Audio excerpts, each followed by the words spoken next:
सत श्री अकाल, सलाम, नमस्कार, आदाब, सब सत्कार है सज्जनों ਨੂੰ ਜੋ ਇਸ ਵਕਤ ਜ਼ਿੰਦਗੀ ਦੇ ਰੰਗਾਂ ਤੇ ਆਵਾਜ਼ਾਂ ਤਰੰਗਾਂ ਨੂੰ ਮਾਣਦੇ ਹੋਏ ਜੁੜੇ ਨੇ ਟਿਵਾਣਾ ਰੇਡੀਓ ਦੇ ਨਾਲ ਬਾਗਾਂ ਤੇ ਰਾਗਾਂ ਦੇ ਸ਼ਹਿਰ ਪਟਿਆਲਾ ਤੋਂ ਮੈਂ ਪਰਮਿੰਦਰ ਸਿੰਘ ਟਿਵਾਣਾ ਆਪ ਸਭ ਸੱਜਣਾਂ ਦਾ ਸਵਾਗਤ ਕਰਦਾ ਸ਼ਾਮ ਦੀ ਸਵਾ ਦੇ ਇਸ ਟਿਵਾਣਾ ਲਾਈਵ ਪ੍ਰੋਗਰਾਮ ਦੇ ਵਿੱਚ ਅੱਜ ਤਾਰੀਖ ਹੋ ਚੁੱਕੀ ਹੈ 3 ਨਵੰਬਰ ਸਨ 2021 ਬੁੱਧਵਾਰ ਦੀ ਸ਼ਾਮ ਹੈ भारतीय समाज 6:41 हो चुके ने 18 कर्तक नानक शाही संमत 553 की शाम सोमवार तो लैके शनिवार तक भारतीय समाज सवेरे 6 बजे तो लैके 8 बजे तक ते शाम ਨੂੰ 6:30 बजे तो लैके 8:30 बजे तक पटियाला स्टूडियो तो मैं परमिंदर सिंह दीवाना तुहाडे नाल लाइव जुड़दा ते नाल हुंदे ने एडवोकेट सुरिंदर सिंह होरी सियासत ते चर्चा करन वास्ते विरासत दीयां गल्लां हुंदियां ने ते सवेरे 6 ਤੋਂ 8 ਤੇ ਸ਼ਾਮ ਨੂੰ 6:30 ਤੋਂ 8:30 ਆਉਣ ਵਾਲੇ ਦਿਨਾਂ 'ਚ 7 ਨਵੰਬਰ ਤੋਂ ਸਮਾਂ ਤਬਦੀਲ ਹੋਣਾ ਤੇ ਫਿਰ ਦੇਖਾਂਗੇ ਕਿੰਨਾ ਸਮਾਂ ਤਬਦੀਲ ਕਰਦੇ ਆ ਇਹਨਾਂ ਪ੍ਰੋਗਰਾਮਾਂ ਨੂੰ ਸੁਣਨ ਵਾਸਤੇ ਸਾਡੀ ਵੈਬਸਾਈਟ ਹੈ tiwanaradio.com ਇਸ ਵੈਬਸਾਈਟ ਤੇ ਜਾ ਕੇ ਤੁਸੀਂ ਆਪਣਾ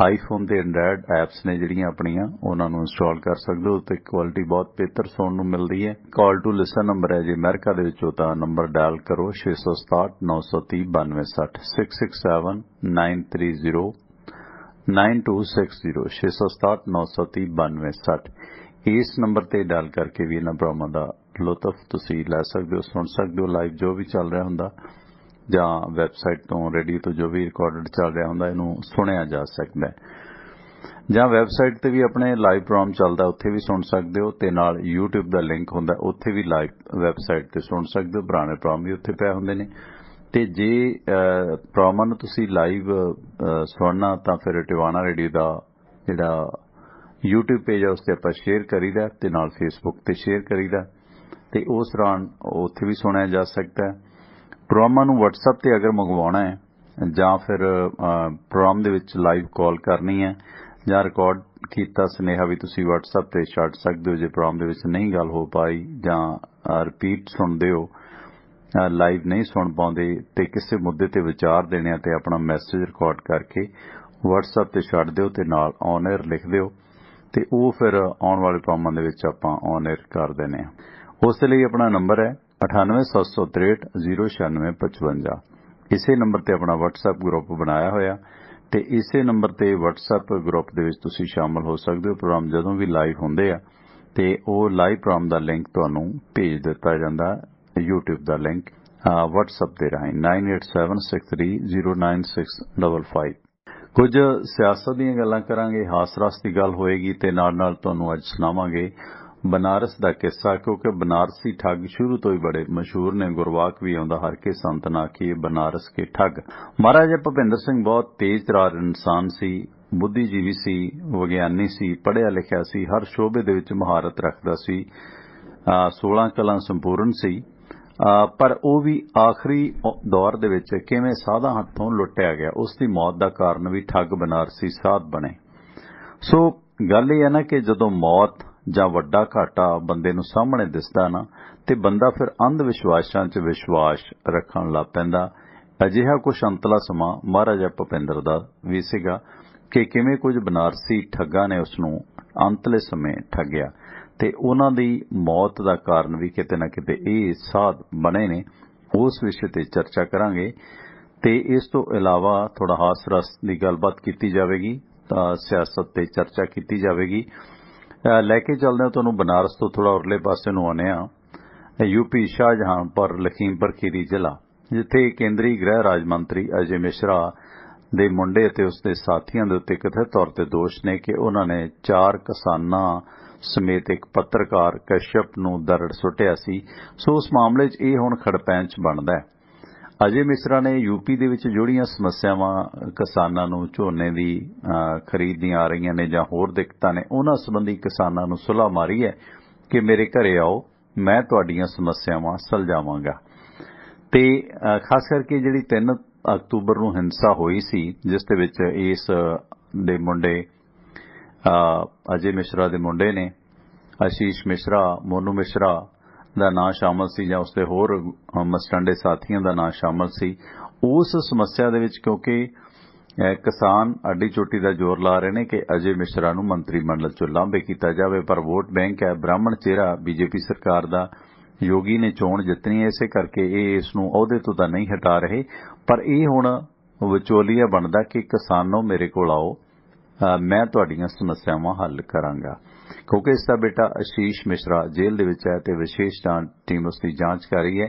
इस मुतलक जिहड़ा इसने सुनेहा लखीमपुर खीरी दे किसानां नूं लाया सी कि अगर जो तुहाडीआं गन्ने दे बकाए ਜਾਂ ਹੋਰ खेती आदि कोई समस्यावां ने, ਜਾਂ खास करके जिहड़ी हिंसा हुई है 3 अक्तूबर नूं, उस मामले 'ਚ आपां बैठ के गल सुलझा लैणे आ, क्योंकि सरकार ते प्रैशर तां बन रिहा ते इस करके इसने आपसी तौर ते राजीनामा करन दी इह जिहड़ी सुलह मारी है, जिस नूं किसानां ने रद्द कर दिता। इस संबंधी जसवीर सिंह विरक जो कि भारती सिख संगठन दे आगू ने, उन्हां ने आख्या कि असीं सर्बसम्मति नाल इह फैसला कीता कि असीं गृह राज मंत्री अजय मिश्रा दे घर नहीं जावांगे ते ना ही उस मीटिंग दे विच कोई होर जावेगा ते ना ही साडा उस नाल कोई लैण देना है।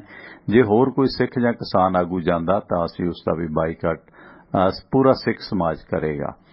ते क्योंकि वो 3 अक्तूबर दीआं होईआं घटनावां दे लई कथित तौर ते जिम्मेवार है ते वो उन्हां जानां दी भरपाई नहीं कर सकदा, उन्हां दा घाटा पूरा नहीं कर सकदा। हुण वो एक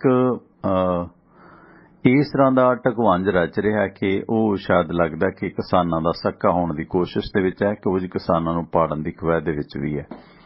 तो जिसलिए उस वालों जिहड़ी मीटिंग सद्दी गई सी कि मेरे घरे आओ, मैं तुहाडीआं जिहड़ियां समस्यावां ने उन्हां नूं हल करांगा।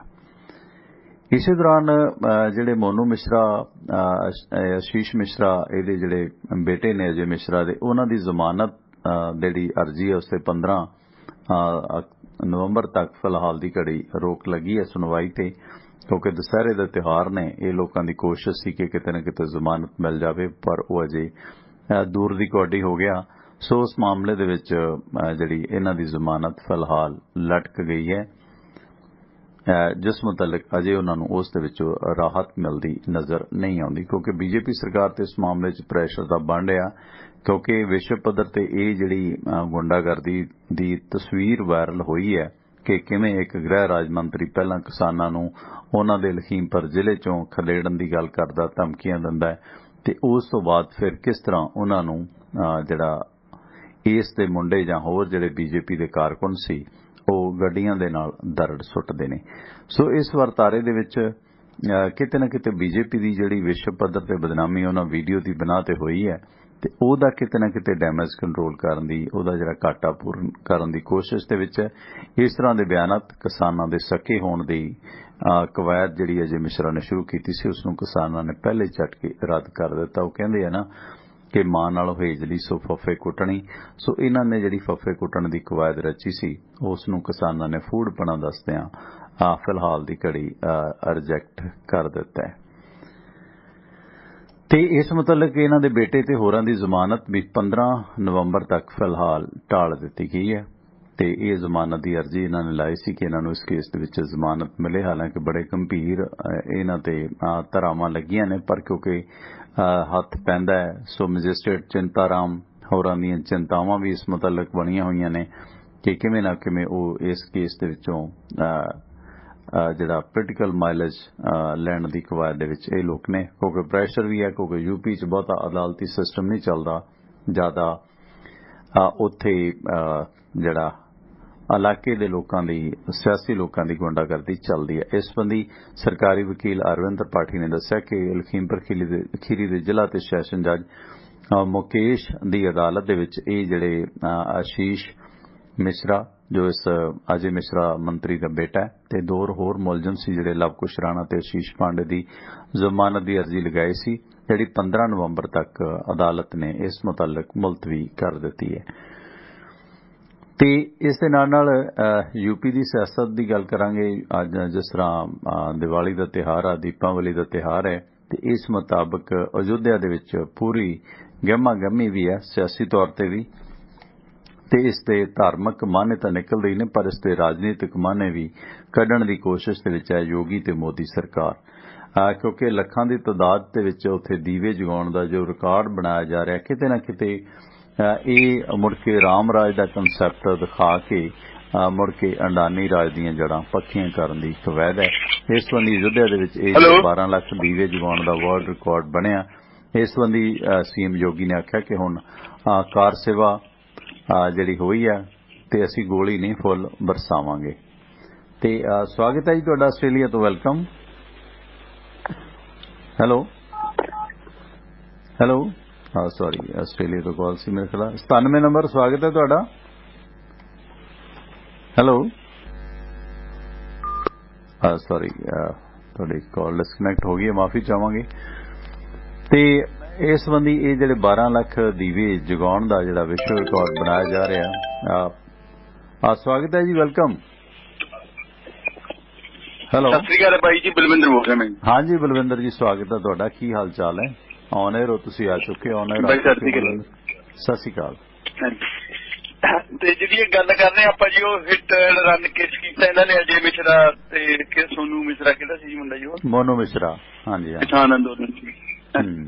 ਤੁਸੀਂ ਇੱਕ ਦੇਖੋ ਜੀ ਵੀ ਬੰਦਿਆਂ ਦੇ ਕਿੰਨੀ ਉਹਨਾਂ ਕੋਲ ਪਾਵਰ ਹੋਣੀ, ਜਿਹੜੇ ਅੰਦੋਲਨ ਦੇ ਵਿੱਚੋਂ ਧਰਨੇ ਚੋਂ ਬੰਦੇ ਚੱਕ ਕੇ ਮਾਰਨ ਦੀ ਹਿੰਮਤ ਰੱਖਦੇ ਨੇ, ਕਿੰਨੀ ਪਾਵਰ ਹੈ। ਇੰਡੀਆ ਲੈਵਲ ਦਾ ਧਰਨਾ ਕੋਈ ਨਹੀਂ ਹੈਗਾ ਜੀ, ਉਹ ਡਿਸਟ੍ਰਿਕਟ ਲੈਵਲ ਦਾ ਜੀ ਉੱਥੋਂ ਉਹਨਾਂ ਨੇ ਬੰਦੇ ਮਾਰਨ ਦੀ ਜ਼ਰੂਰਤ ਕਰ ਸਕਦੇ ਨੇ। ਤਾਂ ਇਹਨਾਂ ਨੇ ਆਪਣੀ ਨਿੱਜੀ ਜ਼ਿੰਦਗੀ 'ਚ ਆਮ ਇੰਡੀਵਿਜੂਅਲ, ਕੋਈ ਰੇਹੜੀ ਵਾਲਾ, ਕੋਈ ਪਲਾਟ ਵਾਲਾ, ਕੋਈ ਹੋਰ ਕਿੰਨੇ ਬੰਦੇ ਮਾਰੇ ਹੋਣੇ ਇਹਨਾਂ ਨੇ। ਉਹ ਤਾਂ ਕਿਸੇ ਦੀ ਨਿਗਾਹ 'ਚ ਵੀ ਨਹੀਂ ਆ ਸਕਦੇ, ਈਜ਼ਲੀ ਇਹਨਾਂ ਨੇ ਦੱਬ ਲਏ ਹੋਣੇ। ਮੈਂ ਹੱਥ ਤਾਂ ਇਹਨਾਂ ਬਦਮਾਸ਼ਾਂ ਦਾ ਬਹੁਤ ਜ਼ਿਆਦਾ ਖੋਲਿਆ ਹੋਇਆ। ਖਬਰ ਕਿੰਨੇ ਕੁ ਲੋਕ ਇਨਸਾਫ ਲਈ ਇਹਨਾਂ ਦੇ ਥੱਲੇ ਦਬੇ ਹੋਏ ਨੇ।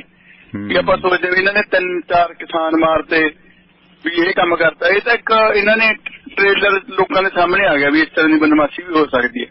ਇਹ ਸੈਂਕੜੇ ਕਤਲ ਕਰਕੇ ਬਦਮਾਸ਼ ਬਣੇ ਹੋਏ ਨੇ।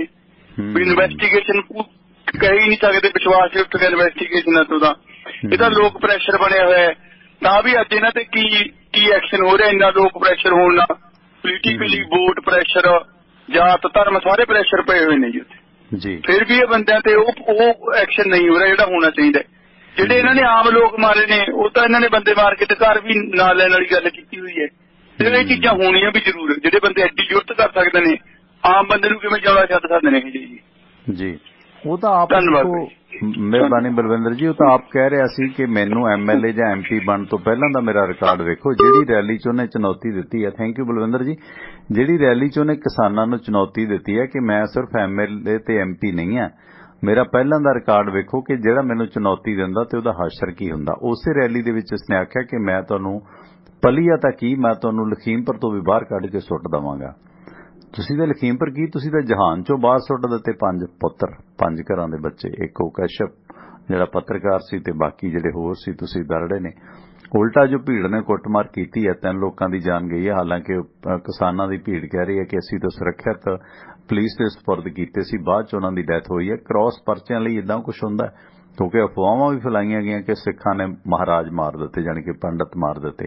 ਸੋ ਉਹ ਬ੍ਰਾਹਮਣ ਹੱਤਿਆ ਦਾ ਜਿਹੜਾ ਫਿਰ ਪਖੰਡ ਹੈ ਜਿਹੜਾ ਉਹ ਰਚਿਆ ਗਿਆ।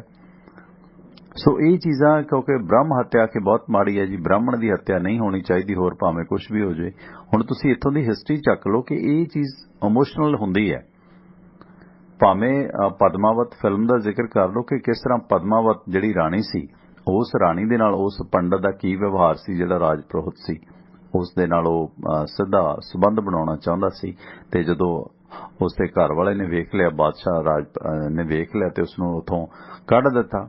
ਤੇ ਉਹ ਜਾ ਕੇ ਅਲਾਦੀਨ ਖਿਲਜੀ ਕੋਲ ਚਲੇ ਗਿਆ ਕਿ ਤੂੰ ਕਿਹੜੀਆਂ ਜਨਾਨੀਆਂ ਦੇ ਮਗਰ ਫਿਰਦਾ? ਜਨਾਨੀ ਤੇ ਪਦਮਾਵਤੀ ਹੈ, ਜਿਸ ਨੂੰ ਲੈ ਕੇ ਪਦਮਾਵਤ ਫਿਲਮ ਵੀ ਬਣੀ ਸੀਗੀ ਦੀਪਿਕਾ ਪਾਦੂਕੋਣ ਦੀ।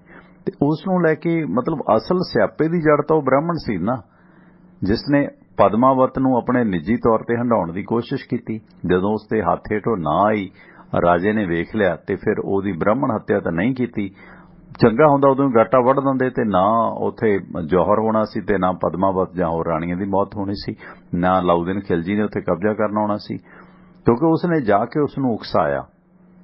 ਫਿਰ ਉਹ ਕਿਵੇਂ ਤੁਸੀਂ ਇਹ ਜਿਹੜਾ ਹੁਣ ਤੁਸੀਂ ਵੇਖੋ ਕਿ ਪਖੰਡ ਕਿੰਨਾ ਚੱਲ ਰਿਹਾ। ਹੁਣ ਕਿਸੇ ਵੀ ਸਿਲਸਿਲੇ ਦੇ ਵਿੱਚ ਦੇਖੋ, ਬ੍ਰਾਹਮਣ ਜਾਤ ਵਿਸ਼ੇਸ਼ ਵੱਖਰੀ ਚੀਜ਼ ਹੈ ਤੇ ਜਿਹੜਾ ਜਾਤ ਵਿਸ਼ੇਸ਼ ਚੋਂ ਪੁਜਾਰੀ ਹੈ, ਪੁਜਾਰੀ ਵੀ ਸਾਰੇ ਨਹੀਂ, ਜਿਹੜਾ ਹਰਾਮਜ਼ਾਦਗੀ ਕਰਦਾ ਹੈ, ਧਰਮ ਦੀ ਗਲਤ ਵਿਆਖਿਆ ਕਰਦਾ ਜਾਂ ਆਪਣਾ ਧਰਮ ਪ੍ਰਮੋਟ ਕਰਨ ਦੇ ਲਈ ਪਖੰਡ ਦਾ ਸਹਾਰਾ ਲੈਂਦਾ, ਸਾਮ ਦਾਮ ਦੰਡ ਭੇਦ ਕਰਦਾ, ਉਹ ਚੀਜ਼ਾਂ ਮਾੜੀਆਂ ਨੇ। ਭਾਵੇਂ ਉਹ ਸਿੱਖੀ 'ਚ ਹੈ, ਭਾਵੇਂ ਉਹ ਹਿੰਦੂਆਂ 'ਚ ਹੈ ਭਾਵੇਂ ਉਹ ਮੁਸਲਿਮ 'ਚ ਹੈ। ਹੁਣ ਆ ਦੇਖੋ ਸ਼੍ਰੀ ਰਵੀ ਸ਼ੰਕਰ ਕੱਲ ਵੀ ਆਪਣੇ ਸਰੋਤ ਤੇ ਜ਼ਿਕਰ ਕਰਕੇ ਗਈ ਸੀ ਬਈ ਗੁਰਪ੍ਰੀਤ ਹੋਰੀ ਕਿ ਕੀ ਕਹਿ ਰਿਹਾ ਕਿ ਆਸਟ੍ਰੇਲੀਆ ਦਾ ਮਤਲਬ ਅਸਟਰਾਲੀਆ ਤੋਂ ਆਸਟ੍ਰੇਲੀਆ ਬਣਿਆ। ਮਸਲਨ ਹਰ ਚੀਜ਼ ਤੇ ਕਬਜ਼ਾ। ਹੁਣ ਐਮਾਜ਼ੋਨ ਜਾਂ ਕੋਈ ਹੋਰ ਕੰਪਨੀ ਅਗਰ ਕੋਈ ਨਕਸ਼ਾ ਬਣਾ ਦੇਵੇ, ਇੰਡੀਆ ਦੇ ਨਕਸ਼ੇ ਦੇ ਵਿੱਚ ਕੋਈ ਹੇਰ-ਫੇਰ ਹੋ ਜਾਵੇ ਤੇ ਫਿਰ ਰੌਲਾ ਪੈ ਜਾਂਦਾ, ਦੇਖੋ ਜੀ ਭਾਰਤ ਦੀ ਪ੍ਰਭੂਸੱਤਾ ਤੇ ਹਮਲਾ, ਇਹ ਹੋ ਗਿਆ ਉਹ ਹੋ ਗਿਆ। ਹੋਣਾ ਵੀ ਨਹੀਂ ਚਾਹੀਦਾ, ਪਰ ਤੁਸੀਂ ਇੱਕ ਆਜ਼ਾਦਾਨਾ ਮੁਲਕ ਹੈ, ਇੱਕ ਵਿਸ਼ਵ ਦੇ ਵਿੱਚ ਵੱਡਾ ਹੈਸੀਅਤ ਰੱਖਦਾ ਮੁਲਕ ਹੈ ਆਸਟ੍ਰੇਲੀਆ, ਤੇ ਤੁਸੀਂ ਉਸ ਨੂੰ ਆਪਣਾ ਸਮਝ ਰਹੇ ਹੋ ਕਿ ਸਾਡੇ ਉੱਥੇ ਹਥਿਆਰ ਰੱਖੇ ਹੁੰਦੇ ਸੀ, ਹੈ ਨਾ। ਮਹਾਭਾਰਤ ਦੇ ਵਕਤ ਤੱਕ ਪਰਮਾਣੂ ਹਥਿਆਰ ਸੀ ਜਿਹੜੇ ਉੱਥੇ ਰੱਖੇ ਹੋਏ ਸੀਗੇ ਆਸਟ੍ਰੇਲੀਆ ਦੇ ਵਿੱਚ। ਇਹ ਸ਼੍ਰੀ ਰਵੀ ਸ਼ੰਕਰ ਆਪਣੇ ਆਪ ਨੂੰ ਪੜ੍ਹਿਆ ਲਿਖਿਆ ਹੋ ਕੇ ਇਸ ਤਰ੍ਹਾਂ ਦੀ ਕੜੀ ਘੋਲਦਾ। ਤੁਸੀਂ ਕਿਸੇ ਮੁਲਕ ਦਾ ਨਾਂ ਜਾਂ ਇੱਕ ਮੁਲਕ ਤੇ ਆਪਣੀ ਪ੍ਰਭੂਸੱਤਾ ਜਾਂ ਆਪਣਾ ਕਬਜ਼ਾ ਸ਼ੋਅ ਕਰਦੇ ਹੋ, ਕੀ ਫਿਰ ਇਹ ਉਸ ਮੁਲਕ ਦੀ ਪ੍ਰਭੂਸੱਤਾ ਹੈ ਜਿਹੜੀ ਉਸ ਦੀ ਜਿਹੜੀ ਆਜ਼ਾਦੀ ਹੈ, ਉਸ ਦਾ ਜਿਹੜਾ ਸਵੈਮਾਨ ਹੈ, ਉਸ ਨੂੰ ਠੇਸ ਲਾਉਣ ਵਾਲੀ ਗੱਲ ਨਹੀਂ। ਕਿ ਆਸਟ੍ਰੇਲੀਆ ਦਾ ਜ਼ਿਕਰ ਆਉਂਦਾ ਹੈ ਮਹਾਭਾਰਤ ਦੇ ਵਿੱਚ, ਉਹ ਆਸਟ੍ਰੇਲੀਆ ਸੀ। ਇਦਾਂ ਹਰ ਚੀਜ਼ ਬਣਦੀ ਆ। ਲਸੋਈ ਪਿੰਡਾ ਟਵਾਣਿਆਂ ਦਾ, ਉੱਥੇ ਚੀਜ਼ਾਂ ਹੈਗੀਆਂ ਨੇ। ਉਹ ਲਸੋਈ ਅਕੇ ਜੀ ਰਸੋਈ ਹੁੰਦੀ ਸੀ ਮਹਾਭਾਰਤ ਦੇ ਵਕਤ। ਇਹ ਮਸਲਨ ਹਰ ਚੀਜ਼ ਦਾ ਦੈਵੀਕਰਨ ਜਾਂ ਹਿੰਦੂਕਰਨ ਕਰਨਾ, ਇਹ ਚੀਜ਼ਾਂ ਸੱਭਿਅਕ ਸਮਾਜ ਦੇ ਵਿੱਚ ਜਾਇਜ਼ ਨਹੀਂ ਹੈ। ਮਤਲਬ ਯਾਰ ਬਨਸਪਤੀ ਜਾਂ ਤੁਲਸੀ ਨੂੰ, ਹਰੀ ਨੂੰ ਤੁਸੀਂ ਸ਼ਾਮਾ ਬਣਾ ਲਿਆ, ਰਾਮਾ ਬਣਾ ਲਿਆ ਸ਼੍ਰੀ ਰਾਮ ਦੇ ਨਾਂ ਤੇ, ਜਿਹੜੀ ਸਾਂਵਲੀ ਹੈ ਉਹ ਸ਼ਾਮਾ ਬਣਾ ਲਿਆ ਕ੍ਰਿਸ਼ਨ ਜੀ ਦੇ ਨਾਂ ਤੇ। ਮਤਲਬ ਹਰ ਚੀਜ਼ ਤੇ ਟੇਢੇ ਤਰੀਕੇ ਨਾਲ ਕਬਜ਼ਾ। ਹੁਣ ਜੇ ਸਿੱਖ ਇਦਾਂ ਕਰਨ, ਜੇ ਮੁਸਲਿਮ ਇਦਾਂ ਕਰਨ, ਜਾਂ ਕ੍ਰਿਸਚੀਅਨਟੀ ਇਦਾਂ ਕਰੇ ਕਿ ਸਾਰੀ ਦੁਨੀਆ, ਸਾਰੇ ਜਿਹੜੇ ਨੈਚੁਰਲ ਸੋਰਸ ਨੇ ਸਾਡੇ ਨੇ, ਹੈ ਨਾ, ਹਰ ਚੀਜ਼ ਤੇ ਕਬਜ਼ਾ, ਤੁਹਾਡੇ ਦੇਸ਼ ਜਾਂ ਖਿੱਤੇ ਤੇ ਕਬਜ਼ਾ ਹੋ ਸਕਦਾ, ਪਰ ਉੱਥੇ ਵੀ ਬਾਕੀ ਧਰਮਾਂ ਦੇ ਲੋਕ ਵਸਦੇ ਨੇ ਨਾ। ਇਹ ਗੱਲਾਂ ਜਾਇਜ਼ ਨਹੀਂ ਹੈ। ਸਿਰਫ ਆਪਣਾ ਆਪ ਮਜ਼ਾਕ ਉਡਾਉਣਾ ਜਾਂ ਵਾਹਿਆਤ ਗੱਲਾਂ ਨੇ। ਹੁਣ ਸ਼੍ਰੀ ਰਵੀ ਸ਼ੰਕਰ ਵਰਗਿਆਂ ਦਾ ਮੈਂ ਕਹਿੰਦਾ ਆਸਟ੍ਰੇਲੀਆ 'ਚ ਬੈਨ ਹੋਣਾ ਚਾਹੀਦਾ, ਜਿਹੜੇ ਉੱਥੋਂ ਦੇ ਮੁਲਕ ਦੇ ਨਾਂ ਨੂੰ ਵਿਗਾੜਦੇ ਨੇ, ਜਾਂ ਉੱਥੋਂ ਦੇ ਮੁਲਕ ਤੇ ਇੱਕ ਕਬਜ਼ਾ ਕਰਨਾ, ਜਾਂ ਲੋਕਾਂ ਨੂੰ ਉਕਸਾਉਣਾ ਕਿ ਆਸਟ੍ਰੇਲੀਆ ਸਾਡਾ ਸੀ। ਤੁਸੀਂ ਉਹਦੇ ਕੀ ਲੱਗਦੇ ਹੋ? ਤੁਹਾਡੇ ਤੋਂ ਪੰਜਾਬ, ਤੁਹਾਡਾ ਤਾਂ ਆਪਣਾ ਖਿੱਤਾ ਤੇ ਸਮਝਦਾ ਨਹੀਂ। 5000 ਬੱਚਾ ਰੋਜ਼ ਭੁੱਖ ਨਾਲ ਮਰਦਾ ਹੈ। ਤੁਸੀਂ ਆਸਟ੍ਰੇਲੀਆ ਦੀ ਪ੍ਰਭੂਸੱਤਾ ਨੂੰ ਜਿਹੜਾ ਨਿਸ਼ਾਨਾ ਬਣਾ ਰਹੇ ਹੋ ਕਿ ਆਸਟ੍ਰੇਲੀਆ ਸੀ, ਮਹਾਭਾਰਤ ਵਕਤ ਸਾਡਾ ਹਿੱਸਾ ਸੀ, ਸਾਡੇ ਉੱਥੇ ਵੈਪਨ ਪਰਮਾਣੂ ਰੱਖੇ ਹੋਏ ਸੀਗੇ। ਕਮਾਲ ਹੈ ਯਾਰ, ਕਿੱਡਾ ਵਾਹਿਤ। ਇਦਾਂ ਦੇ ਲੋਕਾਂ ਦੇ ਖਿਲਾਫ ਤਾਂ ਪਟੀਸ਼ਨ ਪੈਣੀ ਚਾਹੀਦੀ ਹੈ ਆਸਟ੍ਰੇਲੀਆ 'ਚ ਕਿ ਉਹਨੂੰ ਬੈਨ ਕੀਤਾ ਜਾਵੇ, ਕਿਉਂਕਿ ਕਿਸੇ ਮੁਲਕ ਦੀ ਪ੍ਰਭੂਸੱਤਾ ਨੂੰ ਇਹ ਖੋਰਾ ਲਾ ਰਿਹਾ। ਇਹਦਾ ਇਹਨਾਂ ਦੇ ਵੀਜ਼ੇ ਰਿਜੈਕਟ ਹੋਣ, ਇਸ ਤਰ੍ਹਾਂ ਦੀਆਂ ਜੋ ਸੰਸਥਾਵਾਂ ਨੇ, ਕਿਉਂਕਿ ਇਹ ਵੀ ਇੱਕ ਦੇਸ਼ ਦੇ ਖਿਲਾਫ ਇੱਕ ਸਾਜ਼ਿਸ਼ ਹੈ। ਜਦੋਂ ਤੁਸੀਂ ਉਸ ਦਾ ਨਾਂ ਇਸ ਤਰ੍ਹਾਂ ਡਿਲੀਟ ਕਰਦੇ ਹੋ ਜਾਂ ਉਸ ਦੇ ਨਾਂ ਤੇ ਆਪਣਾ ਕਬਜ਼ਾ ਜਮਾਉਂਦੇ ਹੋ। ਕਿ ਮਹਾਭਾਰਤ 'ਚ ਆਉਂਦਾ ਸੀ ਮਸਲਨ ਪੰਜਾਬ ਤੋਂ ਵੱਧਦੇ ਕਿ ਪਾਕਿਸਤਾਨ ਵੀ ਸਾਡਾ, ਵਿਸ਼ਵ ਸਾਡਾ, ਹਿੰਦੂ ਰਾਸ਼ਟਰ ਹੀ ਨਹੀਂ, ਹਿੰਦੂ ਪੂਰਾ ਸੰਸਾਰ ਹਿੰਦੂ ਤਬ ਬਣੇਗਾ, ਹੈ ਨਾ। ਇਹ ਮਤਲਬ ਇਦਾਂ ਦੇ ਲੋਕਾਂ ਦੇ ਖਿਲਾਫ ਰਿਟ ਪੈਣੀ ਚਾਹੀਦੀ ਹੈ ਤਾਂ ਜੋ ਪਤਾ ਲੱਗੇ ਨਾ ਲੋਕਾਂ ਨੂੰ। ਉੱਥੇ ਹਾਈ ਕਮਿਸ਼ਨ ਇੰਡੀਆ ਜਵਾਬ ਦਿੰਦਾ ਫਿਰੇ। ਇਸ ਕਰਕੇ ਇਹ ਵਰਤਾਰੇ ਨੇ ਨਾ ਜਿਹੜੇ, ਇਹ ਠੱਲ ਪਾਉਣੇ ਚਾਹੀਦੀ ਹੈ। ਜੇ ਠੱਲ ਨਹੀਂ ਪਾਓਗੇ ਤੇ ਇਹ ਗਿਜੇ ਗਿਜਾਏ ਇਹੀ ਚੀਜ਼ਾਂ ਕਰਨਗੇ। ਹੁੰਦਾ ਹੈ ਮੋਹਨ ਭਾਗਵਤ ਵਰਗੇ ਲੋਕ ਹਰ ਚੌਥੇ ਦਿਨ ਉੱਠ ਕੇ ਕਹਿੰਦੇ ਨੇ ਜੀ ਇੱਥੋਂ ਦਾ ਸਾਰਿਆਂ ਦਾ DNA ਹਿੰਦੂ ਹੈ। ਤੁਸੀਂ DNA ਚੈੱਕ ਕੀਤਾ? ਹਿੰਦੂ ਹੋਵੇ ਵੀ ਕੀ ਫਰਕ ਪੈਂਦਾ ਹੈ? ਕਿਵੇਂ ਹਿੰਦੂ ਹੋ ਗਿਆ? ਤੁਸੀਂ ਜਿਹੜੇ ਦਲਿਤ ਸੀਗੇ, ਜਿਹੜੇ ਹੋਰ ਲੋਕ ਸੀ, ਜਿਹੜੇ ਤੁਹਾਡੇ ਧਰਮ ਤੋਂ ਦੁਖੀ ਹੋ ਕੇ ਜਦੋਂ ਤੁਸੀਂ ਉਹਨਾਂ ਨੂੰ ਦਲਿਤ ਬਣਾ ਛੱਡਿਆ, ਚੌਥੇ ਪੌੜੇ ਵਾਲੇ ਬਣਾ ਛੱਡਿਆ, ਸ਼ੂਦਰ ਬਣਾ ਛੱਡਿਆ ਕਿ ਮੰਦਰਾਂ 'ਚ ਦਾਖਲ ਨਹੀਂ ਹੋਣੇ, ਤੇ ਉਹ ਛੱਡ ਗਏ ਤੁਹਾਡਾ ਧਰਮ। ਜਦੋਂ ਤੁਹਾਡਾ ਧਰਮ ਹੀ ਛੱਡ ਗਏ ਤੇ ਤੁਸੀਂ ਉਸ ਤੇ ਹਿੰਦੂ ਹੋਣ ਦਾ ਦਾਅਵਾ ਕਿਵੇਂ ਕਰ ਸਕਦੇ ਹੋ? ਬਨਵੈਸ ਸਾਹਿਬ, ਸਵਾਗਤ ਹੈ ਤੁਹਾਡਾ, ਵੈਲਕਮ। ਹਾਂਜੀ, ਸਤਿ ਸ਼੍ਰੀ ਅਕਾਲ ਟਿਵਾਣਾ ਜੀ, ਆਪ ਜੀ ਨੂੰ ਵੀ ਤੇ ਸਰੋਤਿਆਂ ਨੂੰ ਸਾਰਿਆਂ ਨੂੰ ਸਤਿ ਸ਼੍ਰੀ ਅਕਾਲ ਜੀ। ਤੁਸੀਂ ਵੇਖੋ ਆਸਟ੍ਰੇਲੀਆ ਦੇ ਅੰਦਰ ਇੱਥੇ ਮੈਂਬਰ ਪਾਰਲੀਮੈਂਟ, ਪ੍ਰਾਈਮ ਮਿਨਿਸਟਰ ਜਾਂ MLA ਸਾਰੇ ਆਪਣੇ ਆਪ ਬਿਨਾਂ ਕਿਸੇ ਸਿਕਿਉਰਿਟੀ ਤੋਂ ਪਬਲਿਕ ਵਿਚਰਦੇ ਨੇ। ਇੰਨਾ ਵਧੀਆ ਮੁਲਕ ਹੈਗਾ ਜਿੱਥੇ ਕਿ ਕੋਈ ਕਿਸੇ ਤਰ੍ਹਾਂ ਨਹੀਂ ਤੇ ਨਾ ਹੀ ਕੋਈ ਡਿਸਕ੍ਰਿਮੀਨੇਸ਼ਨ ਕਿਸੇ ਨਾਲ ਕੀਤਾ ਜਾਂਦਾ ਹੈ। ਤੇ ਐਸੇ ਮਤਲਬ ਮੈਂ ਸੁਣ ਰਿਹਾ ਤੁਹਾਡੀਆਂ ਇਹਨਾਂ ਗੱਲਾਂ ਤੋਂ ਹੈਰਾਨ ਵੀ ਹੋ ਰਿਹਾ। ਤੁਸੀਂ ਮਤਲਬ ਕਿਹੋ ਜਿਹੇ ਮਤਲਬ ਵਿਚਾਰਧਾਰਾ ਕੋਈ ਬੰਦਾ ਰੱਖਦਾ ਹੋਏਗਾ ਇਹੋ ਸੋਹਣੇ ਮੁਲਕ ਵਾਸਤੇ। ਸੋ ਦੂਸਰੀ ਗੱਲ ਹੈ ਵੀ ਇੱਥੇ ਅਗਰ ਕੋਈ ਚੀਜ਼ ਦਾ ਨਾਮ ਬਦਲਣਾ ਹੈ ਜਾਂ ਕੁਝ ਵੀ ਕਰਨਾ, ਪਬਲਿਕ ਤੋਂ ਓਪੀਨੀਅਨ ਲਿੱਤੇ ਜਾਂਦੇ ਨੇ, ਰੈਫਰੈਂਡਮ ਲਿਆਇਆ ਜਾਂਦਾ ਹੈਗਾ, ਸਲਾਹ ਮਸ਼ਵਰੇ ਨਾਲ ਕੀਤਾ ਜਾਂਦਾ ਹੈ। ਯੂਪੀ ਦੇ ਅੰਦਰ ਕਿੰਨੇ ਰੇਲਵੇ ਸਟੇਸ਼ਨਾਂ ਦਾ, ਕਿੰਨੇ ਸ਼ਹਿਰਾਂ ਦਾ ਨਾਮ ਬਦਲ ਦਿੱਤੇ ਗਏ ਨੇ ਬਿਨਾਂ ਪਬਲਿਕ ਦੀ ਸਲਾਹ ਤੋਂ। ਤੇ ਉਹ ਮੁਸਲਮਾਨ ਨਾਮ ਸੀਗੇ ਜਿਨ੍ਹਾਂ ਨੂੰ ਬਦਲ ਕੇ ਹਿੰਦੂ ਕਰ ਦਿੱਤਾ ਗਿਆ। ਆ ਰੀਸੈਂਟਲੀ ਕਹਿੰਦੇ ਪਰਸੋਂ ਚੌਥ ਇਮੀਡੀਏਟਲੀ ਇਫੈਕਟ ਲਿਆ ਕੇ ਫੈਜ਼ਾਬਾਦ ਜਿਹੜਾ ਰੇਲਵੇ ਸਟੇਸ਼ਨ ਸੀਗਾ ਉਹਦਾ ਨਾਮ ਵੀ ਅਯੋਧਿਆ ਜੰਕਸ਼ਨ ਕਰ ਦਿੱਤਾ ਗਿਆ। ਤੇ ਜਿਹੜੀਆਂ ਆਪਾਂ ਕਹਿੰਦੇ ਆ ਭਾਵਨਾਵਾਂ ਭਟਕ ਜਿਹੜੀਆਂ ਠੇਸ ਪਹੁੰਚਦੀ ਹੈ, ਕਿਆ ਉਹ ਮੁਸਲਿਮ ਜਿਹੜੇ ਸਿਟੀਜ਼ਨ ਨੇ ਇੰਡੀਆ ਦੇ ਉਹਨਾਂ ਦੀ ਭਾਵਨਾਵਾਂ ਨੂੰ ਠੇਸ ਨਹੀਂ ਪਹੁੰਚਦੀ ਹੋਏਗੀ? ਜਦੋਂ ਤੁਸੀਂ ਕਿਸੇ ਦੇ ਇਹੋ ਜਿਹੇ ਸ਼ਹਿਰਾਂ ਦੇ ਰੱਖੇ ਹੋਏ ਨਾਮਾਂ ਨੂੰ ਪੁਰਾਣੇ ਹਿਸਟਰੀ ਤੋਂ ਚਲੀ ਆ ਰਹੀਆਂ ਨੇ ਉਹਨਾਂ ਨੂੰ ਬਦਲਦੇ ਜਾ ਰਹੇ ਹੋ, ਤੇ ਭਾਵਨਾਵਾਂ ਤੇ ਉਹਨਾਂ ਦੀਆਂ ਵੀ ਵਿਚਾਰਿਆਂ ਦੀਆਂ ਹੋਣਗੀਆਂ ਠੇਸ ਤੇ ਉਹਨਾਂ ਨੂੰ ਵੀ ਲੱਗਦੀ ਹੋਵੇਗੀ। ਤੁਸੀਂ ਕੋਈ ਇੱਕ ਪਾਰਟਿਕੂਲਰ ਰਿਲੀਜਨ ਦੇ ਤੇ ਨਹੀਂ ਨਾ ਸਰਕਾਰਾਂ ਚੁਣ ਕੇ ਆਈਆਂ ਹੋਈਆਂ, ਪੂਰੇ ਭਾਰਤ ਦੇ ਲੋਕਾਂ ਦੀ ਸਰਕਾਰਾਂ ਚੁਣ ਕੇ ਆਈਆਂ ਹੋਈਆਂ ਨੇ ਤੇ ਡਿਸਕ੍ਰਿਮੀਨੇਸ਼ਨ ਕਰਦੇ ਜਾ ਰਹੇ ਨੇ। ਤੇ ਇਹ ਕਿੱਥੇ ਤੱਕ ਜਾਇਜ਼ ਹੋਏਗਾ? ਇਹ ਤੇ ਜਨਤਾ ਨੂੰ ਹੀ ਜਾਗਰੂਕ ਹੋਣ ਦੀ ਜ਼ਰੂਰਤ ਹੈ ਕਿ ਇਹਨਾਂ ਸਾਰੀਆਂ ਚੀਜ਼ਾਂ ਦੇ ਖਿਲਾਫ ਆਵਾਜ਼ਾਂ ਚੱਕਣ, ਇਕਜੁੱਟ ਹੋ ਕੇ ਮੁਕਾਬਲਾ ਕਰਨ, ਤਾਂ ਇਹ ਮੁਲਕ ਬਚਣਾ ਜੇ। ਅਦਰਵਾਈਜ਼ ਇਹ ਮੁਲਕ ਜਿੱਧਰ ਨੂੰ ਲੈ ਕੇ ਜਾ ਰਹੇ ਨੇ ਨਾ, ਉਹ ਮੁਲਕ ਅੱਗੇ ਆਉਣ ਵਾਲੇ ਸਮੇਂ ਦੇ ਲਈ ਸਾਰਿਆਂ ਵਾਸਤੇ ਇੱਕ ਸੰਕਟ ਬਣ ਜਾਏਗਾ। ਸਿਰਫ ਇਹ ਨਾ ਸਮਝਣ ਕਿ ਮਾਈਨੋਰਿਟੀ ਵਾਸਤੇ, ਮੈਜੋਰਿਟੀ ਵਾਸਤੇ ਵੀ, ਕਿਉਂਕਿ ਹਰ ਤਰ੍ਹਾਂ ਦਾ ਖਤਰਾ ਉਹਨਾਂ ਨੂੰ ਦੱਸਿਆ ਤੇ ਦਿਖਾਇਆ ਜਾ ਰਿਹਾ ਹੈ ਤੇ ਉਹਨਾਂ ਦੇ ਦਿਲਾਂ ਦੇ ਅੰਦਰ ਡਰ ਪੈਦਾ ਕੀਤਾ ਜਾ ਰਿਹਾ, ਜਦਕਿ ਉਹ ਲੁੱਟੇ ਜਾ ਰਹੇ ਨੇ। ਲੇਕਿਨ ਉਹਨਾਂ ਨੂੰ ਡਰ ਦਿਖਾ ਕੇ ਉਹਨਾਂ ਨੂੰ ਹੀ ਲੁੱਟਿਆ ਜਾ ਰਿਹਾ ਔਰ ਮੈਜੋਰਿਟੀ ਨੇ ਲੁੱਟਿਆ ਜਾਣਾ ਜੇ ਸਭ ਤੋਂ ਜ਼ਿਆਦਾ। ਸ਼ੁਕਰੀਆ ਜੀ, ਮਿਹਰਬਾਨੀ, ਥੈਂਕ ਯੂ। ਸੋ ਇਹ ਜਿਹੜਾ ਮਤਲਬ ਹਰ ਚੀਜ਼ ਤੇ ਗਲਬਾ ਆਸਟ੍ਰੇਲੀਆ ਤੇ ਹੁਣ ਇਹ ਅਸਟਰਾਲੀਆ ਹੁੰਦਾ ਸੀ ਯਾਰ, ਅਸਟਰਾਲੀਆ ਤਾਂ ਦੂਰ ਹੁੰਦਾ ਤਾਂ ਤੁਹਾਡੇ ਕੋਲ ਅਸਟਰਾਲੀਆ ਨਹੀਂ ਸੀਗਾ, ਪਾਉਣ ਨੂੰ ਕੱਪੜੇ ਸਾਡੇ ਮੁਲਕ ਕੋਲ ਨਹੀਂ ਸੀਗੇ, ਲੋਕਾਂ ਕੋਲ ਕੀ ਹਾਲਾਤ ਸੀਗੇ, ਤੱਪੜ ਰੋਲੇ ਪੈ ਸੀ ਮੁਲਕ ਦੇ, ਕਮਜ਼ੋਰ ਇੰਨੇ ਸੀ ਕਿ ਆਪਸੀ ਫੁੱਟ ਸੀ ਮੁਗਲਾਂ ਨੂੰ। ਇਹਨਾਂ ਨੇ ਮੁਗਲ ਆਏ ਕਿਉਂ? ਹੁਣ ਸਿਕੰਦਰ ਆਜ਼ਮ ਨੂੰ ਸ਼ਿਕਸਤ ਦੇ ਕੇ ਪੋਰਸ ਖੜਦਾ ਤੇ ਪੋਰਸ ਨਾਲ ਦੁਰਣਾ ਆਪਣਾ ਕੀ ਕਰਦਾ ਹੈ।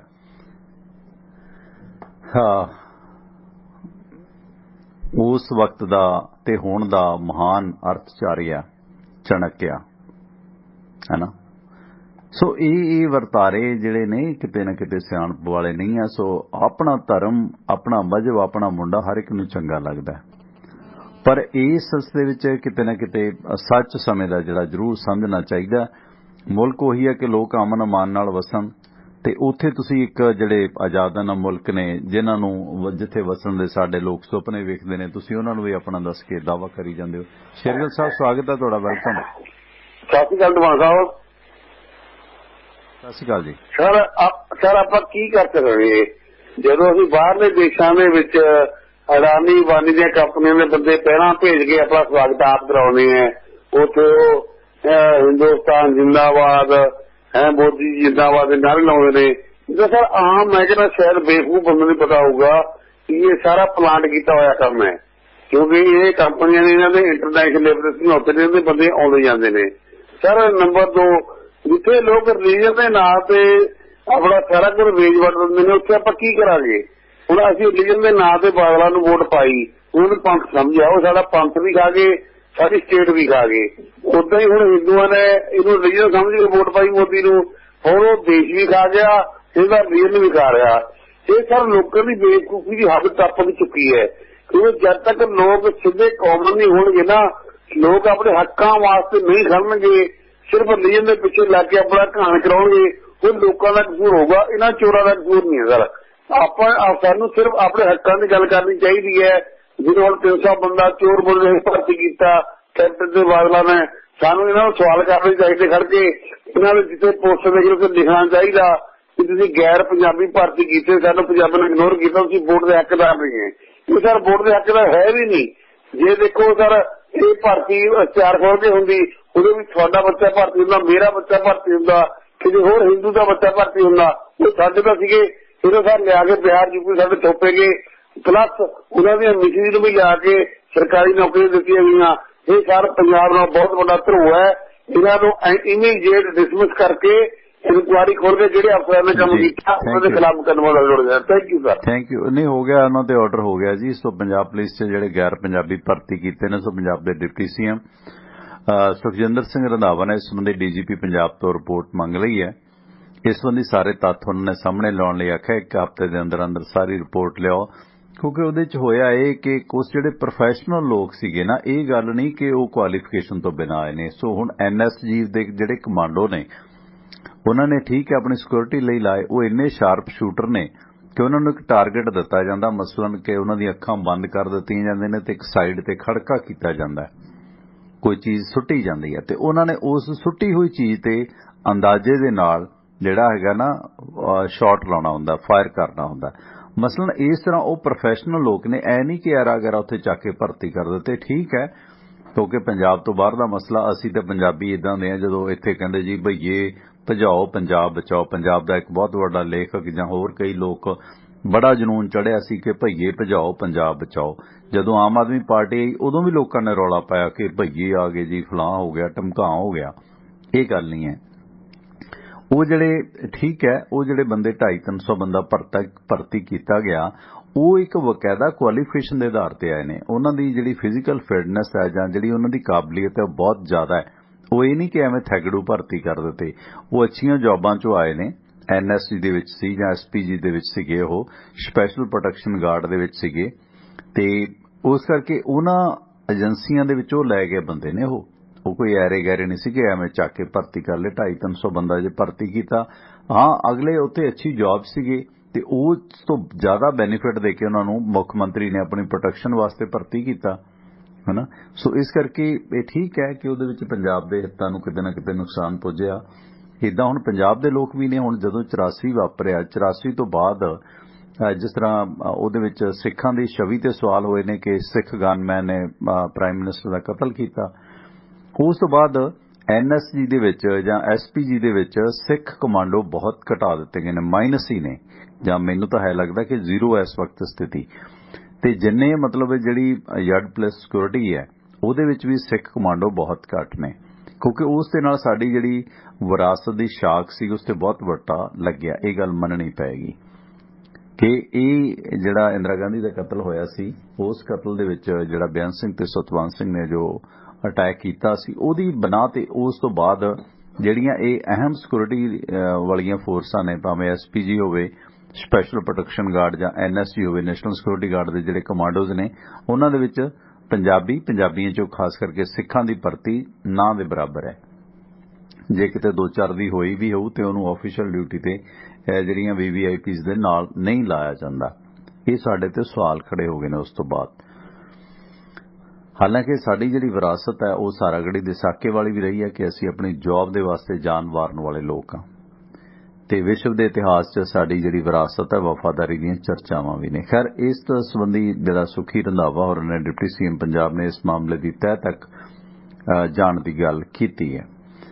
ਤੇ ਇਸ ਦੌਰਾਨ ਕੁਝ ਹੋਰ ਖਬਰਾਂ ਤੇ ਅਪਡੇਟ ਤੁਹਾਨੂੰ ਦੇ ਦਿਆਂ। ਤੇ ਉਧਰ 1984 ਦੀ ਗੱਲ ਹੋਈ ਹੈ। ਸੋ 1984 ਦੇ ਸਿੱਖ ਕਤਲੇਆਮ ਨੂੰ ਯਾਦ ਕਰਦਿਆਂ ਜਿਹੜੀਆਂ ਸ਼ਰਧਾਂਜਲੀਆਂ ਦਿੱਤੀਆਂ ਗਈਆਂ। ਅਮਰੀਕਨ ਸੰਸਦ ਮੈਂਬਰ ਪਾਰਲੀਮੈਂਟ ਨੇ ਜਿਹੜੇ ਬ੍ਰੈਡਨ ਬੋਇਲ, ਉਹਨਾਂ ਨੇ ਇਸ ਨਸ਼ਲਕੁਸ਼ੀ ਦੇ ਜਿਹੜੇ ਪੀੜਤ ਪਰਿਵਾਰ ਨੇ ਉਹਨਾਂ ਦੇ ਲਈ ਇਨਸਾਫ ਦੀ ਮੰਗ ਕੀਤੀ ਹੈ। ਅਮਰੀਕਾ ਦੇ ਪੈਂਸਿਲਵੇਨੀਆ ਤੋਂ ਜਿਹੜੇ ਮੈਂਬਰ ਪਾਰਲੀਮੈਂਟ ਨੇ ਅਮਰੀਕਨ ਪ੍ਰਤੀਨਿਧ ਸਭਾ ਦੇ ਵਿੱਚ ਉਹਨਾਂ ਨੇ ਆਖਿਆ ਕਿ ਮੈਂ 1984 ਦੇ ਸਿੱਖ ਕਤਲੇਆਮ ਦੇ ਬਾਰੇ ਗੱਲ ਕਰਨਾ ਚਾਹੁੰਦਾ, ਜਿਸ ਨੂੰ ਜੈਨੋਸਾਈਡ ਵੀ ਕਿਹਾ ਜਾਂਦਾ ਹੈ। ਭਾਰਤ ਦੀ ਉਸ ਵਕਤ ਦੀ ਪ੍ਰਧਾਨ ਮੰਤਰੀ ਇੰਦਰਾ ਗਾਂਧੀ ਦੀ 31 ਅਕਤੂਬਰ 1984 ਨੂੰ ਉਸ ਦੇ 2 ਸਿੱਖ ਗਨਮੈਨਾਂ ਵੱਲੋਂ ਹੋਈ ਹੱਤਿਆ ਤੋਂ ਬਾਅਦ ਭਾਰਤ ਦੇ ਵਿੱਚ ਸਿੱਖ ਵਿਰੋਧੀ ਕਤਲੇਆਮ ਹੋਇਆ ਸੀ, ਜਿਸ ਦੌਰਾਨ ਸ੍ਰੀ ਬੋਇਲ ਮੈਂਬਰ ਪਾਰਲੀਮੈਂਟ ਨੇ ਆਖਿਆ ਕਿ ਅਮਰੀਕਾ ਦੇ ਵਿੱਚ 1.25 ਲੱਖ ਤੋਂ ਵੱਧ ਸਿੱਖ ਨੇ ਜੋ 130 ਸਾਲ ਪਹਿਲਾਂ ਇੱਥੇ ਆਉਣੇ ਸ਼ੁਰੂ ਹੋਏ ਸਨ ਤੇ ਭਾਰਤ ਦੀ ਪ੍ਰਧਾਨ ਮੰਤਰੀ ਇੰਦਰਾ ਗਾਂਧੀ ਦੀ ਹੱਤਿਆ ਤੋਂ ਬਾਅਦ ਨਵੰਬਰ 84 ਦੇ ਵਿੱਚ ਰਾਜਧਾਨੀ ਦਿੱਲੀ ਤੇ ਹੋਰ ਸ਼ਹਿਰਾਂ ਦੇ ਵਿੱਚ ਜੋ ਸਿੱਖ ਕਤਲੇਆਮ ਹੋਇਆ ਸੀ ਤੇ ਉਸ ਮੁਤਲਕ ਜਿਹੜੀ ਹਿੰਸਾ 3-4 ਦਿਨ ਚੱਲੀ ਸੀ, ਸਿੱਖ ਭਾਈਚਾਰੇ ਦੇ ਹਜ਼ਾਰਾਂ ਲੋਕਾਂ ਨੂੰ ਕੋਹ ਕੇ ਕਤਲ ਕੀਤਾ ਗਿਆ ਸੀ। ਇਸ ਤੋਂ ਬਾਅਦ 20,000 ਸਿੱਖਾਂ ਨੂੰ ਭੱਜਣ ਦੇ ਲਈ ਵੀ ਮਜਬੂਰ ਕੀਤਾ ਗਿਆ ਸੀ ਤੇ ਅਣਗਿਣਤ ਲੋਕਾਂ ਦੇ ਘਰ ਉਜੜੇ ਸੀ। ਸੋ ਇਸ ਲਈ ਪੀੜਤਾਂ ਨੂੰ ਇਨਸਾਫ ਮਿਲਣਾ ਚਾਹੀਦਾ। ਸੋ American member parliament Braden boil ਨੇ ਅਮਰੀਕਨ ਪ੍ਰਤੀਨਿਧੀ ਸਭਾ ਦੇ ਵਿੱਚ ਇਹ ਮਸਲਾ 1984 ਦੇ ਸਿੱਖ ਕਤਲੇਆਮ ਦਾ ਉਠਾਇਆ। ਇਹ ਠੀਕ ਹੈ, ਜਾਂਚ ਹੋਣੀ ਚਾਹੀਦੀ ਹੈ। ਭਵਿੱਖ ਦੇ ਵਿੱਚ ਇਸ ਤਰ੍ਹਾਂ ਦੇ ਵਰਤਾਰੇ ਨਾ ਵਾਪਰਨ, ਇਸ ਸੰਬੰਧੀ ਸਾਰੀਆਂ ਧਿਰਾਂ ਨੂੰ ਜ਼ਿੰਮੇਵਾਰੀ ਤੋਂ ਕੰਮ ਲੈਣਾ ਚਾਹੀਦਾ। ਤੇ ਇਹ ਵਾਪਰਿਆ ਕਿਉਂ? ਮੈਂ ਅਕਸਰ ਜ਼ਿਕਰ ਕਰਦਾ ਹੁੰਦਾ ਕਿ ਉਸ ਗੱਲ ਤੇ ਬਹੁਤ ਸਾਰੇ ਲੋਕ ਸੋਚਦੇ ਨਹੀਂ, ਪਰ ਇਹ ਵਾਪਰਿਆ ਕਿਉਂ? ਕਾਂਗਰਸ ਦਾ ਖਾਤਮਾ ਤੇ BJP ਦੀ ਆਮਦ, RSS ਦੀ ਆਮਦ, ਕਿਉਂਕਿ ਜੋ ਪਖੰਡ ਦੀਆਂ ਜਾਂ ਹਿੰਦੂਤਵ ਦੇ ਗਲਤ ਏਜੰਡੇ ਦੀਆਂ ਧੱਜੀਆਂ ਨਹਿਰੂ ਨੇ, ਕਾਂਗਰਸ ਨੇ ਉਡਾਈਆਂ ਨੇ, ਉਹੀ ਸਿੱਖ ਫਲਸਫੇ ਦੇ ਵਿੱਚ ਵੀ ਉਹ ਚੀਜ਼ਾਂ ਨੇ। ਸੋ ਇਸ ਕਰਕੇ ਕਾਂਗਰਸ ਬਨਾਮ ਸਿੱਖ ਫਲਸਫਾ ਕੱਟੜ ਹਿੰਦੂਤਵ ਨੂੰ RSS ਨੂੰ ਭਾਉਂਦਾ ਨਹੀਂ। ਸੋ ਇਸੇ ਕਰਕੇ ਉਸਨੇ ਆਪਣੀਆਂ ਦੋਨੇ ਵਿਰੋਧੀ ਧਿਰਾਂ ਦੇ ਆਪਸ 'ਚ ਅਜਿਹੇ ਸਿੰਘ ਫਸਾਏ ਕਿ ਉਹਦੇ ਵਿੱਚ ਇੰਦਰਾ ਗਾਂਧੀ ਦਾ ਖਾਤਮਾ ਹੁੰਦਾ, ਫਿਰ ਸਿੱਖਾਂ ਦਾ ਖਾਤਮਾ ਹੁੰਦਾ, ਤੇ ਬੈਨੀਫਿਟ ਕਿਹਨੂੰ ਜਾਂਦਾ ਉਹ ਤੁਹਾਡੇ ਸਾਹਮਣੇ ਹੈ। ਤੇ ਸਵਾਗਤ ਤੁਹਾਡਾ, ਵੈਲਕਮ ਸਰ। ਹੈਲੋ, ਰੇਡੀਓ ਬੰਦ ਕਰਕੇ ਗੱਲ ਕਰੋ ਜਨਾਬ। 44 ਨੰਬਰ। ਜੀ ਟਵਾਣਾ ਸਾਹਿਬ ਜੀ, ਪਿਆਰ ਭਰੀ ਸਤਿ ਸ੍ਰੀ ਅਕਾਲ ਜੀ। ਸਤਿ ਸ੍ਰੀ ਅਕਾਲ ਅੰਸਾਰੀ ਸਾਹਿਬ, ਅਹਿਮਦਗੜ੍ਹ ਤੋਂ। ਹਾਂਜੀ ਹਾਂਜੀ ਹਾਂਜੀ, ਪਹਿਲਾਂ ਦਾ ਸਾਰੇ ਸੁਣਦੇ ਭਰਾਵਾਂ ਨੂੰ ਪਿਆਰ, ਆਕਾਸ਼ਵਾਣੀ ਰੇਡੀਓ ਟਵਾਣਾ ਵੀਰ ਨੂੰ, ਹਰਿੰਦਰ ਵੀਰ ਦੇ ਵੀਰ ਨੂੰ, ਭਰਾ ਨੂੰ, ਸਾਰਿਆਂ ਨੂੰ ਪਹਿਲਾਂ ਦੀਵਾਲੀ ਦੀਆਂ, ਬਾਬਾ ਵਿਸ਼ਕਰਮਾ ਡੇ ਦੀਆਂ, ਸਾਰੇ ਤਿਉਹਾਰਾਂ ਦੀਆਂ ਮੁਬਾਰਕਾਂ। ਅੱਲਾ ਅੱਗੇ ਦੁਆਵਾਂ ਨੇ ਕਿ ਅੱਲਾ ਅਮਨ ਸ਼ਾਂਤੀ ਰੱਖੇ। ਤਿਉਹਾਰ ਤਾਂ ਸਾਰੇ ਨਿਕਲ ਹੀ ਚਲੀ ਜਾਂਦੇ ਨੇ, ਜਿਸ ਤਰ੍ਹਾਂ ਈਦ ਦਾ ਤਿਉਹਾਰ ਆਇਆ, ਈਦ ਕਰਦਾ, ਬੱਕਰਾ ਈਦ ਦਾ। ਦੁਆਵਾਂ ਸਾਡੇ ਭਾਈਚਾਰੇ ਨੂੰ ਇਹ ਕਰਨੀਆਂ ਚਾਹੀਦੀਆਂ ਨੇ, ਅਮਨ ਸ਼ਾਂਤੀ ਰਹੇ ਸਾਡੇ ਗੋਬਰ ਭਗਤਾਂ ਤੋਂ। ਜਿਸ ਤਰ੍ਹਾਂ ਹੁਣ ਇਹ ਤੋਂ ਪਹਿਲਾਂ ਗੱਲ ਕਰੀਏ ਨਾ ਫੈਜ਼ਾਬਾਦ, ਇਹਨਾਂ ਨੂੰ ਹਰ ਬੰਦੇ ਦਾ, ਧਰਮ ਦਾ, ਬੰਦੇ ਦਾ, ਪੱਖੀ ਦਾ ਇਹਨਾਂ ਨੂੰ ਚੁਭਦਾ ਵਾ। ਇਸਲਾਮ ਦਾ ਤਾਂ ਬੰਦਾ ਇਹਨਾਂ ਨੂੰ ਮੂਹਰੇ ਕਹਿੰਦੇ ਲੱਗਿਆ ਮਿਲ ਜਾਵੇ ਕਹਿੰਦਾ ਇਹ ਮੁਹੰਮਦ ਅਲੀ ਆ ਜਾਂ ਕੋਈ ਖਾਂ ਵਾ। ਇਹਨਾਂ ਨੂੰ ਤਾਂ ਇਸ ਤਰ੍ਹਾਂ ਵਿਊ ਵਰਗਾ ਕਹਿੰਦੇ ਸੱਤ ਦਾ ਪੁੱਤ ਜਾਂ ਜਿਵੇਂ ਵੀ ਜ਼ਹਿਰੀਲੇ ਵਰਗੇ ਲੱਗਦੇ ਨੇ। ਇਹਨਾਂ ਦੀਆਂ ਸੋਚਾਂ ਹੋ ਗਈਆਂ ਗੋਬਰ ਭਗਤਾਂ ਦੀਆਂ।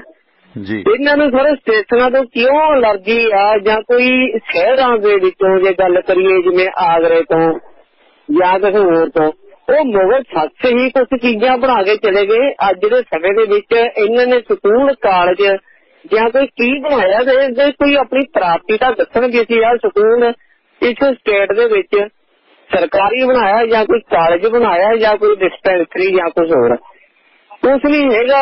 ਸਾਡੇ ਪ੍ਰਾਈਮ ਮਿਨਿਸਟਰ ਨੇ ਕਿਹਾ ਵੀ 18 ਲੱਖ ਦੀਵਾ ਬਾਹਰੋਂ ਅਯੋਧਿਆ 'ਚ। ਉਹਨਾਂ ਨੂੰ ਤੇਲ ਦੇ ਭਾਅ ਦਾ ਹੀ ਨਹੀਂ ਪਤਾ ਹੋਣਾ ਵੀ ਜੇ ਕਦੇ ਤੜਕਾ ਲਾਇਆ ਫਿਰ ਪਤਾ ਕਰੋ ਵੀ ਕਿੰਨਾ ਰੇਟ ਤੇਲ ਦਾ ਵੱਧ ਗਿਆ। ਜਦੋਂ ਸਾਰੇ ਮਹਿੰਗਾਈ ਹੁੰਦੀ ਸੀ ਨਾ ਤਾਂ ਆਪਣੇ ਮਨਮੋਹਨ ਰਹੇ ਪ੍ਰਧਾਨ ਮੰਤਰੀ ਸੀਗੇ, ਤਾਂ ਰੋਡਾਂ ਤੇ ਆ ਕੇ ਸਾਰੇ ਸਿਲੰਡਰ ਸਿਰ ਤੇ ਚੱਕ ਕੇ ਤੇ ਯਾਰ ਗਲਾਂ ਦੇ ਵਿੱਚ ਪਿਆਜ਼ ਪਾ ਕੇ ਹਾਰ ਬਣਾ ਕੇ ਪ੍ਰਦਰਸ਼ਨ ਕਰਦੇ ਸੀ। ਅੱਜ ਸਾਨੂੰ ਇਹ ਵੀ ਨਹੀਂ ਪਤਾ ਲੱਗਦਾ ਵੀ ਪ੍ਰਦਰਸ਼ਨਕਾਰੀਆਂ ਨੂੰ ਵੀ ਸਾਨੂੰ ਇੰਨੀ ਸੁਚੇਤ ਕਰਤੀ ਵੀ ਕਿਸੇ ਨੇ ਰੋਡ ਤੇ ਕਰਨਾ ਹੀ ਨਹੀਂ। ਕੋਈ ਬੰਦਾ ਡੈਮੋਕ੍ਰੇਟਿਕ ਕਰਕੇ ਬੰਦਾ ਆਪਣੀ ਆਵਾਜ਼ ਨਹੀਂ ਉਠਾ ਸਕਦਾ। ਅੱਜ ਤੇਲ ਦਾ ਰੇਟ ਕਰੀਏ ਗੱਲ ਸਰ, ਪੈਟਰੋਲ ਦੀ 111 ਰੁਪਏ 36 ਪੈਸੇ ਵੱਧ ਗਿਆ। ਸਾਡੀ ਕੋਈ ਨਹੀਂ ਬੋਲਦਾ, ਕੀ ਗੱਲ ਸਮਝ ਨਹੀਂ ਆ ਰਹੀ ਹੈ ਕਿ ਜਿਹੜਾ ਬੋਲਦਾ ਤਾਂ ਉਹਨੂੰ ਕਦੇ ਧੱਕੇ ਠੋਕ ਦੋ। ਜਿਹੜਾ ਬੰਦਾ ਕੋਈ ਕਿਸੇ ਦੀ ਆਵਾਜ਼ ਉਠਾਉਂਦਾ, ਕੋਈ ਚੈਨਲਾਂ ਨੂੰ ਠੋਕ ਦਿੰਦੇ ਨੇ, ਤਾਂ ਭਗਤ ਗੱਲਾਂ ਹੀ ਇਹਨਾਂ ਦੀਆਂ ਕਰਦੇ ਨੇ। ਜੇ ਇੱਕ ਤਰ੍ਹਾਂ ਬੰਦੇ ਦਾ ਪਤਾ ਲੱਗ ਜਾਵੇ ਵੀ ਕਿਸੇ ਨੇ ਬਿਆਨਬਾਜ਼ੀ ਦਿੱਤੀ ਸੁਰਖੀਆਂ 'ਚ ਰਹਿਣ ਦੇ ਲਈ, ਉਹ ਡਿਬੇਟ ਵਾਲੇ ਸਾਨੂੰ ਭੌਂਕਣ ਦੇ ਲਈ ਇੰਨਾ ਬੈਠਦੇ ਨੇ ਕਹਿੰਦਾ ਚੈਨਲ ਦੇ ਬੰਦਾ ਦੂਜਾ ਦਾ ਜਿਹੜਾ ਦੇਖਣ ਵਾਲਾ ਕਹਿੰਦਾ ਨਿਊਜ਼ ਵੀ ਅਸੀਂ ਦੇਖੀਏ। ਜਿਹੜੇ ਦੂਜੇ ਨੂੰ ਕਹਿੰਦੇ ਨੇ ਬੰਦ ਕਰਦੇ ਕੀ ਆ ਵੀ ਇਹਨਾਂ ਨੂੰ ਡੰਡਾ ਰੱਖਣਾ ਚਾਹੀਦਾ ਆਪਸ ਵਿੱਚ ਇੱਕ ਦੂਜੇ ਦੇ ਖੋਪੜ 'ਚ ਮਾਰਨ। ਉਹ ਆਪਸ 'ਚ ਉਹੀ ਗੱਲਾਂ ਨੂੰ ਬੰਦਿਆਂ ਨੂੰ ਬਿਠਾ ਵੀ ਲੈਂਦੇ ਨੇ, ਸਿਆਣਿਆਂ ਨੂੰ ਗੱਲ ਵੀ ਵਾਰ-ਵਾਰ ਉਹੀ ਕਰੀ ਜਾਣੀ ਆ ਉਹ ਮੁੱਦੇ ਦੇ। ਜੀ ਜੀ ਬਿਲਕੁਲ ਬਿਲਕੁਲ ਅੰਸਾਰੀ ਸਾਹਿਬ, ਠੀਕ ਹੈ ਸਰ ਜੀ, ਥੈਂਕ ਯੂ ਅੰਸਾਰੀ ਸਾਹਿਬ, ਅਹਿਮਦਗੜ੍ਹ ਤੋਂ ਜੁੜੇ ਸਨ ਆਪਣੇ ਨਾਲ। ਬਿਲਕੁਲ ਦੇਖੋ, ਤੁਸੀਂ ਦੇਸ਼ ਦੇ PM ਬਣਦੇ ਹੋ, CM ਬਣਦੇ ਹੋ, ਅਜਿਹਾ ਕੰਮ ਕਰਕੇ ਜਾਓ ਜਿਹੜਾ ਸਾਰਿਆਂ ਲਈ ਸਾਂਝਾ ਹੋਵੇ। ਕਿਉਂਕਿ ਤੁਹਾਡਾ ਜਿਹੜਾ ਰਾਜ ਧਰਮ ਹੈ ਹਿੰਦੂ, ਸਿੱਖ ਜਾਂ ਮੁਸਲਿਮ ਵਾਸਤੇ ਨਹੀਂ ਹੈ। ਜਿਸ ਧਰਮ ਦੇ ਤੁਸੀਂ ਰਾਜ ਧਰਮ ਇਹ ਹੈ ਕਿ ਜਿਸ ਰਾਜ ਦੇ ਤੁਸੀਂ ਪ੍ਰਮੁੱਖ ਹੋ ਉੱਥੇ ਜਿਹੜੀ ਕਿਸੇ ਵੀ ਕਿਸਮ ਦੀ ਧਰਮ ਦੀ ਪਰਜਾ ਰਹਿੰਦੀ ਹੈ ਉਹਨਾਂ ਸਾਰਿਆਂ ਦੇ ਧਰਮ ਪ੍ਰਤੀ ਤੁਸੀਂ ਸੁਚੇਤ ਹੋਵੋ। ਖੈਰ ਅਯੋਧਿਆ ਦੀ ਗੱਲ ਚੱਲੀ ਸੀ। ਅਯੋਧਿਆ ਦੇ ਵਿੱਚ ਜਿਹੜੇ 12 ਲੱਖ ਦੀਵੇ ਜਗਾਉਣ ਦਾ ਵਰਲਡ ਰਿਕਾਰਡ ਤੇ ਲੇਜ਼ਰ ਸ਼ੋਅ ਅੱਜ ਹੋ ਰਿਹਾ ਤੇ CM ਜੋਗੀ ਨੇ ਆਖਿਆ ਕਿ ਹੁਣ ਜੇ ਕਾਰ ਸੇਵਾ ਹੋਵੇਗੀ ਤਾਂ ਗੋਲੀ ਨਹੀਂ ਫੁੱਲ ਵਰਸਾਏ ਜਾਣਗੇ, ਕਿਉਂਕਿ ਪਹਿਲਾਂ 1990 ਦੇ ਵਿੱਚ ਕਾਰ ਸੇਵਕਾਂ ਤੇ ਗੋਲੀਆਂ ਚੱਲੀਆਂ ਸਨ। ਇਸ ਦੌਰਾਨ ਸ਼੍ਰੀ ਰਾਮ ਲਕਸ਼ਮਣ ਦੇ ਡਰੈਸ ਦੇ ਵਿੱਚ ਆਏ ਜਿਹੜੇ ਲੋਕ ਸੀਗੇ, ਜੋ ਕਰੈਕਟਰ ਸੀ, ਉਹ ਉਹਨਾਂ ਨੂੰ ਇੱਕ ਵਿਸ਼ੇਸ਼ ਹੈਲੀਕਾਪਟਰ ਦੇ ਵਿੱਚ ਲਿਆਂਦਾ ਗਿਆ ਤੇ CM ਯੋਗੀ ਨੇ ਉਹਨਾਂ ਦਾ ਸਵਾਗਤ ਕੀਤਾ। ਸਰਯੂ ਨਦੀ ਦੇ ਕਿਨਾਰੇ ਜਿਹੜੇ 32 ਘਾਟਾਂ ਤੇ 9,51,000 ਦੀ ਜਗ੍ਹਾ ਨੇ ਦੀਵੇ ਜਗਾਏ ਗਏ ਨੇ ਤੇ ਪੂਰੀ ਅਯੋਧਿਆ ਨਗਰੀ ਦੇ ਵਿੱਚ 12 ਲੱਖ ਦੀਵੇ ਜਗਾਉਣ ਦਾ ਵਰਲਡ ਰਿਕਾਰਡ ਬਣਿਆ। ਪਰ ਇਹਦੇ 'ਚ ਆਊਟਪੁੱਟ ਕੀ ਹੈ, ਨਿਕਲੇਗਾ ਕੀ? ਜੇ ਤੁਸੀਂ ਗੱਲ ਇਹ ਨਹੀਂ, ਕਈਆਂ ਨੂੰ ਲੱਗਣਾ ਕਿ ਸਾਡੇ ਧਰਮ ਕਰਕੇ ਕਰਦੇ ਆ। ਸ਼੍ਰੀ ਰਾਮ ਦੇ ਨਾਂ ਤੇ ਵੱਡੇ ਹਸਪੀਟਲ ਬਣ, ਵੱਡੇ ਸਕੂਲ ਬਣ, ਇਸੇ ਤਰ੍ਹਾਂ ਸਿੱਖਾਂ ਦੇ ਜਿਹੜੇ ਮਨਾਇਆ ਜਾਂਦਾ ਲੱਖਾਂ ਰੁਪਏ ਦੇ ਫੁੱਲ ਲਾਏ ਜਾਂਦੇ ਨੇ, ਉਹਨਾਂ ਦੀ ਆਊਟਪੁੱਟ ਕੀ ਹੈ ਤੇ ਫੁੱਲਾਂ ਵਰਗੇ ਬੱਚਿਆਂ ਦਾ ਹਾਲਾਤ ਕੀ ਹੈ। ਆ ਬਟਾਲਾ ਦੇ ਵਿੱਚ ਇੱਕ ਗਟਰ 'ਚ ਡਿੱਗਿਆ ਸੀ ਬੱਚਾ, ਸ਼੍ਰੀ ਗੁਰੂ ਨਾਨਕ ਦੇਵ ਜੀ ਦੇ ਵਿਆਹ ਪਰਵ ਤੇ 150 ਰੁਪਏ ਦਾ ਗਟਰ ਨਹੀਂ ਲਾ ਸਕੇ ਅਸੀਂ। ਇੱਕ 4-5 ਸਾਲ ਦਾ ਸਿੱਖ ਬੱਚਾ ਗਟਰ 'ਚ ਡਿੱਗ ਕੇ ਮਰ ਗਿਆ ਸੀਗਾ। ਉਹ ਕੰਮ ਕਰਨਾ ਚਾਹੀਦਾ ਜਿਹੜਾ ਪਬਲਿਕ ਦੀ ਭਲਾਈ ਵਾਸਤੇ ਹੋਵੇ, ਭਾਵੇਂ ਧਰਮ ਦੇ ਨਾਂ ਤੇ ਸ਼੍ਰੀ ਰਾਮ ਦੇ ਨਾਂ ਤੇ ਕਰ ਦਿਓ, ਅੱਲਾ ਮੀਆਂ ਦੇ ਨਾਂ ਤੇ ਕਰ ਦਿਓ, ਗੁਰੂ ਗ੍ਰੰਥ ਸਾਹਿਬ ਦੇ ਕਿਸੇ ਦੇ ਵੀ ਨਾਂ ਤੇ ਕਰ ਦਿਓ। ਪਬਲਿਕ ਵੈਲਫੇਅਰ ਦੇ ਕੰਮ ਹੋਣੇ ਚਾਹੀਦੇ ਨੇ। ਇਸ ਤਰ੍ਹਾਂ ਕੀ ਹੋਣਾ, ਆਨੰਦਪੁਰ ਸਾਹਿਬ ਚਿੱਟਾ ਕਰ ਦਿੱਤਾ ਸੀ ਅਕਾਲੀਆਂ ਨੇ ਕਿ ਚਿੱਟਾ ਚਿੱਟਾ, ਕੀ ਨਿਕਲਿਆ ਚਿੱਟੇ ਚੋਂ? ਉਸ ਤੋਂ ਬਾਅਦ ਸਾਰਾ ਹੀ ਪੰਜਾਬ ਚਿੱਟਾ ਚਿੱਟਾ ਹੋ ਗਿਆ। ਇੱਕ ਗੁਜਰਾਤ ਤੋਂ ਸਰੋਤਿਆਂ ਦਾ ਮੈਸੇਜ ਆਇਆ, ਕਹਿੰਦੇ ਸਾਨੂੰ ਤਾਂ ਚਿੱਟੇ ਵਾਂਗੂ ਲੱਗ ਗਿਆ, ਕੱਲ ਜਿਵੇਂ ਨੈੱਟ ਬੰਦ ਸੀ, ਕਹਿੰਦੇ ਅਸੀਂ ਤਾਂ ਐਂ ਹੋ ਗਿਆ ਜਿਵੇਂ ਚਿੱਟੇ ਤੇ ਲੱਗੇ ਹੋਏ ਆ। ਸੋ ਉਹ ਜਿਹੜਾ ਹੈਗਾ ਨਾ, ਉਹ ਚੀਜ਼ਾਂ ਕਰਨੀਆਂ ਚਾਹੀਦੀਆਂ ਨੇ ਜਿਹਦੇ ਨਾਲ ਕੋਈ ਵੈਲਫੇਅਰ ਹੋਵੇ। ਖੈਰ ਕੁਝ ਖਬਰਾਂ, ਇਸ ਤੋਂ ਬਾਅਦ ਫਿਰ ਆਪਾਂ ਬਨਾਰਸੀ ਠੱਗਾਂ ਦਾ ਜ਼ਿਕਰ ਕਰਾਂਗੇ ਤੇ ਖਬਰਾਂ ਦੀ ਦੁਨੀਆ ਤੇ ਨਜ਼ਰ ਮਾਰਦੇ ਹਾਂ ਕਿ ਜਿਸ ਤਰ੍ਹਾਂ ਇਸ ਸਾਲ ਪਰਾਲੀ ਸਾੜਨ ਦੇ ਮਾਮਲੇ ਘਟੇ ਨੇ। ਹਾਲਾਂਕਿ ਦੀਵਾਲੀ ਹੈ, ਪ੍ਰਦੂਸ਼ਣ ਵਧੇਗਾ, ਥੋੜੀ ਬਦਲਵਾਈ ਦਾ ਮਾਹੌਲ ਵੀ ਦੱਸਦੇ ਆ। ਕੱਲ ਵੀ ਹਲਕੀ ਬੂੰਦਾਬਾਂਦੀ ਕੁਝ ਏਰੀਏ 'ਚ ਹੋਈ ਹੈ ਤੇ 에ਅਰ ਕੁਆਲਿਟੀ ਕਮਿਸ਼ਨ ਦਿੱਲੀ ਸਰਕਾਰ, ਜੋ ਭਾਰਤ ਸਰਕਾਰ ਦਾ, ਉਸਨੇ ਜਾਣਕਾਰੀ ਦਿੱਤੀ ਕਿ ਇਸ ਸਾਲ ਪਿਛਲੇ ਸਾਲ ਦੇ ਮੁਕਾਬਲੇ 51% ਮਾਮਲੇ ਝੋਨੇ ਦੀ ਪਰਾਲੀ ਸਾੜਨ ਦੇ ਘਟੇ ਨੇ। ਪੰਜਾਬ, ਹਰਿਆਣਾ, ਯੂਪੀ, ਰਾਸ਼ਟਰੀ ਰਾਜਧਾਨੀ ਖੇਤਰ NCR ਕਿਹਾ ਜਾਂਦਾ, ਜਿਸ ਨੂੰ ਉਸ ਦੇ ਵਿੱਚ 8575 ਥਾਵਾਂ ਦਾ ਸਰਵੇ ਕੀਤਾ ਗਿਆ ਤੇ ਪਰਾਲੀ ਸਾੜਨ ਕਰਕੇ ਇਹਨਾਂ ਲੋਕਾਂ ਨੂੰ 58 ਲੱਖ ਜੁਰਮਾਨਾ ਇਸ ਵਾਰੇ ਕੀਤਾ ਗਿਆ। ਤੇ ਇਸ ਸੰਬੰਧੀ 에ਅਰ ਕੁਆਲਿਟੀ ਕਮਿਸ਼ਨ ਨੇ ਜਾਣਕਾਰੀ ਦਿੱਤੀ ਹੈ ਕਿ ਹਰਿਆਣਾ, ਪੰਜਾਬ, ਯੂਪੀ, ਰਾਜਸਥਾਨ, ਦਿੱਲੀ ਤੇ NCR ਦੇ ਵਿੱਚ ਪਰਾਲੀ ਸਾੜਨ ਦੀਆਂ ਘਟਨਾਵਾਂ ਸਾਲ 2020 ਦੇ ਵਿੱਚ 43,900 ਤੋਂ ਘਟ ਕੇ 2021 ਦੇ ਵਿੱਚ 21,364 ਹੋ ਗਈਆਂ ਨੇ। ਅਜੇ ਵੇਟ ਕਰੋ, ਅਜੇ ਤਾਂ ਮਾਲਵੇ ਦੇ ਵਿੱਚ ਨਾ ਅੱਧਾ ਝੋਨਾ ਨਿਬੜਿਆ। ਚੀਕਾਂ ਨਾ ਮਾਰਿਓ, ਠੀਕ ਹੈ, ਚਲੋ ਚੰਗੀ ਗੱਲ ਹੈ, ਇਹ ਚੀਜ਼ ਹੋ ਰਹੀ ਹੈ ਤੇ ਇਸ ਦੌਰਾਨ ਕਿਤੇ ਨਾ ਕਿਤੇ ਇਹ ਚੀਜ਼ ਦਾ ਜਿਹੜਾ ਸੱਚ ਸਾਹਮਣੇ ਆਉਣ ਵਾਲੇ ਸਮੇਂ 'ਚ ਆਏਗਾ। ਵੈਸੇ ਲੋਕਾਂ ਨੇ ਜਿਹੜਾ ਪਰਾਲੀ ਨੂੰ ਗਾਲਣ ਵਾਲੇ ਕਈ ਸੰਦ ਸੰਦੇੜੇ ਵੀ ਇਕੱਠੇ ਕੀਤੇ ਨੇ। ਜੋਗਿੰਦਰ ਜੀ ਤੁਸੀਂ ਹੋਲਡ ਰੱਖਣਾ। 40 ਨੰਬਰ ਸਵਾਗਤ ਹੈ ਤੁਹਾਡਾ, ਵੈਲਕਮ। ਹਾਂਜੀ ਟਵਾਣਾ ਸਾਹਿਬ, ਸਤਿ ਸ਼੍ਰੀ ਅਕਾਲ ਜੀ। ਸਤਿ ਸ਼੍ਰੀ ਅਕਾਲ ਬਾਈ ਜੀ। ਹਾਂ ਬਾਈ, ਚਰਨਜੀਤ ਬੋਲ ਰਿਹਾ ਘਨੌਰ ਕੰਤਪੁਰੇ ਤੋਂ। ਹਾਂਜੀ ਚਰਨਜੀਤ, ਸਵਾਗਤ ਤੁਹਾਡਾ। ਹਾਂ, ਦੀਵਾਲੀ ਮਨਾਉਣ ਵਾਸਤੇ ਟਿੱਕਰੀ ਬਾਰਡਰ ਤੇ ਜਾ ਰਹੇ ਹਾਂ ਜੀ। ਅੱਛਾ, ਕਿਸਾਨਾਂ ਨਾਲ ਦੀਵਾਲੀ ਮਨਾਓਗੇ? ਓਕੇ, ਹਾਂਜੀ ਹਾਂ ਬਿਲਕੁਲ। ਚਲੋ ਲਾਈਵ ਅਪਡੇਟ ਦਿਓ, ਕੱਲ ਨੂੰ ਆਪਾਂ ਦੀਵਾਲੀ ਟ੍ਰੇਨ ਜਾ ਰਹੇ ਹਾਂ। ਹਾਂਜੀ, ਅਸੀਂ ਰੋਹਤਕ ਪਹੁੰਚੇ ਹਾਂ ਜੀ। ਅੱਛਾ, ਕਿੰਨੇ ਜਾਣੇ ਹੋ ਤੁਸੀਂ ਸਾਰੇ ਪਿੰਡ ਘਨੌੜ ਤੋਂ? ਅਸੀਂ 4 ਜਾਣੇ ਹਾਂ ਜੀ। ਅੱਛਾ, ਆਪਣੇ ਵਹੀਕਲ ਤੇ ਜਾ ਰਹੇ ਹੋ ਜਾਂ ਬਾਈ ਬੱਸ ਟ੍ਰੇਨ 'ਚ? ਨਹੀਂ, ਬਾਈ ਟ੍ਰੇਨ। ਅੱਛਾ, ਮੈਂ ਤੁਹਾਨੂੰ ਲੋਕੇਸ਼ਨ ਭੇਜੀ ਆ ਵਾਲੀ ਟ੍ਰੇਨ ਦੀ। ਅੱਛਾ ਅੱਛਾ ਅੱਛਾ, ਓਕੇ ਤੁਹਾਡੇ WhatsApp ਤੇ। ਓਕੇ, ਕੋਈ ਨਹੀਂ, ਕੱਲ ਨੂੰ ਸਾਰੀ ਅਪਡੇਟ ਦਿਓ ਕਿ ਕਿਸ ਤਰ੍ਹਾਂ ਦਾ ਮਾਹੌਲ ਹੈ ਤੇ ਆਪਾਂ ਕੱਲ ਵੀ ਮਨਾਵਾਂਗੇ, ਹੈ ਨਾ। ਜੇ ਕੋਈ ਹੋਰ ਲੋਕ ਵੀ ਹੋਏ, ਬਜ਼ੁਰਗ ਹੋਏ, ਉਹਨਾਂ ਨਾਲ ਵੀ ਗੱਲ ਕਰਾਏ। ਬਿਲਕੁਲ ਜੀ, ਬਿਲਕੁਲ, ਕਿਉਂ ਨਹੀਂ। ਕੱਲ ਆਪਾਂ ਰੇਡੀਓ ਤੇ ਦੀਵਾਲੀ ਮਨਾਵਾਂਗੇ ਸਾਰਿਆਂ ਨਾਲ ਰਲ ਮਿਲ ਕੇ। ਬਹੁਤ ਬਹੁਤ ਧੰਨਵਾਦ Charanjit Shali, thank you. Joginder Singh Malaysia ਤੋਂ ਨੇ, ਇੰਨੀ ਦਿਨੀ ਪੰਜਾਬ ਆਏ ਹੋਏ ਨੇ। ਜੋਗਿੰਦਰ ਜੀ ਸਵਾਗਤ ਹੈ ਤੁਹਾਡਾ, ਵੈਲਕਮ। ਸਤਿ ਸ਼੍ਰੀ ਅਕਾਲ ਟਵਾਣਾ ਸਾਹਿਬ। ਸਤਿ ਸ਼੍ਰੀ ਅਕਾਲ ਜੀ, ਸਤਿ ਸ਼੍ਰੀ ਅਕਾਲ। ਕਿਵੇਂ ਮਨਾ ਰਹੇ ਹੋ? ਟਵਾਣਾ ਸਾਹਿਬ ਮੈਂ ਇਹੀ ਪੁੱਛਣਾ ਜੀ, ਨਹੀਂ ਟਵਾਣਾ ਸਾਹਿਬ ਮੈਂ ਇਸੇ ਕਰਕੇ ਤੁਹਾਨੂੰ ਫੋਨ ਕੀਤਾ ਸੀ ਕਾਫੀ ਦਿਨਾਂ ਬਾਅਦ ਵੀ ਅਗਰ ਕਿਸਾਨ ਦੀਪਾਵਲੀ ਮਨਾ ਰਹੇ ਆ ਤੇ ਫਿਰ ਆਪਾਂ ਮਨਾਵਾਂਗੇ, ਖਾਸ ਕਰਕੇ ਮੈਂ, ਤੇ ਬਾਕੀ ਤਾਂ ਨਹੀਂ ਮਨਾਵਾਂਗੇ। ਫਿਰ ਮਾੜਾ ਮੋੜਾ ਕਰ ਜੋ ਵੀ ਆ ਥੋੜਾ ਬਹੁਤ ਸ਼ਗਨ ਵਿਹਾਰ ਕਰਾਂਗੇ। ਹਾਂ ਜ਼ਰੂਰ, ਜਿੰਨਾ ਕੁ ਜਾਇਜ਼ ਆ। ਦੇਖੋ ਤਿਉਹਾਰ ਹੈ, ਉਤਸ਼ਾਹ ਬਖਸ਼ਦਾ ਹੈ, ਸੋ ਇਸ ਕਰਕੇ ਤਿਉਹਾਰ ਮਨਾਉਣੇ ਚਾਹੀਦੇ ਨੇ ਤੇ ਮਨਾਉਣੇ ਚਾਹੀਦੇ ਟਵਾਣਾ ਸਾਹਿਬ, ਠੀਕ ਹੈ, ਲੇਕਿਨ ਆਪਣੇ ਭਰਾ ਕਿਸਾਨ ਭਰਾ ਉੱਥੇ ਬੈਠੇ ਆ, ਆਪਾਂ ਕਿੱਦਾਂ ਮਨਾ ਸਕਦੇ? ਅਗਰ ਉਹ ਮਨਾਉਣਗੇ ਤਾਂ ਮੈਂ ਮਨਾਵਾਂਗਾ। ਕੋਈ ਨਹੀਂ, ਮੇਰਾ ਮਾਈਂਡ ਬਣਿਆ ਮੇਰੇ ਬੱਚਿਆਂ ਦਾ ਵੀ। ਓਕੇ, ਕੋਈ ਨਹੀਂ, ਥੈਂਕ ਯੂ। ਹਾਂ, ਸ਼ਗਨ ਦੇ ਤੌਰ ਤੇ ਥੋੜਾ ਮਨਾਉਣਾ ਚਾਹੀਦਾ। ਥੈਂਕ ਯੂ, ਮਿਹਰਬਾਨੀ। ਕਿਉਂਕਿ ਤਿਉਹਾਰ ਨਾ ਜ਼ਿੰਦਗੀ 'ਚ ਉਤਸ਼ਾਹ ਬਖਸ਼ਦੇ ਨੇ। ਤੁਸੀਂ ਵੇਖੋ, ਇਹ ਚੀਜ਼ ਤੁਹਾਡੇ ਮਨ ਤੇ ਅਸਰ ਕਰਦੀ ਹੈ। ਮਾਰਕੀਟ 'ਚ ਰੌਣਕਾਂ ਨੇ, ਨਰਾਤਿਆਂ ਤੋਂ ਬਾਅਦ ਖਾਸ ਕਰਕੇ ਆਮਦ ਹੁੰਦੀ ਹੈ, ਉਤਸ਼ਾਹ ਹੁੰਦਾ। ਚਲੋ ਖਰੀਦੋ ਫਰੋਖਤ ਕਰਦੇ ਨੇ, ਪਰ ਐਂ ਨਾ ਵੀ ਝੱਗਾ ਚੌੜ ਨਾ ਕਰੋ। ਜਿੰਨਾ ਕੁ ਪੁੱਗਦਾ ਨਾ, ਪੁੱਗਦਾ ਕਰ ਲੈਣਾ ਚਾਹੀਦਾ। ਸਾਡੇ ਇਹਨਾਂ ਪ੍ਰੋਗਰਾਮਾਂ ਨੂੰ ਸਪੋਰਟ ਕੀਤਾ ਬਾਈ ਬਲਵੀਰ ਸਿੰਘ ਸਮਾਨਪੁਰ ਪਰਿਵਾਰ ਨੇ, ਜਿਨ੍ਹਾਂ ਦੇ ਅਮਰੀਕਾ ਦੇ ਵਿੱਚ ਕਈ ਸਾਰੇ ਕਾਰੋਬਾਰ ਨੇ। ਵਾਸ਼ਿੰਗਟਨ ਦੇ ਵਿੱਚ ਹੈ ਉਹਨਾਂ ਦਾ Arlington fuel stop, 1801 Pioneer East Highway exit 208 ਤੇ। इस लोकेशन ते तुहानूं फ्री कॉफी ईमेल फैक्स करने की सुविधा ते ट्रक पार्किंग फ्री है ते नाल ट्रकां दा समान समग्री इत्थों खरीद सकते हो।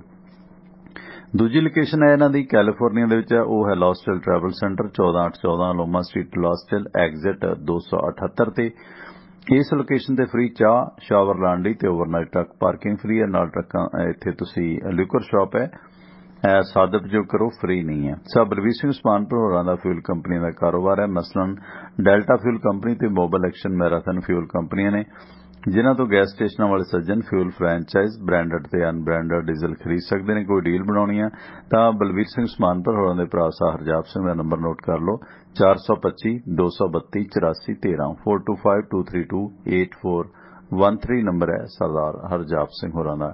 इसी तरह वाशिंगटन फील्ड सर्विस सियाटल इलाके के लोकल लोड चाहते हो लंबे रूटा तो उकताए हो दिने दिने ट्रक चलाओ शामां नूं घर आओ ते सांझ बनाओ वाशिंगटन फील्ड सर्विस वाले नाल जे तुसीं ऑनर ऑपरेटर ड्राइवर हो तुहाडी सहूलत वास्ते डिस्पैच भी पंजाबी अंग्रेजी भाषा च दिंदे ने ते इस दौरान अगर तुहानूं ड्राइविंग दी जॉब चाहिदी है तां ओह भी इन्हां तो मिल सकदी है ते वेजस ने जिहड़ा मेहनत नाल ड्राइविंग दा ओह भी आवरली प्रति घंटा दे हिसाब नाल पे कीता जांदा है।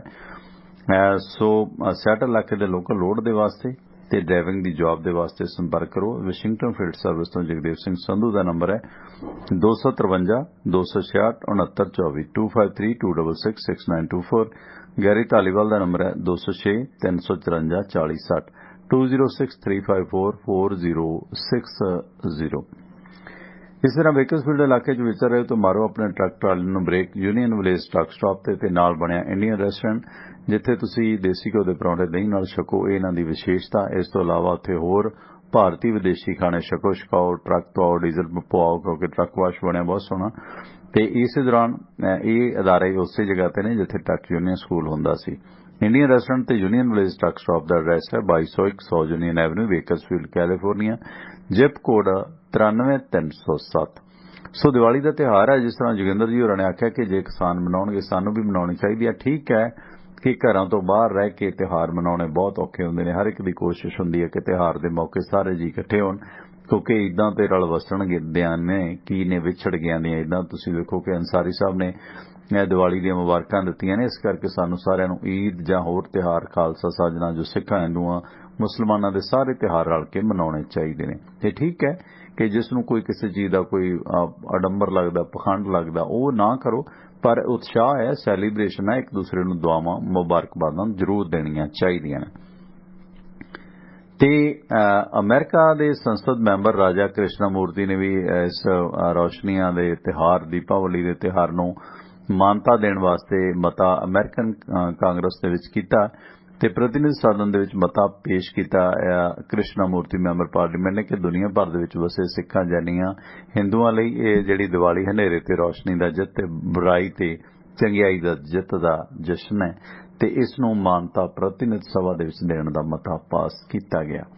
ते उधर दिवाली ते दिवाला एक दूसरे दा कड्ढी जा रहे ने। पटियाले दे दोने सिद्धू सरदार नवजोत सिंह सिद्धू ने अज फिर कैप्टन अमरिंदर सिंह नूं बुरी तरह घेरिया कि अल्ले पल्ले कुछ नहीं इहदी तां पत्नी भी इहदे नाल नहीं है। उन्हां आख्या कि श्रीमती परनीत कौर भी इहदे नाल नहीं है। हुण किते ना किते प्रैशर बनेगा ज्यादा परनीत कौर नूं अपने पति धर्म निभाउंदिआं पति दे हक च आउणा पवेगा ते नहीं तां फिर कप्तान साहब दे लई इह नमोशी होएगी। सो गेंद है जिहड़ी महलवाल नूं रोड़ दित्ती है नवजोत सिंह सिद्धू ने। ਅੰਮ੍ਰਿਤਸਰ ਦੇ ਵਿੱਚ ਰਾਮਤਲਾਈ ਜੀਟੀ ਰੋਡ ਮੰਦਰ ਦੇ ਸੁੰਦਰੀਕਰਨ ਦੇ ਪ੍ਰੋਜੈਕਟ ਦਾ ਉਦਘਾਟਨ ਕਰਦਿਆਂ ਨਵਜੋਤ ਸਿੰਘ ਸਿੱਧੂ ਨੇ ਆਖਿਆ ਕਿ ਕੈਪਟਨ ਫਰਾਡ ਬੰਦਾ ਉਹ ਮੈਨੂੰ ਕਹਿੰਦਾ ਸੀ ਕਿ ਮੇਰੇ ਲਈ ਦਰਵਾਜ਼ੇ ਬੰਦ ਨੇ ਪਰ ਹੁਣ ਉਸਦੇ ਆਪਣੇ ਦਰਵਾਜ਼ੇ ਬੰਦ ਹੋ ਗਏ ਨੇ। ਉਮਰ ਵਧਣ ਨਾਲ ਕਹਿੰਦਾ ਬੰਦਾ ਰੋਂਦੂ ਹੋ ਜਾਂਦਾ। ਸਿੱਧੂ ਸਾਹਿਬ ਉਮਰ ਤਾਂ ਤੁਹਾਡੀ ਵੀ ਵਧ ਰਹੀ ਹੈ ਤੁਹਾਡੀ ਕਿਹੜਾ ਘਟ ਰਹੀ ਹੈ। ਹੁਣ ਉਹ ਰੋਂਦੂ ਬੱਚਾ ਬਣ ਗਿਆ ਚੱਲਿਆ ਹੋਇਆ ਕਾਰਤੂਸ ਹੈ। ਕਹਿੰਦਾ ਸਿੱਧੂ ਕਿਸੇ ਚੱਲੇ ਕਾਰਤੂਸ ਦੀ ਗੱਲ ਨਹੀਂ ਕਰਦਾ ਨਾਲ ਛੱਡਦਾ ਨਹੀਂ गल कारतूस ते पाई रखदा कारतूस नूं उंगल ते चढ़ाई रखदा है ना जिवें ओह हुंदा ना 12 बोर दा खाली खोखा लोकी उंगली च पा लैंदे आ। सो इसे दौरान कहंदे कैप्टन दी हालात अजिही हो गई है कि एक भी कौंसलर उहदे नाल खड़न तैयार नहीं पल्ले उहदे कुछ नहीं गप्पां मारदा है। इत्थों तक कि कैप्टन दी धर्म पत्नी श्रीमती परनीत कौर भी उहदे नाल नहीं जे उन्हां दे नाल हुंदी तां कांग्रेस क्यों ना छड्डदी। सो इस करके सिद्धू ने आख्या कि आउण वाले दिनां च लोक हेतु नीतियां बनाईਆਂ ਜਾਣਗੀਆਂ ਤੇ सूबे की स्थिति दे विच सुधार होएगा। रेत दे रेट ਨੇ ਜਿਹੜੇ ਉਹ ਨਿਰਧਾਰਿਤ ਕੀਤੇ ਜਾਣਗੇ ਤੇ ਇਸੇ ਦੌਰਾਨ ਚਰਨਜੀਤ ਸਿੰਘ ਚੰਨੀ ਨੇ ਵੀ ਜਿਹੜੇ ਇੰਡਸਟਰੀਅਲ ਵਰਕਰ ਨੇ, ਕੰਸਟਰਕਸ਼ਨ ਦੇ ਜਿਹੜੇ ਵਰਕਰ ਨੇ, ਉਹਨਾਂ ਨੂੰ 3000 ਰੁਪਏ ਸ਼ਗਨ ਦੇਣ ਦਾ ਐਲਾਨ ਕੀਤਾ।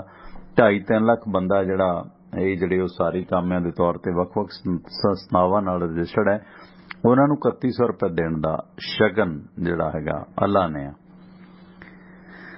ਤੇ ਇਸੇ ਦੌਰਾਨ ਜਿਹੜਾ ਪੰਜਾਬ ਦੀ ਸਿਆਸਤ 'ਚ ਇਹ ਚੀਜ਼ਾਂ ਲਗਾਤਾਰ ਚੱਲ ਰਹੀਆਂ ਨੇ ਤੇ ਹਾਲੀਆ ਜਿਹੜੇ ਆਏ ਹੋਏ ਨਤੀਜੇ ਨੇ 29 ਵਿਧਾਨ ਸਭਾਵਾਂ ਦੇ, ਉਹਨਾਂ ਦੇ ਵਿੱਚ ਵੀ ਕਾਂਗਰਸ ਨੂੰ ਥੋੜਾ ਉਤਸ਼ਾਹ ਮਿਲਿਆ। ਤੇ ਇਹ ਸਨ ਕੁਝ ਖਬਰਾਂ ਤੇ ਇਸ ਦੇ ਨਾਲ ਹੁਣ ਮਹਾਰਾਜਾ ਭੁਪਿੰਦਰ ਸਿੰਘ ਦੀ ਮੌਤ ਕਿਹਨਾਂ ਹਾਲਾਤਾਂ ਦੇ ਵਿੱਚ ਹੋਈ, ਕਿਵੇਂ ਬਨਾਰਸੀ ਠੱਗਾਂ ਨੇ ਆਪਣਾ ਪਖੰਡ ਰਚਿਆ, ਉਸ ਤੇ ਗੱਲ ਕਰਾਂਗੇ। ਉਸ ਤੋਂ ਪਹਿਲਾਂ ਬਰਨਾਲਾ ਜੇਲ੍ਹ ਦੀ ਅਪਡੇਟ ਦੇ ਦਿਆਂ ਕਿ ਬਰਨਾਲਾ ਜੇਲ੍ਹ ਦੇ ਵਿੱਚ ਇੱਕ ਕੈਦੀ ਦੀ ਪਿੱਠ ਤੇ ਅਤਵਾਦੀ ਲਿਖ ਦਿੱਤਾ ਤੇ ਅਦਾਲਤ ਨੇ ਇਸ ਦੀ ਜਾਂਚ ਦੇ ਹੁਕਮ ਦਿੱਤੇ ਨੇ। ਬਰਨਾਲਾ ਦੀ ਜ਼ਿਲ੍ਹਾ ਪ੍ਰਸ਼ਾਸਨ ਦੀ ਕੈਦ ਵਿੱਚ ਕੁੱਟਮਾਰ ਕਰਨ ਦੇ ਦੋਸ਼ਾਂ ਦੇ ਅਧੀਨ ਬੰਦ ਇੱਕ ਕੈਦੀ ਦਾ ਮਾਮਲਾ ਮਾਨਸਾ ਦੀ ਅਦਾਲਤ ਵਿੱਚ ਉੱਠਿਆ। ਇਹ ਕੈਦੀ ਕਰਮਜੀਤ ਸਿੰਘ ਵਾਸੀ ਪਿੰਡ ਬੱਲਮਗੜ੍ਹ, ਤਹਿਸੀਲ ਸਮਾਣਾ, ਜ਼ਿਲ੍ਹਾ ਪਟਿਆਲਾ ਦੇ ਖਿਲਾਫ ਇੱਕ ਮੁਕੱਦਮਾ NDPS ਐਕਟ ਦਾ ਸੀਗਾ, ਨਸ਼ਿਆਤ ਦਾ, ਤੇ ਜਿਸ ਸੰਬੰਧੀ ਉਸ ਨੂੰ ਮਾਨਸਾ ਦੇ CGM ਅਤੁਲ ਕੰਬੋਜ ਦੀ ਅਦਾਲਤ ਵਿੱਚ ਪੇਸ਼ ਕੀਤਾ ਗਿਆ। ਤੇ ਜਦੋਂ ਉਸ ਨੂੰ ਜੱਜ ਕੋਲ ਪੇਸ਼ ਕੀਤਾ ਗਿਆ ਤਾਂ ਉਸ ਨੇ ਦੱਸਿਆ ਕਿ ਬਰਨਾਲਾ ਜੇਲ੍ਹ ਦੇ ਵਿੱਚ ਉਸ ਦੀ ਤੇ ਬਾਕੀ ਕੈਦੀਆਂ ਦੀ ਬਹੁਤ ਕੁੱਟਮਾਰ ਹੋਈ ਹੈ ਤੇ ਗਰਮ ਸਰੀਏ ਕਰਕੇ ਉਸ ਨੂੰ ਕੁੱਟਿਆ ਗਿਆ ਤੇ ਉਸ ਦੀ ਪਿੱਠ ਤੇ ਜੇਲ੍ਹ ਅਧਿਕਾਰੀਆਂ ਨੇ ਅਤਵਾਦੀ ਲਿਖ ਦਿੱਤਾ ਤੇ ਉਸ ਨੇ ਕੱਪੜੇ ਉਤਾਰ ਕੇ ਪਿੱਠ ਪਿੱਛੇ ਲਿਖਿਆ ਅਤਵਾਦੀ ਲਫ਼ਜ਼ ਦਿਖਾਇਆ ਜਿਸ ਤੇ ਲਾਸ਼ਾਂ ਪਈਆਂ ਹੋਈਆਂ ਸਨ ਤੇ ਉਸ ਨੇ ਆਖਿਆ ਕਿ ਉਸ ਨੂੰ ਜੇਲ੍ਹ ਦੇ ਵਿੱਚ ਪਾਠ ਵੀ ਨਹੀਂ ਕਰਨ ਦਿੱਤਾ ਜਾਂਦਾ। ਤੇ ਹਾਲਾਂਕਿ ਇਸ ਸੰਬੰਧੀ ਜੇਲ੍ਹ ਸੁਪਰਡੈਂਟ ਬਲਬੀਰ ਸਿੰਘ ਨੇ ਦੱਸਿਆ ਕਿ ਕਰਮਜੀਤ ਨਾਂ ਦਾ ਇਹ ਕੈਦੀ ਝੂਠ ਬੋਲ ਰਿਹਾ। ਇਸ ਤੇ 12 ਪਰਚੇ ਨੇ। ਕਤਲ ਕੇਸ ਦੇ ਵਿੱਚ ਇਸ ਵਿਅਕਤੀ ਨੂੰ ਉਮਰ ਕੈਦ ਦੀ ਸਜ਼ਾ ਵੀ ਹੋ ਚੁੱਕੀ ਹੈ ਤੇ ਇਹ ਵਿਅਕਤੀ ਜੇਲ੍ਹ ਦੇ ਵਿੱਚ ਗੈਂਗ ਬਣਾ ਕੇ ਵਿਚਰ ਰਿਹਾ ਤੇ ਇਸ ਕੋਲ ਕੁਝ ਮੋਬਾਈਲ ਫੋਨ ਬਰਾਮਦ ਹੋਏ ਨੇ ਜਿਸ ਦੀ ਖਾਰ ਵਜੋਂ ਇਹ ਦੋਸ਼ ਲਗਾ ਰਿਹਾ। ਇਹ ਹੁੰਦਾ ਹੈ ਕਿ ਇੱਥੇ ਫਿਰ ਧਰਮ ਦਾ ਪੱਤਾ ਕਿ ਮੈਨੂੰ ਪਾਠ ਨਹੀਂ ਕਰਨ ਦਿੱਤਾ ਜਾਂਦਾ, ਹਾਲਾਂਕਿ ਤੁਹਾਡੇ ਪਾਠ ਕਰਨ ਤੋਂ ਕਿਹਨੂੰ ਇਤਰਾਜ਼ ਹੋ ਸਕਦਾ। ਸੋ ਇਦਾਂ ਬਹੁਤ ਲੋਕ ਪਖੰਡ ਕਰਦੇ ਨੇ, ਕਹਿਣਗੇ ਕਿ ਮੇਰੇ ਕਕਾਰਾਂ ਦੀ ਬੇਅਦਬੀ, ਮੇਰੇ ਧਰਮ ਦੀ ਬੇਅਦਬੀ, ਜਾਂ ਮੈਨੂੰ ਜਬਰੀ ਗਊ ਮਾਸ ਖਵਾਇਆ ਜਾਂਦਾ। ਇਦਾਂ ਬਹੁਤ ਸਾਰੇ ਜਿਹੜੇ ਕ੍ਰਿਮੀਨਲ ਲੋਕ ਨੇ ਨਾ, ਉਹ ਪਖੰਡ ਬਹੁਤ ਕਰਦੇ ਨੇ। ਇਹ ਮੰਨਣਾ ਪਏਗਾ। ਨਾਲੇ ਕੀ ਠੀਕ ਹੈ, ਕੁੱਟਮਾਰ ਉਹਨਾਂ ਨੇ ਕੀਤੀ ਹੋਏਗੀ ਪਰ ਉਹਨਾਂ ਨੇ ਮਰਨਾ, ਕਿਉਂਕਿ ਪਹਿਲਾਂ ਕੁਛ ਇੱਕ ਲੋਕਾਂ ਦੇ ਮੱਥੇ ਤੇ ਚੋਰਨੀਆਂ ਲਿਖ ਦਿੱਤਾ ਸੀ ਜੋ ਆਦਤਨ ਚੋਰੀ ਕਰਦੀਆਂ ਸੀ ਤੇ ਉਹ ਮਾਮਲਾ ਕਿੰਨਾ ਮਹਿੰਗਾ ਪਿਆ ਸੀ। ਇਹ ਠੀਕ ਹੈ ਕਿ ਪੁਲਿਸ ਤਸ਼ੱਦਦ ਕਰਦੀ ਹੈ ਪਰ ਇਸ ਤਰ੍ਹਾਂ ਕਿਸੇ ਦੀ ਪਿੱਠ ਤੇ ਲਿਖ ਦੇਣਾ ਜਿਹਦੇ 'ਚ ਉਹ ਫਸਣ, ਉਹ ਤੇ ਸਬੂਤ ਖਤਮ ਕਰਦੇ ਆ ਬੰਦੇ ਮਾਰ ਕੇ ਤੇ ਉਹ ਸਬੂਤ ਥੋੜੀ ਛੱਡਣਗੇ। ਤੁਹਾਡੀ ਪਿੱਠ ਤੇ ਅਤਵਾਦੀ ਲਿਖਣ ਨਾਲ ਉਹਨਾਂ ਨੂੰ ਕੀ ਮਿਲਣਾ। ਸੋ ਇਦਾਂ ਇਹ ਫਸਾਉਣ ਦਾ ਸਿਲਸਿਲਾ ਵੀ ਹੁੰਦਾ ਹੈ। ਸਵਾਗਤ ਗੁਰਵੀਰ ਕੁਐਂਟਰੀ ਤੋਂ। ਹਾਂਜੀ, ਸਤਿ ਸ਼੍ਰੀ ਅਕਾਲ ਤੁਹਾਡਾ ਸਰ। ਮੈਂ ਕਿਹਾ ਇਹ ਅੱਗੇ ਸਿੱਧੂ ਨੇ ਕੈਪਟਨ ਸਾਹਿਬ ਨੂੰ ਰੋਂਦੂ ਜੇ ਉਹ ਕਿਹਾ, ਹੁਣ ਤੁਸੀਂ ਉਹਨਾਂ ਦੇ ਬਾਬੇ ਦੀ ਕਹਾਣੀ ਸੁਣਾ ਕੇ ਬਿਲਕੁਲ ਕਿਤੇ ਕੈਪਟਨ ਸਾਹਿਬ ਨੂੰ ਨਾ ਰਵਾ ਦਿਓ। ਕੀ ਗੱਲ ਕਹੀ ਸੀ। ਹੈਲੋ ਜੀ ਹੈਲੋ ਹਾਂਜੀ ਨਹੀਂ ਰਵਾਉਂਦੇ ਨਹੀਂ ਜੀ। ਹਾਂਜੀ ਉਹਦਾ ਇਹ ਸਿੱਧੂ ਹੁਣ ਬਾਹਰ ਆ ਗਿਆ ਇੱਕਦਮ, ਕਿਉਂਕਿ ਇਹਨੂੰ ਪਤਾ ਕੈਪਟਨ ਚਲ ਗਿਆ ਨਾ, ਤੇ ਇੱਕਦਮ ਥੋੜਾ ਜਿਹਾ ਕੱਲ ਵੀ ਕੇਦਾਰਨਾਥ ਗਏ ਜੇ ਉਹ, ਚਲੋ ਕੈਪਟਨ ਲਾਂਭੇ ਹੋ ਗਿਆ। ਕੈਪਟਨ ਨੇ ਇਹਨਾਂ ਦਾ ਬੇੜਾ ਡੋਬਣਾ ਜੇ ਲਾਂਭੇ ਵੀ ਹੋਇਆ ਤਾਂ ਉਹਨੇ ਕਿਹੜਾ ਉੱਤੇ ਕਿਤੇ ਇਹਨਾਂ ਨੂੰ ਬਹੁਤ ਫੁੱਲ ਪਵਾ ਦੇਣੇ ਆ। ਸੋ ਹਾਂਜੀ, ਬਾਕੀ ਜਿਹੜੀ ਤੁਸੀਂ 84 ਨਵੰਬਰ ਦੀ ਗੱਲ ਕੀਤੀ, ਹੁਣ ਜਦੋਂ ਮੈਂ ਇੱਕ ਸੁਣ ਰਿਹਾ ਸੀ ਕਿਸੇ ਪੱਤਰਕਾਰ ਨੂੰ, ਉਦਾਂ ਵੀ ਕਹਿੰਦੇ ਵੀ ਉਦੋਂ ਥੋੜਾ ਜਿਹਾ ਇਹ ਵੀ ਆਪਣੇ ਗਿਆਨੀ ਜੈਲ ਸਿੰਘ ਤੋਂ ਕਹਿੰਦੇ ਗਲਤੀ ਹੋ ਗਈ ਸੀ ਜੀ, ਉਸ ਟਾਈਮ ਇੱਕਦਮ ਨਾ ਕਿਤੇ ਪ੍ਰਧਾਨ ਮੰਤਰੀ ਬਣਾਉਂਦੇ, ਇਹਨਾਂ ਨੂੰ ਕਿਸੇ ਹੋਰ ਨੂੰ ਬਣਾਉਂਦੇ, 2 ਮਹੀਨੇ ਠਹਿਰ ਜਾਂਦੇ।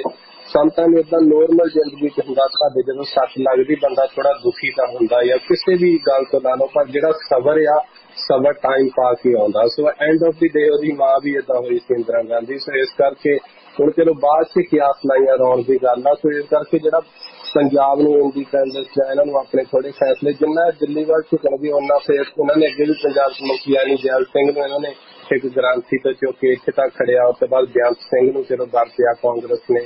ਹਰ ਇੱਕ ਜਿਹੜਾ ਦਿੱਲੀ ਦੀ ਸਿਆਸਤ ਉਹਨਾਂ ਨੇ ਆਪਣੇ ਹਿਸਾਬ ਨਾਲ ਕਰਨੀ ਹੁੰਦੀ ਆ।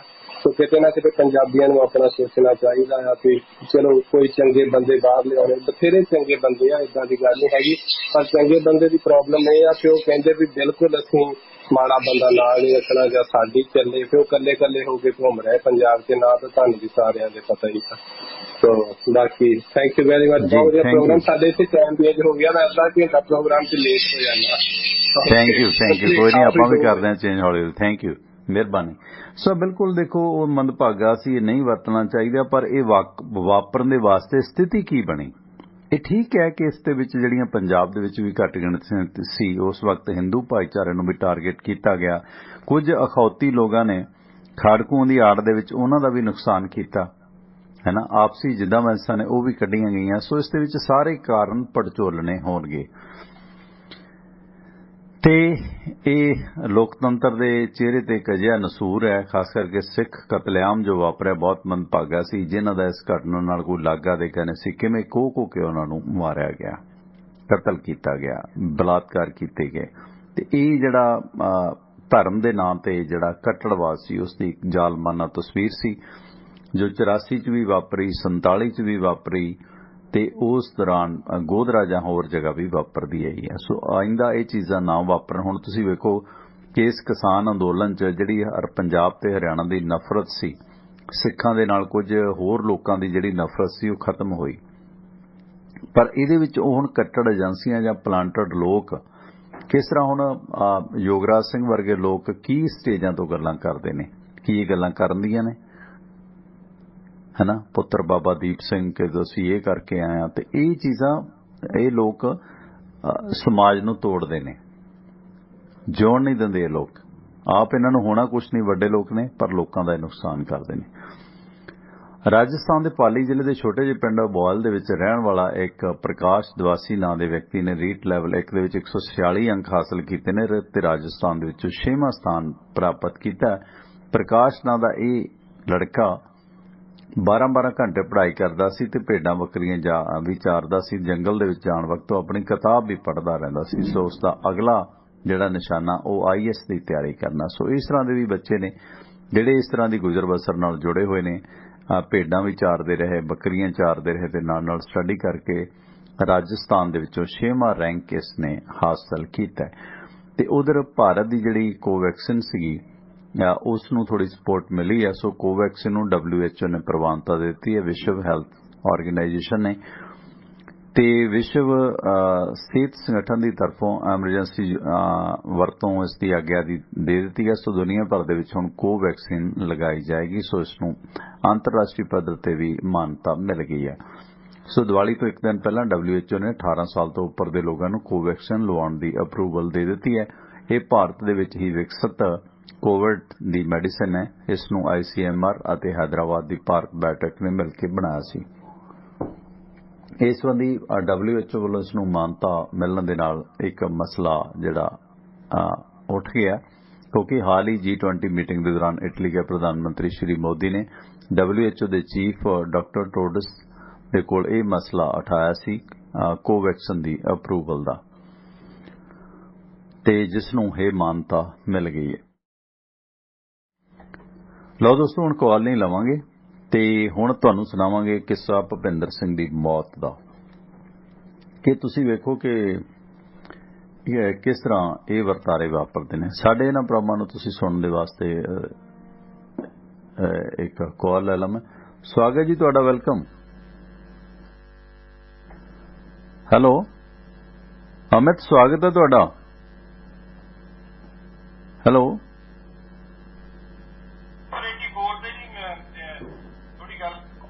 ਹੈਲੋ ਸੌਰੀ, ਅਮਿਤ ਸ਼ਰਮਾ ਦੀ ਕਾਲ ਸੀ, ਕੱਟ ਗਈ, ਮਾਫੀ ਚਾਹੁੰਦੇ।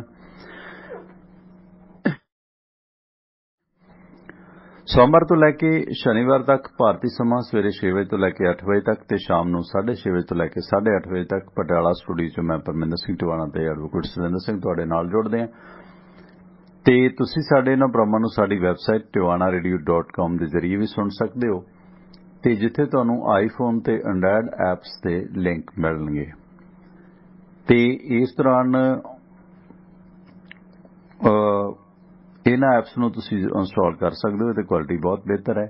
ਇਸ ਤੋਂ ਇਲਾਵਾ YouTube, Facebook ਪਰਮਿੰਦਰ ਟਿਵਾਣਾ ਦਾ, YouTube ਟਿਵਾਣਾ ਰੇਡੀਓ ਦਾ ਲਾਈਵ ਹੁੰਦੇ ਆ ਪ੍ਰੋਗਰਾਮ, ਤੇ ਉਹਨਾਂ ਨੂੰ ਵੀ ਤੁਸੀਂ ਜਿਹੜੇ ਟਿਵਾਣਾ ਰੇਡੀਓ ਦਾ Facebook ਤੇ YouTube ਪੇਜ ਲਾਈਕ ਕਰੋ, ਸਬਸਕ੍ਰਾਈਬ ਕਰੋ, ਬੈਲ ਆਈਕਨ ਦਬਾਵੋ। ਤੇ ਇਹਨਾਂ ਪ੍ਰੋਗਰਾਮਾਂ ਨੂੰ ਜਦੋਂ ਇਹ ਲਾਈਵ ਹੁੰਦੇ ਆ ਉਹਨਾਂ ਨੂੰ WhatsApp ਦੇ ਜ਼ਰੀਏ ਮੰਗਵਾਇਆ ਜਾ ਸਕਦਾ। ਸੋ ਆਪਣਾ WhatsApp ਲਿੰਕ ਹੈ ਜਿਹੜਾ ਉਹ ਹੈ 9876309655। ਇਸ ਨੰਬਰ ਦੇ WhatsApp ਗਰੁੱਪ ਦੇ ਵਿੱਚ ਆਪ ਜੀ ਸ਼ਾਮਲ ਹੋ ਸਕਦੇ ਹੋ। ਤੇ इस ग्रुप ਦੇ ਵਿੱਚ ਤੁਸੀਂ ਸ਼ਾਮਲ ਹੋਣਾ ਤਾਂ ਆਪਣਾ ਨਾਮ ਲਿਖ ਕੇ ਮੈਨੂੰ ਸੈਂਡ ਕਰ ਦਿਓ 9876309655 ਤੇ। ਬ੍ਰਹਮਾ ਨੂੰ ਜੇ ਤੁਸੀਂ ਅਮਰੀਕਾ ਦੇ ਵਿੱਚ ਉਹ ਰੇਡੀਓ ਦੇ ਫੋਨ ਦੇ ਜ਼ਰੀਏ ਸੁਣਨਾ ਤਾਂ ਆਪਣਾ ਕਾਲ ਟੂ ਲਿਸਨ ਨੰਬਰ ਹੈ 667 930 9260 667 930 9260 ਉਸ ਨੰਬਰ ਤੇ ਵੀ ਸੁਣਿਆ ਜਾ ਸਕਦਾ ਹੈ। ਦੋਸਤੋ ਅੱਜ ਦੇ ਇਸ ਪ੍ਰੋਗਰਾਮ ਦੇ ਵਿੱਚ ਤੁਸੀਂ ਸੁਣ ਸਕਦੇ ਹੋ ਇਹਦੇ 'ਚ ਕੋਈ ਅਸ਼ਲੀਲਤਾ ਨਹੀਂ ਹੈ ਬਹੁਤੀ ਕੀ, ਕਿਉਂਕਿ ਕੁਝ ਇੱਕ ਚੈਪਟਰ ਨੇ ਜਿਨ੍ਹਾਂ ਦੇ ਵਿੱਚ ਥੋੜਾ ਜਿਹਾ ਇਹਦੇ 'ਚ ਵਲਗਰ ਅਲਫਾਜ਼ ਨੇ। ਵੈਸੇ ਮੇਰੀ ਕੋਸ਼ਿਸ਼ ਹੁੰਦੀ ਹੈ ਕਿ ਐਜ਼ ਏ ਹਿਸਟਰੀ ਦੇ ਪੱਖ ਤੋਂ ਬੜੇ ਸਲੀਕੇ ਦੇ ਨਾਲ ਇਹ ਚੀਜ਼ਾਂ ਪੇਸ਼ ਕੀਤੀਆਂ ਜਾਣ ਜੋ ਉਸ ਵਕਤ ਦੇ ਭਾਰਤ ਦੇ ਰਾਜਿਆਂ ਤੇ ਮਹਾਰਾਜਿਆਂ ਦਾ ਹਾਲਾਤ ਸੀ ਜਾਂ ਉਸ ਵਕਤ ਦੀ ਜਿਹੜੀ ਸਮਾਜ ਦੀ ਦਿਸ਼ਾ ਸੀ ਉਸ ਦੀ ਸਾਰੀ ਸਥਿਤੀ ਇਹ ਸਮਝ ਆਉਂਦੀ ਹੈ ਕਿ ਇਹ ਜਿਸ ਤਰ੍ਹਾਂ ਗੁਰਵਾਕ ਵੀ ਹੈ ਕਿ ਹਰ ਕੇ ਸੰਤ ਨਾ ਆਖੀਏ ਬਨਾਰਸ ਕੇ ਠੱਗ।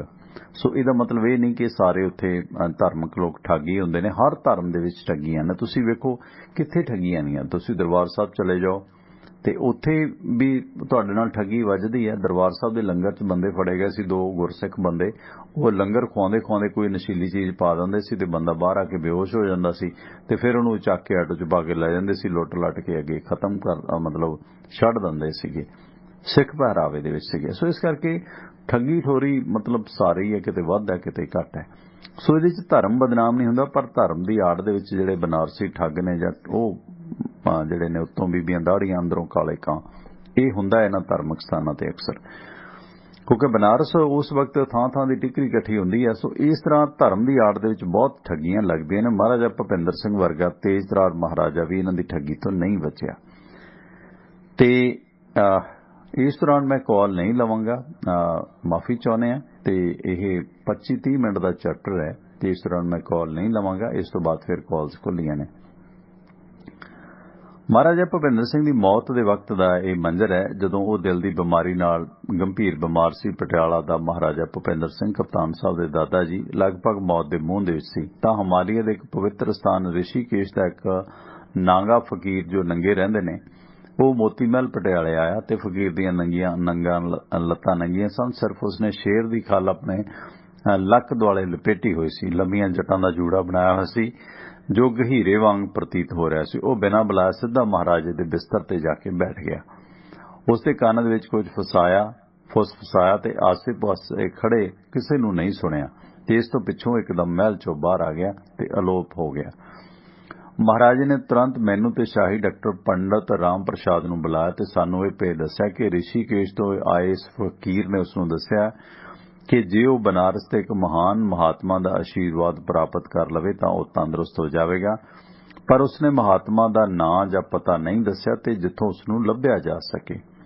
ਮਹਾਰਾਜੇ ਨੇ ਬਨਾਰਸ ਤੋਂ ਸੰਤ ਨੂੰ ਲੱਭ ਕੇ ਉਸ ਦਾ ਆਸ਼ੀਰਵਾਦ ਪ੍ਰਾਪਤ ਕਰਨ ਤੇ ਇਲਾਜ ਲਈ ਪਟਿਆਲੇ ਲਿਆਉਣ ਖਾਤਰ ਮੇਰੀ ਚੇਅਰਮੈਨਸ਼ਿਪ ਹੇਠ ਇੱਕ ਕਮੇਟੀ ਨਿਯੁਕਤ ਕੀਤੀ ਜਿਸ ਦੇ ਵਿੱਚ ਮੇਰੇ ਤੋਂ ਇਲਾਵਾ ਸ਼ਾਹੀ ਡਾਕਟਰ ਪੰਡਤ ਰਾਮ ਪ੍ਰਸਾਦ, ਸ਼੍ਰੀ ਅਰਜਨ ਪ੍ਰਸਾਦ ਬਾਂਸਲ ਤੇ ਕਰਨਲ ਨਰੈਣ ਸਿੰਘ ਸ਼ਾਮਲ ਸਨ।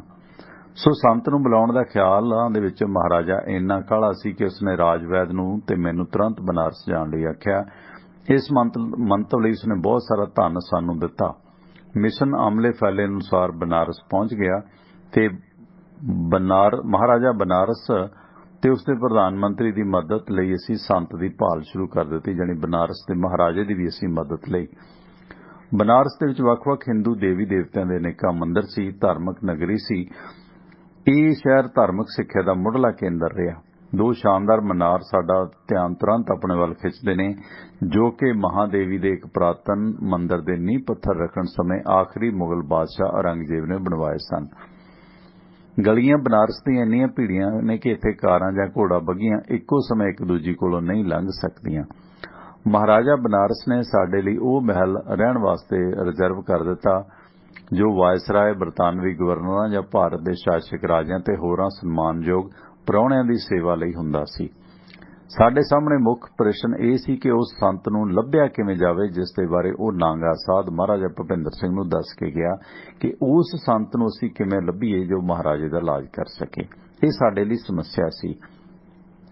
ਸੋ ਹਫ਼ਤਿਆਂ ਬੱਧੀ ਅਸੀਂ ਉੱਥੇ ਵੈਦ ਰਾਜ ਹਫ਼ਤਿਆਂ ਬੱਧੀ ਰਾਜਵੈਦ ਤੇ ਮੈਂ ਬਨਾਰਸ ਸ਼ਹਿਰ ਦੇ ਸ਼ਿਵਾਲਿਆਂ ਦੇ ਦੁਆਲੇ ਦੂਰ ਦਰਾਜ ਸੁੰਨਸਾਨ ਥਾਵਾਂ ਤੇ ਘੁੰਮਦੇ ਫਿਰਦੇ ਰਹੇ, ਜਿੱਥੇ ਸਾਧੂ ਸੰਤ ਆਸ਼ਰਮਾਂ ਦੇ ਵਿੱਚ ਆਮ ਰਹਿੰਦੇ ਸੀ।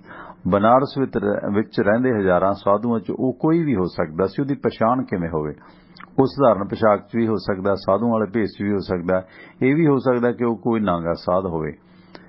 ਸੋ ਇਸ ਤਰ੍ਹਾਂ ਦੇ ਖਿਆਲ ਸਾਡੇ ਦਿਮਾਗ 'ਚ ਘੁੰਮਦੇ ਰਹਿੰਦੇ ਕਿ ਕਿਹੜਾ ਸੰਤ ਹੈ ਜਿਹੜਾ ਮਹਾਰਾਜੇ ਦਾ ਇਲਾਜ ਕਰ ਸਕਦਾ। ਜਾਨੀ ਟੋਭੇ 'ਚ ਸਿੱਟ ਗਿਆ ਉਹ ਨਾਗਾ ਸਾਧ, ਤੇ ਸਾਡੇ ਲਈ ਪਰਖ ਦੀ ਘੜੀ ਸੀ।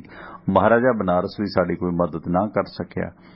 ਸੋ ਸਾਰੇ ਪ੍ਰਸਿੱਧ ਸਾਧੂ ਸੰਤਾਂ ਨਾਲ ਅਸੀਂ ਗੱਲ ਕੀਤੀ, ਪਰ ਅਸਲ ਸੰਤ ਦੀ ਸਾਨੂੰ ਕੋਈ ਉਗ ਸੁਗ ਨਾ ਮਿਲੀ। ਅਸੀਂ ਬਹੁਤ ਤੋਂ ਪੁੱਛਿਆ ਕਿ ਇਸ ਤਰ੍ਹਾਂ ਸਾਡੇ ਪਟਿਆਲਾ ਰਿਆਸਤ 'ਚ ਇੱਕ ਨਾਗਾ ਸਾਧ ਆਇਆ ਸੀ, ਉਸਨੇ ਇੱਕ ਸੰਤ ਦੀ ਦੱਸ ਪਾਈ ਹੈ, ਤੇ ਕੋਈ ਸਾਡਾ ਜਿਹੜਾ ਮਸਲਾ ਹੱਲ ਕਰਨ ਦੇ ਲਈ ਕੋਈ ਸਾਨੂੰ ਸੁਝਾਅ ਨਹੀਂ ਸੀ ਦੇ ਰਿਹਾ।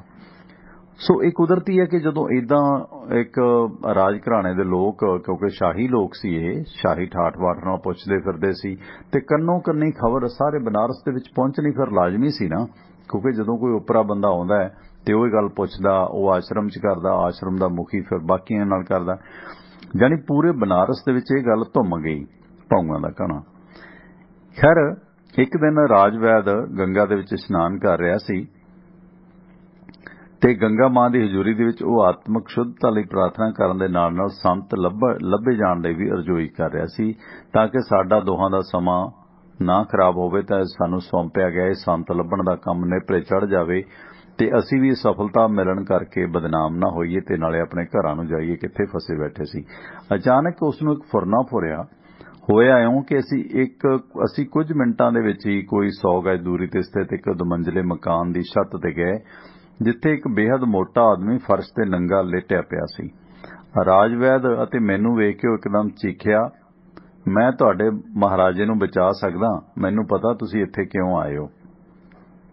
ਅਸੀਂ ਇਹ ਸੁਣ ਕੇ ਹੈਰਾਨ ਰਹਿ ਗਏ, ਇੱਕ ਦੂਜੇ ਨਾਲ ਘੁਸਰ-ਮੁਸਰ ਕਰਨ ਲੱਗ ਗਏ। ਸਾਨੂੰ ਯਕੀਨ ਹੋ ਗਿਆ ਕਿ ਇਹ ਉਹੀ ਸੰਤ ਹੈ ਜਿਸ ਨੂੰ ਅਸੀਂ ਲੱਭਦੇ ਫਿਰਦੇ ਹਾਂ, ਕਿਉਂਕਿ ਸਾਡੇ ਕੁਝ ਕਹਿਣ ਤੋਂ ਬਿਨਾਂ ਉਹ ਸਾਡੀ ਯਾਤਰਾ ਦੇ ਮੰਤਵ ਬਾਰੇ ਜਾਣਕਾਰੀ ਰੱਖਦਾ ਸੀ।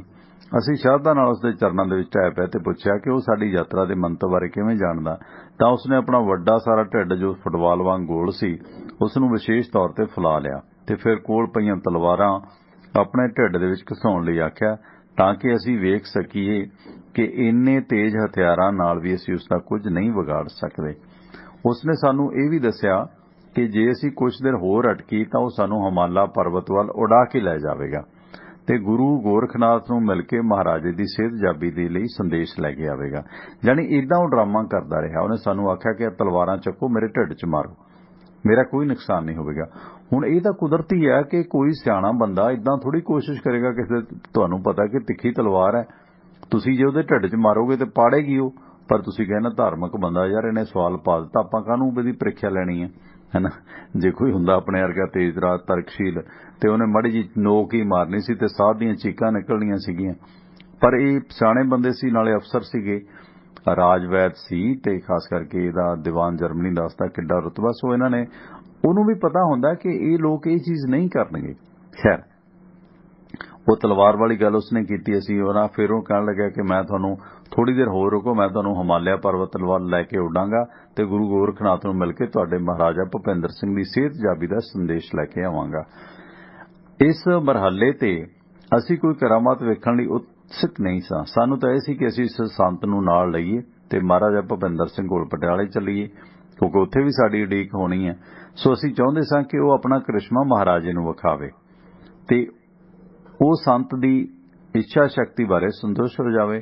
ਮਹਾਰਾਜੇ ਨੂੰ ਅਸੀਂ ਪਟਿਆਲੇ ਤੋਂ ਇੱਕ ਤਾਰ ਦਿੱਤੀ ਕਿ ਹਿਜ ਹੋਲੀਨੈਸ ਉਹ ਸੰਤ ਮਿਲ ਗਏ ਨੇ, ਤੇ ਅਗਲੇ ਦਿਨ ਇੱਕ ਤੇਜ਼ ਰੇਲ ਗੱਡੀ ਰਾਹੀਂ ਅਸੀਂ ਉਸ ਨੂੰ ਪਟਿਆਲਾ ਮਹਿਲ ਦੇ ਵਿੱਚ ਲਿਆਂਦਾ। ਮਹਾਰਾਜੇ ਵੱਲੋਂ ਤੁਰੰਤ ਤਾਰ ਦਾ ਉੱਤਰ ਆ ਗਿਆ। ਯਾਤਰਾ ਸੰਬੰਧੀ ਵੇਰਵੇ ਤੈਅ ਕਰਨ ਲਈ ਮਹਾਰਾਜੇ ਤੇ ਮੇਰੇ ਵਿਚਕਾਰ ਕਈ ਵਾਰ ਟੈਲੀਫੋਨ ਤੇ ਵੀ ਗੱਲਬਾਤ ਹੋਈ। ਆਮ ਤੌਰ ਤੇ ਕਮੇਟੀ ਦੇ ਮੈਂਬਰਾਂ ਸਮੇਤ ਅਸੀਂ 16 ਆਦਮੀ ਸੀ। ਗੱਡੀ ਦੇ 4 ਡੱਬੇ ਸਾਡੇ ਲਈ ਕਾਫੀ ਸੀ, ਪਰ ਅਸੀਂ ਸਾਰੀ ਪਾਰਟੀ ਦੇ ਲਈ 7 ਡੱਬੇ ਰਿਜ਼ਰਵ ਕਰਾ ਲਏ।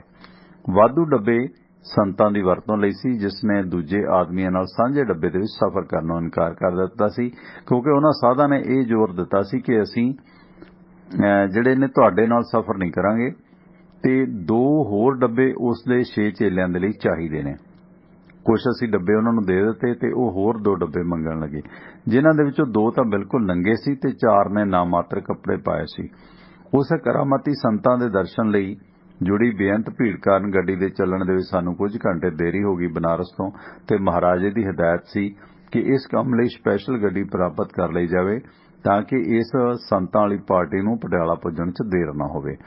ਸੋ ਸਪੈਸ਼ਲ ਗੱਡੀ ਸੰਤਾਂ ਸਮੇਤ ਸਾਨੂੰ ਸਾਰਿਆਂ ਨੂੰ ਲੈ ਕੇ ਜਦੋਂ ਸਟੇਸ਼ਨ ਤੇ ਪੁੱਜੀ ਤਾਂ ਪ੍ਰਧਾਨ ਮੰਤਰੀ ਪਟਿਆਲਾ ਸਟੇਟ ਤੇ ਦੂਜੇ ਮੰਤਰੀ ਤੇ ਪਟਿਆਲੇ ਦਾ ਯੁਵਰਾਜ ਯਾਨੀ ਕਿ ਭੁਪਿੰਦਰ ਸਿੰਘ ਦਾ ਫਾਦਰ ਮਹਾਰਾਜਾ ਯਾਦਵਿੰਦਰ ਸਿੰਘ ਤੇ ਉਸ ਦੇ ਭਰਾਵਾਂ ਤੇ ਸ਼ਾਹੀ ਖਾਨ ਦੇ ਹੋਰ ਜੀਆਂ ਨੇ ਸਾਡਾ ਸਵਾਗਤ ਪਟਿਆਲੇ ਕੀਤਾ ਤੇ ਸਾਨੂੰ ਅਤੇ ਇਹਨਾਂ ਸੰਤਾਂ ਨੂੰ ਗਾਰਡ ਆਫ ਆਨਰ ਪੇਸ਼ ਕੀਤਾ ਤੇ ਪਿੱਛੋਂ ਸੰਤ ਨੂੰ ਰੋਲਸ ਰਾਇਸ ਕਾਰ ਦੇ ਵਿੱਚ ਬਿਠਾ ਕੇ ਸਿੱਧਾ ਮੋਤੀ ਮਹਿਲ ਲਿਆਂਦਾ ਗਿਆ, ਭੂਪੇ ਦੇ ਮਹਿਲ 'ਚ, ਮਤਲਬ ਸਾਧ ਦੀ ਐਡੀ ਚੜਾਈ।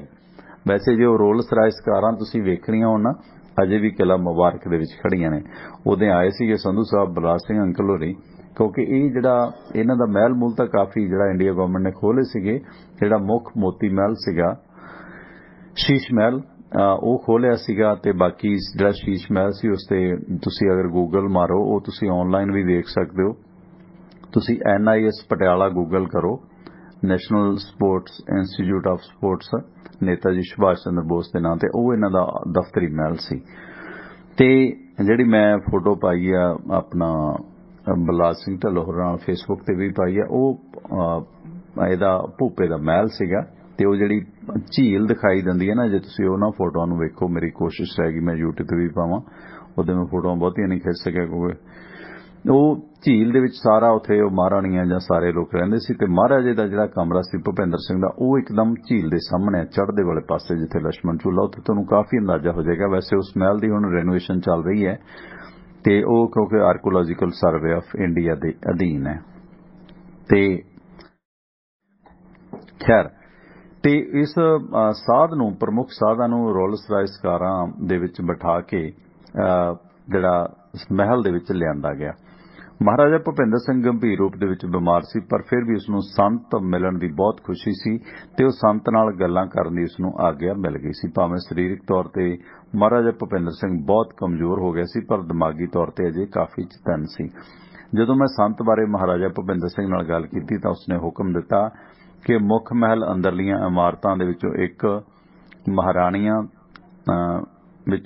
ਮਹਾਰਾਣੀਆਂ ਤੇ ਤੁਰੰਤ ਸੰਤਾਂ ਤੇ ਉਸਦੇ ਚੇਲਿਆਂ ਲਈ ਖਾਲੀ ਕਰ ਦੇਣ ਤੇ ਸੰਤ ਨੂੰ ਅਤੀ ਸਨਮਾਨਯੋਗ ਪ੍ਰਾਹੁਣੇ ਦੇ ਤੌਰ ਤੇ ਇੱਜ਼ਤ ਮਾਣ ਦੇਣ ਦੇ ਸਰਕਾਰੀ ਹੁਕਮ ਜਾਰੀ ਹੋ ਗਏ ਤੇ ਉਸ ਨੂੰ ਉਸ ਦੇ ਲਈ ਨਿਯਤ ਕੀਤੀ ਗਈ ਰਿਹਾਇਸ਼ਗਾਹ ਤੇ ਜਦੋਂ ਲਿਜਾਇਆ ਗਿਆ ਉਸ ਮਹਿਲ ਦੇ ਬਿਲਕੁਲ ਸ਼ਾਹੀ ਕਮਰੇ ਦੇ ਵਿੱਚ ਭੁਪਿੰਦਰ ਸਿੰਘ ਦੇ ਨਾਲ ਹੀ, ਤਾਂ ਉਹ ਸੰਤ ਤੇ ਵਿਚਰ ਗਿਆ। ਕਹਿੰਦਾ ਮੈਂ ਮਹਿਲਾਂ ਦੇ ਵਿੱਚ ਰਹਿਣ ਦਾ ਆਦੀ ਨਹੀਂ, ਮੈਂ ਅਜਿਹੀ ਥਾਂ ਤੇ ਨਹੀਂ ਰਹਾਂਗਾ, ਮੈਂ ਇਕਾਂਤ ਪਸੰਦ ਆਦਮੀ ਹਾਂ, ਮੈਨੂੰ ਸ਼ਹਿਰ ਤੋਂ ਬਾਹਰ ਕਿਸੇ ਸਧਾਰਨ ਝੁੱਗੀ ਦੇ ਵਿੱਚ ਰਹਿਣਾ ਪਸੰਦ ਹੋਵੇਗਾ। ਤੇ ਅਸੀਂ ਉਸ ਦਾ ਸੁਨੇਹਾ ਮਹਾਰਾਜਾ ਭੁਪਿੰਦਰ ਸਿੰਘ ਨੂੰ ਪਹੁੰਚਾ ਦਿੱਤਾ ਕਿ ਭਾਈ ਮੁੱਖ ਸੰਤ ਤਾਂ ਕਹਿੰਦਾ ਕਿ ਅਸੀਂ ਮਹਿਲ 'ਚ ਨਹੀਂ ਰਹਿਣਾ, ਝੁੱਗੀ 'ਚ ਰਹਿਣਾ, ਸ਼ਹਿਰੋਂ ਬਾਹਰ ਇਕਾਂਤ। ਤੇ ਉਸਨੇ ਹੁਕਮ ਕੀਤਾ ਕਿ ਸੰਤਾਂ ਦੀ ਇੱਛਾ ਦੇ ਅਨੁਸਾਰ ਬਾਹਰ ਕਿਸੇ ਵੀ ਯੋਗ ਸਥਾਨ ਦੀ ਤਲਾਸ਼ ਕੀਤੀ ਜਾਵੇ ਤੇ ਉਸ ਨੂੰ ਨਾਲ ਲਿਜਾ ਕੇ ਸ਼ਹਿਰ ਦੇ ਆਲੇ ਦੁਆਲੇ ਕਈ ਥਾਂ ਦਿਖਾਏ ਗਏ ਪਰ ਆਖਰ ਉਸਨੇ ਰੇਸ ਕੋਰਸ ਦੇ ਨੇੜੇ ਇੱਕ 2 ਮੰਜ਼ਿਲਾ ਟੁੱਟਾ ਫੁੱਟਾ ਮਕਾਨ ਪਸੰਦ ਕੀਤਾ ਜਿਸ ਦੀ ਹੇਠਲੀ ਮੰਜ਼ਿਲ ਤੇ 30 ਫੁੱਟ ਬਾਈ 20 ਫੁੱਟ ਦਾ ਇੱਕ ਵੱਡਾ ਹਾਲ ਸੀ। ਇਸ ਦੇ ਨਾਲ ਜੁੜਿਆ ਹੋਇਆ ਇੱਕ ਛੋਟਾ ਜਿਹਾ ਕਮਰਾ ਸੀ ਜੋ ਪਹਿਲਾਂ ਗੁਸਲਖਾਨੇ ਵਜੋਂ ਵਰਤਿਆ ਜਾਂਦਾ ਸੀ ਤੇ ਹਾਲ ਦੇ ਚੌਹੀਂ ਪਾਸੇ ਖੁੱਲ੍ਹਾ ਬਰਾਂਡਾ ਸੀ ਤੇ ਇੰਨਾ ਹੀ ਉੱਪਰਲੀ ਮੰਜ਼ਿਲ ਤੇ ਸੀ। ਇਹ ਘਰ ਕਈ ਸਾਲ ਤੋਂ ਬੇਆਬਾਦ ਸੀ। ਸੋ ਸੰਤ ਨੇ ਆਖਿਆ ਕਿ ਉਹ ਰਾਜਧਾਨੀ ਦੇ ਵਿੱਚ ਠਹਿਰਨ ਸਮੇਂ ਜਿੰਨਾ ਸਮਾਂ ਪਟਿਆਲੇ ਰਹਿ ਗਿਆ ਇੱਥੇ ਹੀ ਨਿਵਾਸ ਕਰੇਗਾ ਤੇ ਉਹ ਨਾ ਖੁਦ ਕਿਸੇ ਨੂੰ ਮਿਲਣਾ ਚਾਹੇਗਾ ਤੇ ਨਾ ਹੀ ਕੋਈ ਉਸ ਨੂੰ ਮਿਲਣ ਦੇ ਲਈ ਇੱਧਰ ਆਵੇ। ਇਸ ਕਰਕੇ ਉਹਦੇ ਆਲੇ ਦੁਆਲੇ ਸਿਕਿਉਰਿਟੀ ਦੇ ਪ੍ਰਬੰਧ ਹੋ ਗਏ ਤੇ ਜਿਸ ਦੌਰਾਨ ਉਹਨੂੰ ਫਿਰ ਉੱਥੇ ਆਉਣ ਤੋਂ ਰੋਕ ਦਿੱਤਾ ਗਿਆ ਤੇ ਮਤਲਬ ਕੋਈ ਵੀ ਆਮ ਲੋਕ ਉਧਰ ਜਾਣ ਤੇ ਬਿਲਕੁਲ ਪਾਬੰਦੀ ਲਗਾ ਦਿੱਤੀ ਗਈ, ਸਿਕਿਉਰਿਟੀ ਲਾ ਕੇ ਕੋਈ ਕਿਸ ਸੰਤਾਂ ਨੂੰ ਤੇ ਉਹਦੇ ਚੇਲਿਆਂ ਨੂੰ ਡਿਸਟਰਬ ਨਾ ਕਰੇ। ਇਹ ਅਸਲ ਦੇ ਵਿੱਚ ਛਾਤਰ ਲੋਕ ਸੀ, ਸੰਤ ਸੁੰਤ ਕਾਹਦੇ ਸੀਗੇ। ਤੇ ਉਹ ਸੰਤ ਤੇ ਉਸਦੇ ਚੇਲੇ ਥੋੜੇ ਜਿਹੇ ਸਮਾਨ ਦੇ ਨਾਲ ਉੱਥੇ ਆ ਬਰਾਜੇ। ਉਹਨਾਂ ਦੇ ਸਮਾਨ ਦੇ ਵਿੱਚ ਕੇਵਲ 1-2 ਚਾਦਰਾਂ, ਲੂੰਗੀਆਂ, ਸ਼ੇਰ ਦੀਆਂ ਖੱਲਾਂ ਤੇ ਕੱਪੜਿਆਂ ਦੀ ਇੱਕ ਪੋਟਲੀ ਸੀ ਤੇ ਮਹਾਰਾਜਾ ਭੁਪਿੰਦਰ ਸਿੰਘ ਇਹ ਜਾਣਨ ਲਈ ਬੜਾ ਉਤਸੁਕ ਸੀ ਕਿ ਸੰਤਾਂ ਨੇ ਉਸ ਟੁੱਟੇ ਫੁੱਟੇ ਮਕਾਨ ਦੇ ਵਿੱਚ ਰਹਿਣ ਨੂੰ ਤਰਜੀਹ ਕਿਉਂ ਦਿੱਤੀ। ਜਦੋਂ ਉਸ ਨੂੰ ਦੱਸਿਆ ਗਿਆ ਕਿ ਸੰਤ ਐਸ਼ੋ ਆਰਾਮ ਦਾ ਜੀਵਨ ਪਸੰਦ ਨਹੀਂ ਕਰਦੇ ਤਾਂ ਮਹਾਰਾਜਾ ਭੁਪਿੰਦਰ ਸਿੰਘ ਦੀ ਤਸੱਲੀ ਹੋ ਗਈ ਕਿ ਸੰਤਾਂ ਨੂੰ ਸਾਦੀ ਥਾਂ ਪਸੰਦ ਹੈ, ਇਸ ਲਈ ਕਿਸੇ असंतुष्ट ਜਾਂ ਉਸਦੇ ਸਟਾਫ ਵੱਲੋਂ ਕੋਈ ਹੋਰ ਨਰਾਦਰੀ ਕਾਰਨ ਨਹੀਂ, ਸਗੋਂ ਉਸ ਨੂੰ ਸਾਦਗੀ ਪਸੰਦ ਕਰਨੀ ਉਸਨੇ ਮਹਿਲ ਤੋਂ ਬਾਹਰ ਰਹਿਣਾ ਮੁਨਾਸਬ ਸਮਝਿਆ। ਉਸ ਸੰਤ ਨੇ ਮਹਾਰਾਜੇ ਦੇ ਇਲਾਜ ਦੀ ਤਿਆਰੀ ਆਰੰਭ ਕਰ ਦਿੱਤੀ। ਉਸ ਨੂੰ ਪਹਿਲੀ ਵਾਰੀ ਸ਼ਾਮ ਨੂੰ 6 ਵਜੇ ਇੱਥੇ ਆਉਣ ਲਈ ਕਿਹਾ ਗਿਆ। ਉਦੋਂ ਸਰਦੀ ਦਾ ਮੌਸਮ ਸੀ ਤੇ ਸੂਰਜ ਆਮ ਤੌਰ ਤੇ 6 ਵਜੇ ਛਿਪ ਜਾਂਦਾ ਸੀ, ਇਸ ਲਈ ਘਰ ਦੇ ਵਿੱਚ ਚਾਨਣਾ ਨਹੀਂ ਸੀ। ਸੰਤ ਨੇ ਬਿਜਲੀ ਜਾਂ ਹੋਰ ਨਕਲੀ ਰੋਸ਼ਨੀ ਦਾ ਪ੍ਰਬੰਧ ਵੀ ਸਵੀਕਾਰ ਨਹੀਂ ਕੀਤਾ। ਇੱਥੇ ਕੋਈ ਰੋਸ਼ਨੀ ਨਹੀਂ ਲਾਈ ਜਾਵੇ ਤੇ ਉਸ ਨੇ ਸਗੋਂ ਇਸ ਦੀ ਥਾਂ ਤੇਲ ਦਾ ਦੀਵਾ ਬਾਲਣਾ ਪਸੰਦ ਕੀਤਾ, ਕਿਉਂਕਿ ਜਿੰਨੀ ਵੀ ਸਾਦਗੀ ਹੋ ਸਕੇ ਉਹ ਸਾਦਗੀ 'ਚ ਰਹਿਣਾ ਚਾਹੁੰਦਾ ਸੀ। ਅਸਲ ਦੇ ਵਿੱਚ ਉਹ ਕੋਈ ਵੀ ਮਤਲਬ ਇਸ ਤਰ੍ਹਾਂ ਦੇ ਰੋਸ਼ਨੀ ਦੇ ਪ੍ਰਬੰਧ ਨਹੀਂ ਸੀ ਕਰਨਾ ਚਾਹੁੰਦਾ, ਕਿਉਂਕਿ ਉਸਨੇ ਡਰਾਮਾ ਕਰਨਾ ਸੀਗਾ।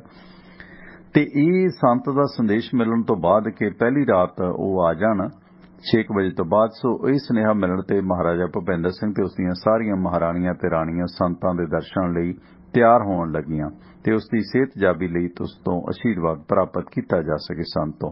ਸੋ ਮੈਂ ਵੱਡੀ ਗਿਣਤੀ ਦੇ ਵਿੱਚ ਮੋਟਰ ਕਾਰਾਂ ਦਾ ਪ੍ਰਬੰਧ ਕੀਤਾ, ਜਿਨ੍ਹਾਂ ਦੇ ਵਿੱਚ ਬੈਠ ਕੇ ਮਹਾਰਾਜਾ ਭੁਪਿੰਦਰ ਸਿੰਘ ਅਤੇ 40 ਦੇ ਕਰੀਬ ਮੁੱਖ ਮਹਾਰਾਣੀਆਂ ਸੰਤਾਂ ਦੇ ਵਾਸਤੇ ਨਗਦੀ, ਜੇਵਰਾਤ, ਗਹਿਣਾ ਗੱਟਾ ਜਾਂ ਹੋਰ ਭੇਟਾਵਾਂ ਨਜ਼ਰਾਨੇ ਲੈ ਕੇ ਪਹੁੰਚ ਗਈਆਂ। ਸੋ 40 ਦੇ ਕਰੀਬ ਮਹਾਰਾਣੀਆਂ ਤੁਸੀਂ ਵੇਖੋ, ਤੇ ਆਪਣੇ ਅਹੁਦੇ ਤੇ ਪੋਜੀਸ਼ਨ ਮੁਤਾਬਕ ਉਹਨਾਂ ਨੇ ਮਹਾਰਾਣੀਆਂ ਨੇ 500 ਰੁਪਏ ਤੋਂ ਲੈ ਕੇ 10,000 ਰੁਪਏ ਤੱਕ ਨਕਦ ਭੇਟਾ ਮੱਥਾ ਟੇਕਣ ਵਜੋਂ ਲੈ ਲਈ। ਤੇ ਜਦੋਂ ਕਿ ਮਹਾਰਾਜੇ ਨੇ ਪ੍ਰੀਵੀ ਪਰਸ ਅਫਸਰ ਨੂੰ ਆਪਣੇ ਵੱਲੋਂ ਸੰਤਾਂ ਦੀ ਭੇਟਾ ਦੇ ਵਾਸਤੇ 12,000 ਰੁਪਈਆ ਨਾਲ ਲਿਜਾਣ ਦਾ ਹੁਕਮ ਦਿੱਤਾ। ਇਸ ਤੋਂ ਇਲਾਵਾ ਇਹ ਤੈਅ ਕਰ ਲਿਆ ਗਿਆ ਕਿ ਪ੍ਰਬੰਧ ਅਨੁਸਾਰ ਸੰਤਾਂ ਨੂੰ ਪਹਿਲਾਂ ਮਹਾਰਾਜੇ ਨੂੰ ਮਿਲਣਾ ਸੀ ਤੇ ਬਾਕੀ ਮਹਾਰਾਣੀਆਂ ਜਾਂ ਦੂਜੇ ਲੋਕਾਂ ਨੂੰ ਬਾਅਦ ਦੇ ਵਿੱਚ। ਸੋ ਮਹਾਰਾਜਾ ਪਹਿਲਾਂ ਸੰਤਾਂ ਦੀ ਹਜ਼ੂਰੀ ਦੇ ਵਿੱਚ ਪੁੱਜਾ ਤੇ ਉਸ ਦੇ ਸਾਹਮਣੇ ਵਿਛੀ ਹੋਈ ਸ਼ੇਰ ਦੀ ਖੱਲ ਤੇ ਭੁੰਜੇ ਬੈਠ ਗਿਆ। ਸੰਤ ਦੇ ਸਾਹਮਣੇ ਭੁੰਜੇ ਤੇ ਸੰਤਾਂ ਨੇ ਆਪਣੇ ਹੱਥ ਬਾਹਰ ਕੱਢਿਆ ਤੇ ਮਹਾਰਾਜੇ ਦੇ ਸਿਰ ਤੇ ਰੱਖ ਦਿੱਤਾ ਤੇ ਕਿਹਾ ਕਿ 1 ਘੰਟੇ ਨੂੰ ਮੈਂ ਗੁਰੂ ਗੋਰਖਨਾਥ ਨੂੰ ਮਿਲਣ ਜਾਵਾਂਗਾ ਤੇ ਮਹਾਰਾਜੇ ਲਈ ਉਹਨਾਂ ਦਾ ਆਸ਼ੀਰਵਾਦ ਲੈ ਕੇ ਆਵਾਂਗਾ, ਯਾਨੀ ਗੁਰੂ ਗੋਰਖਨਾਥ। ਤੇ ਮਹਾਰਾਜਾ ਉਸਦੀ ਤੇ ਗੁਰੂ ਗੋਰਖਨਾਥ ਦੀ ਗੱਲਬਾਤ ਉਸਦੇ ਇੱਕ ਚੇਲੇ ਰਾਹੀਂ ਸੁਣ ਸਕੇਗਾ। ਤੇ ਸੰਤਾਂ ਜਾਣੀ ਕਿ ਉਹ ਮਤਲਬ ਜਿਵੇਂ ਉਹਦੇ ਵਿੱਚ ਨਹੀਂ ਆਉਂਦਾ ਕਿ ਉਹਦੇ 'ਚ ਰਮਾਇਣ 'ਚ ਦਿਖਾਇਆ ਜਾਂਦਾ ਕਿ ਉਹ ਜਿਹੜਾ ਹੁੰਦਾ ਨਾ ਕਿ ਯੁੱਧ ਦਾ ਸਾਰਾ ਹਾਲ ਜਿਹੜਾ ਸੁਣਾਇਆ ਜਾਂਦਾ। ਮੈਨੂੰ ਕਰੈਕਟਰ ਦਾ ਨਾਂ ਨਹੀਂ ਯਾਦ ਆ ਰਿਹਾ, ਤੁਸੀਂ ਮੈਸੇਜ ਕਰਕੇ ਦੱਸ ਸਕਦੇ ਹੋ ਜੇ ਕਿਸੇ ਨੂੰ ਪਤਾ। ਤੇ ਜਿਹੜਾ ਉਹ ਸਾਰਾ ਯੁੱਧ ਦਾ ਹਾਲ ਉਹਨੂੰ ਸੁਣਾਉਂਦਾ ਸੀ, ਉਹ ਮੈਨੂੰ ਨਾਂ ਨਹੀਂ ਯਾਦ ਆ ਰਿਹਾ ਕਰੈਕਟਰ ਦਾ। ਯਾਨੀ ਉਹ ਸੰਤ ਕਹਿੰਦਾ ਕਿ ਮੈਂ ਗੁਰੂ ਗੋਰਖਨਾਥ ਨਾਲ ਗੱਲਬਾਤ ਕਰਨ ਜਾਵਾਂਗਾ, ਮੇਰੀ ਤੇ ਗੁਰੂ ਗੋਰਖਨਾਥ ਦੀ ਗੱਲਬਾਤ ਨੂੰ ਮੇਰਾ ਇੱਕ ਚੇਲਾ ਕਮੈਂਟਰੀ ਕਰਕੇ ਤੁਹਾਨੂੰ ਸੁਣਾ ਸਕਦਾ ਕਿ ਸਾਡੇ 'ਚ ਆਪਸ 'ਚ ਕੀ ਗੱਲ ਹੁੰਦੀ ਹੈ, ਕਿਉਂਕਿ ਉਹ ਮੇਰਾ ਚੇਲਾ ਹੀ ਸੁਣਾ ਸਕਦਾ। ਤੁਸੀਂ ਨਹੀਂ ਉੱਥੇ ਵੇਖ ਸਕਦੇ ਕਿ ਮੇਰੀ ਤੇ ਗੁਰੂ ਗੋਰਖਨਾਥ ਦੀ ਕੀ ਗੱਲਬਾਤ ਹੋਏਗੀ। ਖੈਰ ਇਹ ਉਸਨੇ ਕਹਿ ਦਿੱਤਾ ਤੇ ਸੰਤਾਂ ਵੱਲੋਂ ਦਵਾਏ ਗਏ ਇਸ ਵਿਸ਼ਵਾਸ ਦੇ ਨਾਲ ਮਹਾਰਾਜੇ ਦਾ ਲੂੰ ਧੰਨਵਾਦੀ ਹੋ ਗਿਆ ਭੁਪਿੰਦਰ ਸਿੰਘ ਦਾ। ਜਦੋਂ ਮਹਾਰਾਜਾ ਮੱਥਾ ਟੇਕ ਚੁੱਕਿਆ ਸੀ ਤਾਂ ਉਸਨੇ ਸੰਤਾਂ ਤੋਂ ਮਹਾਰਾਣੀਆਂ ਤੇ ਹੋਰ ਔਰਤਾਂ ਨੂੰ ਅੰਦਰ ਆਉਣ ਦੀ ਆਗਿਆ ਮੰਗੀ ਤੇ ਉਸਨੇ ਉਹਨਾਂ ਨੂੰ ਭੁੰਜੇ ਬੈਠਣ ਲਈ ਕਿਹਾ, ਜਿੱਥੇ ਕਿ ਦਰੀ ਤੇ ਕੋਈ ਵਿਛਾਉਣਾ ਨਹੀਂ ਸੀ। ਕੇਵਲ ਮਹਾਰਾਜਾ ਹੀ ਸ਼ੇਰ ਦੀ ਖੱਲ ਤੇ ਬੈਠਾ ਰਿਹਾ। ਮਹਾਰਾਣੀਆਂ, ਰਾਣੀਆਂ ਤੇ ਹੋਰ ਸ਼ਾਹੀ ਔਰਤਾਂ, ਰਾਜਵੈਦ ਤੇ ਮੈਂ ਕਈ ਹੋਰ ਅਫਸਰ ਹੱਥ ਜੋੜੀ ਭੁੰਜੇ ਬੈਠੇ ਰਹੇ, ਚੱਪਲਾਂ ਮਾਰ ਕੇ ਉਸ ਮਿੱਟੀ ਤੇ। ਜਦੋਂ ਕਿ ਸਟਾਫ ਦੇ ਬਾਕੀ ਮੈਂਬਰ ਬਾਹਰ ਬਰਾਮਦੇ ਦੇ ਵਿੱਚ ਬੈਠੇ ਸਨ, ਜਿੱਥੇ ਕਿ 60-70 ਆਦਮੀ ਸੌਖੇ ਹੀ ਬਹਿ ਸਕਦੇ ਸਨ, ਕਿਉਂਕਿ ਅਸੀਂ 40 ਤੇ ਮਹਾਰਾਣੀਆਂ ਹੀ ਸੀਗੀਆਂ।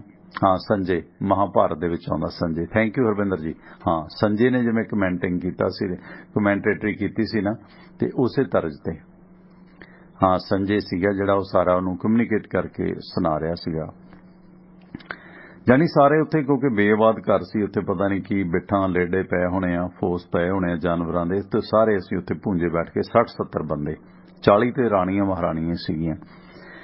ਤੇ ਇਸ ਮੁਤਾਬਕ ਅਸੀਂ ਉੱਥੇ ਬੈਠ ਗਏ ਤੇ ਉਸ ਤੋਂ ਬਾਅਦ ਜਿਹੜੀਆਂ ਮਹਾਰਾਣੀਆਂ ਨੇ ਮੱਥਾ ਟੇਕਣਾ ਸ਼ੁਰੂ ਕਰ ਦਿੱਤਾ। ਜਦੋਂ ਕਿ ਮੀਟਿੰਗ ਖਤਮ ਹੋਈ, ਸੰਤਾਂ ਨੂੰ ਚੜਾਵਾ ਪੇਸ਼ ਕੀਤਾ ਗਿਆ ਤੇ ਜੋ ਕਿ ਲੱਖਾਂ ਰੁਪਏ ਨਕਦੀ, ਜੇਵਰਾਤ, ਬਹੁਮੁੱਲ ਹੀਰੇ ਜਵਾਹਰਾਤ, ਕੱਪੜੇ ਤੇ ਹੋਰ ਹਰ ਪ੍ਰਕਾਰ ਦੀਆਂ ਜਨਾਨਾਂ ਤੇ ਮਰਦਾਵਾਂ ਪੋਸ਼ਾਕਾਂ ਦੇ ਰੂਪ ਦੇ ਵਿੱਚ ਸੀ। ਇਸ ਸਭ ਕਾਸੇ ਵੱਲ ਵੇਖ ਕੇ ਸੰਤ ਨੇ ਮਹਾਰਾਜੇ ਵੱਲ ਵੇਖਿਆ ਤੇ ਕਿਹਾ ਭੁਪਿੰਦਰ ਸਿੰਘ ਨੂੰ, ਤੁਸੀਂ ਇਹ ਕਿਵੇਂ ਸਮਝ ਲਿਆ ਕਿ ਮੈਂ ਇੰਨੀਆਂ ਭਟਾਵਾਂ ਸਵੀਕਾਰ ਕਰ ਲਵਾਂਗਾ?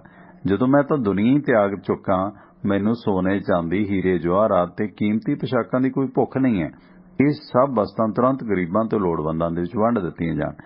ਅਜਿਹਾ ਕਰਨ ਨਾਲ ਮੇਰਾ ਮਨ ਵਧੇਰੇ ਖੁਸ਼ ਹੋਵੇਗਾ। ਜਾਣੀ ਹੁੰਦਾ ਹੈ ਨਾ ਕਿ ਉਹ ਮਤਲਬ ਆਰਮ ਕੱਚੇ ਮਾਰਨੀ ਤੇ ਸੂਈ ਕਰਨੀ ਦਾਨ। ਅਸਲ ਦੇ ਵਿੱਚ ਇਹ ਜਿਹੜੇ ਬਨਾਰਸੀ ਠੱਗ ਸੰਤ ਸੀ, ਇਹ ਵੱਡੀ ਗੇਮ ਲਾਉਣ ਦੀ ਤਿਆਰੀ 'ਚ ਸੀਗੇ।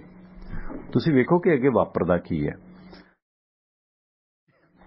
ਇਹਨਾਂ ਨੇ ਉਹ ਜੋ ਮਹਾਰਾਣੀਆਂ ਨੇ ਲੱਖਾਂ ਰੁਪਏ ਭੇਟਾਵਾਂ ਦੇ ਤੌਰ ਤੇ ਉਹਨੂੰ ਲਿਆਂਦੇ, ਦੁਸ਼ਾਲੇ ਲਿਆਂਦੇ ਜਾਂ ਹੋਰ ਕੀਮਤੀ ਵਸਤਾਂ ਲਿਆਂਦੀਆਂ, ਉਹ ਸਾਰੀਆਂ ਜਿਹੜੀਆਂ ਨਕਾਰ ਦਿੱਤੀਆਂ ਕਿ ਮੇਰੀ ਬਜਾਏ ਗਰੀਬਾਂ ਨੂੰ ਵੰਡ ਦਿਓ। ਤੇ ਆਪਣੀ ਗੁੱਡਵਿਲ ਸੰਤ ਦੀ ਵਧਣੀ ਸੀ ਮਹਾਰਾਜੇ ਦੀ ਨਿਗਾਹ 'ਚ। ਸੋ ਮਹਾਰਾਜੇ ਦੀ ਹੁਣ ਇਸ ਸੰਤ ਦੇ ਵਿੱਚ ਪਹਿਲਾਂ ਨਾਲੋਂ ਵੀ ਆਸਥਾ ਵੱਧ ਵਗੀ। ਉਹ ਉਸ ਦਾ ਹੋਰ ਸ਼ਰਧਾ ਉੱਲੂ ਬਣ ਗਿਆ ਤੇ ਸੰਤਾਂ ਦੀ ਸਮਰੱਥਾ ਤੇ ਰੂਹਾਨੀ ਤਾਕਤ ਬਾਰੇ ਉਹ ਬੜਾ ਸੰਤੁਸ਼ਟ ਹੋਇਆ ਤੇ ਉਸਨੇ ਉਸ ਸੰਤ ਦੀਆਂ ਸ਼ਾਮਾਂ ਦਾ ਪਾਲਣ ਕਰਨਾ ਮੰਨ ਲਿਆ ਤੇ ਫਿਰ ਸੰਤਾਂ ਨੂੰ ਭੇਟ ਕੀਤੀਆਂ ਗਈਆਂ ਸਾਰੀਆਂ ਸੁਗਾਤਾਂ ਵਾਪਸ ਸ਼ਾਹੀ ਖਜ਼ਾਨੇ ਦੇ ਵਿੱਚ ਲਿਜਾ ਕੇ ਗਰੀਬਾਂ ਨੂੰ ਵੰਡ ਦਿੱਤੀਆਂ। ਸੋ ਮਹਾਰਾਜੇ ਨਾਲ ਕੁਝ ਮਿੰਟਾਂ ਦੀ ਗੱਲਬਾਤ ਪਿੱਛੋਂ ਸੰਤਾਂ ਨੇ ਆਪਣੇ ਇੱਕ ਚੇਲੇ ਨੂੰ ਆਖਿਆ ਕਿ ਉਹ ਮਹਾਰਾਜਾ ਅਤੇ ਹੋਰ ਸਾਰੇ ਇਕੱਠ ਨੂੰ ਮੁੱਖ ਹਾਲ ਤੋਂ ਪਰੇ ਲੈ ਜਾਵੇ ਤੇ ਉਸਨੇ ਉਹਨਾਂ ਸਭਨਾਂ ਨੂੰ ਕਿਹਾ ਕਿ ਉਹ ਬਾਹਰ ਚੌਂਤਰੇ ਤੇ ਚਲੇ ਜਾਣ, ਜਦੋਂ ਕਿ ਮਹਾਰਾਜੇ ਦੀ ਸਿਹਤਯਾਬੀ ਲਈ ਉਹ ਪ੍ਰਾਰਥਨਾ ਕਰੇਗਾ। ਜਾਣੀ ਉਹਨਾਂ ਨੂੰ ਉੱਥੋਂ ਬਾਹਰ ਕੱਢ ਦਿੱਤਾ ਬਰਾਂਡੇ ਚੋਂ। ਆਪਣੇ ਚੇਲੇ ਨੂੰ ਕਹਿਤਾ ਕਿ ਤੂੰ ਮੇਰੀ ਤੇ ਗੁਰੂ ਗੋਰਖਨਾਥ ਦੀ ਜਿਹੜੀ ਕਨਵਰਸੇਸ਼ਨ ਗੱਲਬਾਤ ਹੋਈ, ਇਹ ਸੁਣਾਉਂਦਾ ਰਹੀ, ਇਹਨਾਂ ਨੂੰ ਦੂਰ ਲੈ ਜਾ। ਉਹ ਆਪਣੇ ਗੁਰੂ ਦੀ ਭਾਲ ਕਰਨ ਤੇ ਮਹਾਰਾਜੇ ਲਈ ਉਸਦਾ ਆਸ਼ੀਰਵਾਦ ਪ੍ਰਾਪਤ ਕਰਨ ਲਈ ਹਿਮਾਲਿਆ ਦੀਆਂ ਬੁਲੰਦੀਆਂ ਤੋਂ ਵੀ ਅੱਗੇ ਜਾਵੇਗਾ। ਉਸਨੇ ਆਪਣਾ ਚਿਹਰਾ ਇੱਕ ਪਗੜੀ ਨਾਲ ਢੱਕ ਲਿਆ, ਜਿਹੜਾ ਕਿ ਜਿਸ ਨਾਲ ਚਿਹਰਾ ਬੜਾ ਘੱਟ ਦਿਸੇ, ਤੇ ਉਸ ਕਮਰੇ ਦੇ ਵਿੱਚ ਉਹ ਇਕੱਲਾ ਚੀਤੇ ਦੀ ਖੱਲ ਤੇ ਬਹਿ ਗਿਆ ਤੇ ਉਸਨੇ ਆਪਣੀਆਂ ਬਾਹਾਂ ਸੱਜੇ ਖੱਬੇ ਖਿਲਾਰ ਦਿੱਤੀਆਂ ਤੇ ਖੱਬੀ ਲੱਤ ਦੂਜੀ ਲੱਤ ਤੇ ਰੱਖ ਲਈ, ਜਿਵੇਂ ਯੋਗੀ ਰੱਖਦੇ ਨੇ ਆਸਨ ਕਰਦਿਆਂ।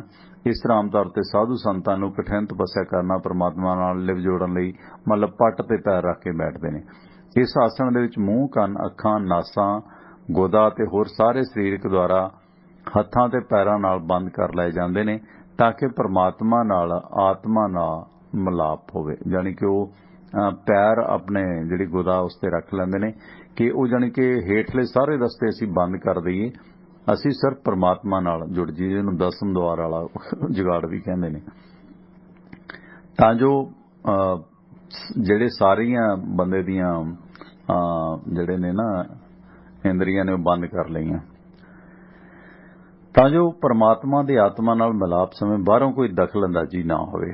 ਤੇ ਉਸ ਦੇ ਚੇਲਿਆਂ ਦੇ ਵਿੱਚੋਂ ਇੱਕ ਬੰਦਾ ਮਹਾਰਾਜੇ ਕੋਲ ਤੇ ਦੂਜਾ ਮਹਾਰਾਣੀਆਂ ਦੇ ਇਕੱਠ ਦੇ ਕੋਲ ਤੇ ਤੀਜਾ ਕਿਸੇ ਹੋਰ ਥਾਂ ਤੇ ਉਸ ਚਮਤਕਾਰੇ ਬਾਰੇ ਦੱਸ ਰਿਹਾ ਸੀ ਜਿਹੜਾ ਉਹਨਾਂ ਨੂੰ ਵਿਖਾਉਣਾ ਸੀ। ਜਾਣੀ ਉਸਨੇ ਆਪਣੇ ਚੇਲੇ ਵੰਡ ਦਿੱਤੇ ਆਪਸ 'ਚ, ਇੱਕ ਮਹਾਰਾਣੀਆਂ ਵੱਲ, ਦੂਜਾ ਰਾਣੀਆਂ ਵੱਲ ਤੇ ਦੂਸਰਾ ਅਫਸਰਾਂ ਵੱਲ ਹੋ ਗਿਆ।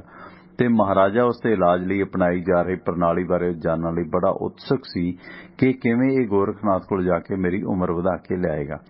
ਯੂਰਪ ਅਤੇ ਹੋਰ ਵਿਦੇਸ਼ੀ ਮੁਲਕਾਂ ਤੋਂ ਹਰ ਪ੍ਰਕਾਰ ਦੇ ਉੱਚਤਮ ਡਾਕਟਰ ਸਹਾਇਤਾ ਪ੍ਰਾਪਤ ਹੋਣ ਦੇ ਬਾਵਜੂਦ ਵੀ ਡਾਕਟਰਾਂ ਨੇ ਉਸ ਤੇ ਬਚਣ ਦੀ ਕੋਈ ਬਹੁਤੀ ਆਸ ਨਹੀਂ ਸੀ। ਕਮਰੇ ਦੇ ਚਾਰੇ ਪਾਸੇ ਖੂੰਜਿਆਂ ਦੇ ਵਿੱਚ ਮਿੱਟੀ ਦੇ ਤੇਲ ਦੇ ਦੀਵੇ ਬਲ ਰਹੇ ਸਨ ਤੇ ਇਹਨਾਂ ਦੀ ਮੱਧਮ ਰੋਸ਼ਨੀ ਦੇ ਵਿੱਚ ਸੰਤ ਚੌਂਕੜੀ ਮਾਰੀ ਲਿਵਲਾਈ ਬੈਠਾ ਦਿਸ ਰਿਹਾ ਸੀ। ਤੇ ਕੁਝ ਮਿੰਟ ਪਿੱਛੋਂ ਸੰਤ ਦੀਆਂ ਨਾਸਾਂ ਦੇ ਵਿੱਚੋਂ ਭਿਆਨਕ ਆਵਾਜ਼ਾਂ ਸੁਣਾਈ ਦਿੱਤੀਆਂ, ਜਿਵੇਂ ਜਹਾਜ਼ ਪਟੜੀ ਤੋਂ ਉੱਡਣ ਸਮੇਂ ਜਦੋਂ ਗੜਗੜ ਦੀ ਆਵਾਜ਼ ਕਰਦਾ ਨਾ, ਤੇ ਉਸ ਸੰਤ ਨੇ ਆਪਣੇ ਨੱਕ ਚੋਂ ਗਲੇ ਚੋਂ ਇਦਾਂ ਦੀਆਂ ਖਰਰ ਖਰਰ ਦੀਆਂ ਆਵਾਜ਼ਾਂ ਕੱਢਣੀਆਂ ਸ਼ੁਰੂ ਕਰ ਦਿੱਤੀਆਂ। ਮਹਾਰਾਜਾ ਤੇ ਮਹਾਰਾਣੀਆਂ ਕੋਲ ਬੈਠੇ ਚੇਲੇ ਨੇ ਦੱਸਿਆ ਕਿ ਗੁਰੂ ਜੀ ਹੁਣ ਕਠਿਨ ਤਪੱਸਿਆ ਕਰਨ ਮਗਰੋਂ ਹਿਮਾਲਾ ਉੱਪਰ ਨੂੰ ਉਡੇ ਜਾ ਰਹੇ ਨੇ। ਤੇ 2 ਜਾਂ 3 ਮਿੰਟ ਪਿੱਛੋਂ ਉਸਨੇ ਆਖਿਆ ਕਿ ਉਹ ਦੇਖੋ ਸੰਤ ਜੀ ਉੱਡ ਰਹੇ ਨੇ। ਤੇ ਸੰਤ ਚੀਤੇ ਦੀ ਖੱਲ ਸਮੇਤ ਫਰਸ਼ ਤੋਂ ਲਗਭਗ 1 ਗਜ ਉੱਪਰ ਉੱਠ ਗਿਆ ਤੇ ਛੱਤ ਤੇ ਫਰਸ਼ ਦੇ ਵਿਚਕਾਰ ਲਟਕ ਰਿਹਾ ਪ੍ਰਤੀਤ ਹੋ ਰਿਹਾ ਸੀ। ਇਹ ਵੇਖਦਿਆਂ ਸਾਰ ਮਹਾਰਾਜੇ ਤੇ ਹੋਰ ਲੋਕ ਉਤੇਜਨਾ ਦੇ ਨਾਲ ਵੇਖਣ ਲੱਗੇ ਤੇ ਭਜਨ ਬੰਦਗੀ ਦੇ ਵਿੱਚ ਜੁੜ ਗਏ। ਜਾਣੀ ਉਸਨੇ ਆਪਣੇ ਆਪ ਨੂੰ ਇਦਾਂ ਪੇਸ਼ ਕੀਤਾ ਕਿ ਉਹ ਜਾਣੀ ਧਰਤੀ ਤੋਂ 1.5 ਗਜ ਉੱਪਰ ਉੱਠ ਗਿਆ, 2-3 ਫੁੱਟ। ਤੇ ਸੰਤ ਚੀਤੇ ਦੀ ਖੱਲ ਸਮੇਤ ਫਰਸ਼ ਤੋਂ ਲਗਭਗ 1 ਗਜ ਉੱਪਰ ਉੱਠ ਗਿਆ ਤੇ ਫਰਸ਼ ਅਤੇ ਛੱਤ ਦੇ ਦਰਮਿਆਨ ਲਟਕ ਰਿਹਾ ਪ੍ਰਤੀਤ ਹੁੰਦਾ ਸੀਗਾ। ਤੇ ਇਹ ਵੇਖ ਕੇ, ਉਸ ਦੀਆਂ ਆਵਾਜ਼ਾਂ ਵੇਖ ਕੇ ਜਿਹੜੇ ਨੇ महाराजा ते महाराणियां भी अंतर ध्यान होकर बंदगी करन लगियां, अखां मीच लियां कि देखना की है, क्यूरियोसिटी नाल की वेखना, मते उसकी भजन बंदगी च कोई दिक्कत ना हो, क्योंकि शरधालू फिर भगत हो जाते हैं ते वो भी बंदगी च जुड़ गए। उन्होंने भी इन्ना वेख के अखां बंद कर लियां। फिर भिन्न भिन्न प्रकार दी आवाज़ां सुनाई देण लगियां, कदे किसी दे कुत्ते दे भौंकण दी आवाज़, कदे शेर दी गर्ज, कदे कोई समुंदरी लहरां दी छां छां, कदे ज्वालामुखी फटण वर्गियां वड्डियां वड्डियां, जानी अजीब अजीब आवाज़ां उस कमरे दे विचों निकलण लगियां। लगभग 20 मिनट पिछों संत बिल्कुल दिसणों हट गया ते दस्सिया गया कि संत हुण उपर चले गए ने ते हिमालय वल उड़ गए ने ते उन्हां दा संपर्क गुरु गोरखनाथ नाल जुड़ गया। जानी वो संजय की तरह वो कमेंटरी करता रहा कि उन्हां दा संपर्क हुण गुरु गोरखनाथ नाल उन्हां दी फ्रीकुएंसी जुड़ गई। मसलन तुसीं हुण दे संतां नूं की पिटदे हो, उस वक्त भी राजे महाराजे एडे बेवकूफ लोग सन कि ये जिहड़ियां ठगियां ने ना ये उदों भी चलदियां सी, हुण भी यही कुछ हो रहा, हुण भी इस तरह के टोटके ये चीज़ां हो रही ने। हाँ, दविंदरपुरी साहब ने भी लिखा कि धृतराष्ट्र सीगा, संजय उसनूं दस रहा सी धृतराष्ट्र नूं। ते उस तो बाद वो मतलब दस्सिया गया कि हुण गुरु गोरखनाथ नाल उसका वार्तालाप चल रहा ते हिमालय दीयां सब तो उच्चियां चोटियां ते हज़ारां मील दूर वो संत पहुंच गया ते उसने गुरु गोरखनाथ नूं आख्या कि हे सच्चे पातशाह, मैं तुहानूं प्रणाम करन आया, जहान दे मालक उस महाराजे लिए आपदा आशीर्वाद लैण आया जो गरीब परवर है ते रब दे बंदियां दा रखवाला है। ते गुरु ने उत्तर दिता, गोरखनाथ ने, हूं तेरी इच्छा पूरी हो जाएगी, वापस जाओ, महाराजे नूं दसो कि वो तंदुरुस्त हो जाएगा। जानी कि वो वार्तालाप सी जिहड़ी वो जिवें संजय धृतराष्ट्र नूं दसदा हुंदा ना, इदां ही वो जिहड़ा वो कमेंटरी कर रहा सीगा कि हुण वो गोरखनाथ कोल जा रहा ते हुण गोरखनाथ नूं उहने ये सवाल पुछया तुहाडी उम्र दे वास्ते, सेहतयाबी दे वास्ते, ते गुरु गोरखनाथ ने तुहानूं यस कर दिता कि वो तंदुरुस्त हो जाएगा। सो ये वार्तालाप संत ते गुरु गोरखनाथ के दरम्यान हो रही सी ते उन्हां दी आवाज़ां भी दूरों दूरों आ रही सी, ना छां छां जिवें कई बार घड़े च बोलदे हुंदे ना, क्लीयर आवाज़ां नहीं आउंदियां ते इंज प्रतीत हो रहा सी कि जिवें कई मील दूरों आ रही हुण वो मतलब मध्यम जिहियां डराउणियां आवाज़ां सी, जिवें कई बार आपां इफैक्ट ला लैंदे ना एडिटिंग दे वक्त, ते ਉਹਨੂੰ असल ਦੇ ਵਿੱਚ ਉਹ कम्यूनीकेट कर रहे सन ਉਹਦੇ चेले कि आह गलबात है ਜਿਹੜੀ ਤੁਸੀਂ सुन रहे हो, ਇਹਦਾ ਇਹ मतलब है। ਤੇ महाराजा ते महाराणियां ते होर औरतां फर्श ते गोडियां भार हो के डूंगी समाधि ਦੇ ਵਿੱਚ परमात्मा ਵੱਲੋਂ महाराज ते किरपालता होण ਲਈ ਧੰਨਵਾਦ कर रही सन ते कुछ मिनट पिछों फिर अद्भुत आवाज़ां सुनाई देण लगियां ते फिर संत हौली हौली इंज फर्श ਵੱਲ आउंदा दिसिया जिवें आकाश तो कोई हवाई जहाज लैंडिंग करदा हुंदा। ते उस कमरे दे विच पुजदियां चेलियां ने महाराजे नूं अंदर जाण ते हिज हाईनेस नूं उस संत दे चरनां दे विच बंदगी करने आख्या। महाराजे ने अपार शरधा दे नाल संतां दी कदमबोसी कीती। कदमबोसी हुंदी है कदम चुमने जां पैर स्पर्श करने, उहनूं कदमबोसी कहंदे आ। ते इस पिछों महाराजे अते फिर सारे अमले फैले नाल ओह महल चले गए। महाराणियां सारे मत्था टेके। राजवैद नूं ते मैनूं डाढी शलाघायोग सेवा दे बदले जमीनां घर ते सुगातां दे रूप दे विच बहुत साडा मान सम्मान कीता गया कि तुसीं बहुत वड्डा काम करके आए हो राजवैद जी ते मैं, कि असीं इस महान संत नूं लभ के ले आए जिसने बादशाह दी उम्र वधा दित्ती। खैर ते कुछ चिर पिछों खुफिया विभाग दा एक इंस्पैक्टर सीगा, इंस्पैक्टर जनरल, उसकी डायरी दे विच एक नोट तो कुछ भेद लगे क्योंकि वह संत दीयां कारवाइयां नूं बड़े ध्यान पूर्वक अध्ययन कर रहा सी। कमरे दे एक पासों गुसलखाने नुमा उस छोटे कमरे दे विच एक दरवाजा खुलदा सी जिसदा असीं पहलां जिक्र कर रहे सन। वह इंस्पैक्टर जनरल कमरे दे एक खूंजे दे विच लग के बह गया सी जिथे जरूरत जोगी रोशनी सी ते ਉਹ इस साध दीयां हर गतिविधियां ते उसदे अखौती हिमाला पर्वत दी उड़ान नूं पूरी तरह वेख रहा सी। तो संत ने अपने चेलियां दी मदद नाल ਇਹ चमत्कार इन्नी चलाकी नाल करन दा प्रबंध कीता सी कि केवल खुफिया विभाग दे इंस्पैक्टर जनरल दी खोजी अख ही उसदा भेद लभ सकी। ते संत कोल किसे मुर्दा शरीर दे 2 जोड़े हत्थ ते बाहां ते एक पग बधी वाला नकली डरना चादर नाल जुड़िया होया सी ते दोवें बाहां उसने कपड़े दे विचों बाहर कड्ढियां होईयां सी। इह असल दे विच एक मुर्दा शरीर सी जिसते हाथ हाथ दिसदे सन, बाहां सी, सिर सी, पग बन्नी होई सी। डरना बिल्कुल संत वर्गा लगदा सी। हनेरा होण करके असली ते नकली दा पता नहीं सी लगदा। ਤੇ ਇਸ ਕਰਕੇ ਉਸ ਖੁਫੀਆ ਵਿਭਾਗ ਦੇ ਇੰਸਪੈਕਟਰ ਜਨਰਲ ਨੇ ਇਹ ਸਾਰਾ ਕੁਝ ਆਪਣੀ ਡਾਇਰੀ ਦੇ ਵਿੱਚ ਨੋਟ ਕੀਤਾ ਤੇ ਜੋ ਵੀ ਦਰਸ਼ਕ ਉੱਥੇ ਹਾਜ਼ਰ ਸੀ ਉਹ ਧਾਰਮਿਕ ਤੇ ਰੂਹਾਨੀ ਤੌਰ ਤੇ ਇੰਨੇ ਮਗਨ ਜਾਂ ਸ਼ਰਧਾ ਉੱਲੂ ਬਣ ਚੁੱਕੇ ਸਨ ਕਿ ਉਹ ਪਰਦੇ ਪਿੱਛੇ ਹੋ ਰਹੇ ਨਾਟਕ ਬਾਰੇ ਸੋਚ ਹੀ ਨਹੀਂ ਸੀ ਸਕਦੇ, ਕਿਉਂਕਿ ਜਿੱਥੇ ਸ਼ਰਧਾ ਆ ਜਾਂਦੀ ਹੈ ਨਾ ਤੇ ਉੱਥੇ ਫਿਰ ਤਰਕ ਨਹੀਂ ਖੜਦਾ। ਜੋ ਕੁਝ ਉਹ ਕਹਿਣ ਉਹ ਲੋਕੀ ਮੰਨ ਲੈਂਦੇ ਨੇ। ਇਹ ਅੱਜ ਕੱਲ੍ਹ ਵੀ ਹੁੰਦਾ। ਸੰਤ ਕੁਝ ਵਿਸ਼ੇਸ਼ ਪ੍ਰਕਾਰ ਦੀਆਂ ਆਵਾਜ਼ਾਂ ਪੈਦਾ ਕਰ ਰਿਹਾ ਸੀ ਜਿਸ ਨੂੰ ਉਸਨੇ ਬੜੀ ਚਲਾਕੀ ਮੁਹਾਰਤ ਨਾਲ ਹਨੇਰੇ ਦੀ ਓਟ ਦੇ ਵਿੱਚ ਦੂਜੇ ਕਮਰੇ ਦੇ ਵਿੱਚੋਂ ਚਲਿਆ ਗਿਆ ਸੀ ਤੇ ਉਹ ਲਟਕ ਰਿਹਾ ਨਕਲੀ ਡਰਨਾ ਕਿਸੇ ਵਿਸ਼ੇਸ਼ ਮਕਾਨਕੀ ਢੰਗ ਦੇ ਨਾਲ ਹੇਠਾਂ ਭੇਜ ਦਿੱਤਾ ਗਿਆ ਸੀ ਤੇ ਉਹ ਫਰਸ਼ ਤੇ ਪਿਆ ਰਿਹਾ। ਸੰਤਾਂ ਦੇ ਨਾਲ ਲੱਗਵੇਂ ਫਰਸ਼ ਤੋਂ ਉਹ ਬੋਲ ਰਿਹਾ ਸੀ। ਉਸ ਫਰਸ਼ ਤੇ ਜਦੋਂ ਪੈ ਕੇ ਤੁਸੀਂ ਬੋਲਦੇ ਹੋ ਤੇ ਆਵਾਜ਼ ਤੁਹਾਡੀ ਐਂ ਸਲਿਪ ਕਰਦੀ ਹੈ ਜਾਂ ਉਹਨਾਂ ਕੋਲ ਇਦਾਂ ਦਾ ਕੋਈ ਭੌਂਪੂ ਜਾਂ ਇੰਤਜ਼ਾਮਾਤ ਸੀ ਜਿਸ ਦੇ ਵਿੱਚੋਂ ਆਵਾਜ਼ ਵੱਖੋ ਵੱਖਰੇ ਕਿਸਮ ਦੀ ਆਵੇ ਤੇ ਇਸ ਕਰਕੇ ਉਹ ਇਸ ਤਰ੍ਹਾਂ ਦੀਆਂ ਵਾਹਿਆਤ ਆਵਾਜ਼ਾਂ ਕੱਢ ਰਿਹਾ ਸੀ ਕਿਉਂਕਿ ਇਸ ਤਰ੍ਹਾਂ ਦੀਆਂ ਆਵਾਜ਼ਾਂ ਕੱਢਣ ਦੇ ਵਿੱਚ ਉਹ ਨਿਪੁੰਨ ਸੀ ਤੇ ਆਪਣੇ ਹੁਨਰ ਦੀ ਪੂਰੀ ਤਰ੍ਹਾਂ ਵਰਤੋਂ ਕਰਦਿਆਂ ਉਸਨੇ ਉਸ ਵਕਤ ਸਾਰੇ ਹਾਜ਼ਰ ਸਰੋਤਿਆਂ ਨੂੰ ਜੋ ਪਹਿਲਾਂ ਹੀ ਉਸ ਦੇ ਪ੍ਰਭਾਵ ਹੇਠ ਸੀ ਉਹਨਾਂ ਨੂੰ ਸ਼ਰਧਾ ਦਾ ਯਕੀਨ ਦਿਵਾ ਕੇ ਸ਼ਰਧਾ ਉੱਲੂ ਬਣਾਉਣ ਦੇ ਵਿੱਚ ਉਹ ਕਾਮਯਾਬ ਰਿਹਾ ਸੀ। ਇਸੇ ਦੌਰਾਨ ਉਸਨੇ ਇੱਕ ਪੁਲੀ ਦਾ ਪ੍ਰਬੰਧ ਕੀਤਾ ਹੋਇਆ ਸੀ, ਮਤਲਬ ਪੁਲੀ ਦਾ, ਜਿਸ ਦਾ ਉਸਦੇ ਤੇ ਚੇਲਿਆਂ ਤੋਂ ਬਿਨਾਂ ਕਿਸੇ ਨੂੰ ਨਹੀਂ ਸੀ ਪਤਾ। ਇਹ ਡਰਨਾ ਸੀ ਜੋ ਕਿ ਸੰਤ ਲੱਗਦਾ ਸੀ ਧਰਤੀ ਤੋਂ ਛੱਤ ਵੱਲ ਅਸ਼ੁੱਭ ਲਈ ਚੁੱਕ ਲਿਆ ਸੀ। ਇਹ ਪੁਲੀ ਦੇ ਰਾਹੀਂ ਲਿਫਟ ਉੱਪਰ ਚੱਕਿਆ ਹੋਇਆ ਸੀਗਾ ਤੇ ਸੰਤ ਨੇ ਇਹ ਪ੍ਰਬੰਧ ਇੰਨਾ ਵਧੀਆ ਕੀਤਾ ਹੋਇਆ ਸੀ ਕਿ ਛੱਤ ਦੇ ਨਾਲ ਛੂਹਦਿਆਂ ਸਾਰ ਡਰਨਾ ਛੱਤ ਨਾਲ ਚਿਮਟ ਗਿਆ ਸੀ ਤੇ ਇੰਜ ਬਿਲਕੁਲ ਦਿਸਣੋਂ ਹਟ ਗਿਆ ਸੀ। ਉਸੇ ਤਰੀਕੇ ਨਾਲ ਉਸਨੇ ਡਰਨੇ ਨੂੰ ਦੁਬਾਰਾ ਫਰਸ਼ ਤੇ ਲਿਆਉਣ ਲਈ ਵਰਤਿਆ। ਜਿਉਂ ਇਹ ਖੇਲ ਸਮਾਪਤ ਹੋਇਆ ਸੰਤ ਚੀਤੇ ਦੀ ਖਲ ਤੇ ਆ ਬੈਠਿਆ ਤੇ ਡਰਨਾ ਉਸ ਦਾ ਕੋਈ ਚੇਲਾ ਚੁੱਕ ਕੇ ਲੈ ਗਿਆ ਜੋ ਡੰਮੀ ਸੀ। ਇੱਕ ਚੇਲੇ ਨੂੰ ਪਤਾ ਲੱਗ ਗਿਆ ਸੀ ਕਿ ਸਾਰਾ ਢੌਂਗ ਪੁਲਿਸ ਤੇ ਇੰਸਪੈਕਟਰ ਜਨਰਲ ਨੂੰ ਪਤਾ ਲੱਗ ਗਿਆ। ਇਸ ਦਾ ਨਤੀਜਾ ਇਹ ਹੋਇਆ ਕਿ ਸਾਰਿਆਂ ਲਈ ਇਹ ਖਤਰਨਾਕ ਹੋ ਸਕਦਾ ਹੈ। ਸੋ ਸੰਤ ਨੇ ਹਫੜਾ ਦਫੜੀ ਦੇ ਵਿੱਚ ਆਪਣੇ ਚੇਲੜੇ ਚਾਪਟਿਆਂ ਨੂੰ ਸਾਰਾ ਸਮਾਨ ਸਮੇਟਣ ਲਈ ਆਖਿਆ ਤੇ ਉਹ ਮਹਾਰਾਜੇ ਨੂੰ ਬਿਨਾਂ ਦੱਸਿਆ ਰਾਤ ਦੇ 2 ਵਜੇ ਉਸ ਸੁੰਨਸਾਨ ਬੀਆਬਾਨ ਮਕਾਨ ਦੇ ਵਿੱਚੋਂ ਰਾਤ ਨੂੰ ਹੀ 2 ਵਜੇ ਭੱਜ ਨਿਕਲੇ। ਅਗਲੇ ਦਿਨ ਸਵੇਰੇ ਸਵੇਰੇ ਜਦੋਂ ਮਹਾਰਾਜੇ ਨੂੰ ਇਹਨਾਂ ਸਾਧਾਂ ਦੇ ਭੱਜਣ ਦੀ ਸੂਚਨਾ ਮਿਲੀ ਕਿ ਸੰਤ ਦਾ ਰਾਤੋਂ ਰਾਤ ਛੂ ਮੰਤਰ ਹੋ ਗਏ ਨੇ ਤੇ ਸ਼ਹਿਰ ਦੇ ਲਾਗੇ ਚਾਗੇ ਵੀ ਕਿਤੇ ਨਹੀਂ ਦਿਖਾਈ ਦਿੰਦੇ ਤੇ ਮਹਾਰਾਜੇ ਨੇ ਤੁਰੰਤ ਉੱਤਰ ਦਿੱਤਾ ਕਿ ਸੰਤਾਂ ਨੇ ਗੁਰੂ ਗੋਰਖ ਨਾਲ ਗੱਲਾਂ ਕਰ ਲਈਆਂ ਸਨ ਤੇ ਉਹਨਾਂ ਦਾ ਆਸ਼ੀਰਵਾਦ ਪ੍ਰਾਪਤ ਕਰ ਲਿਆ ਸੀ। ਇਸ ਲਈ ਸੰਤ ਆਪਣਾ ਨਿਸ਼ਾਨਾ ਪੂਰਾ ਕਰਕੇ ਚੁੱਪਚਾਪ ਕਿਸੇ ਅਣਦੱਸੀ ਥਾਂ ਤੇ ਚਲੇ ਗਏ ਨੇ।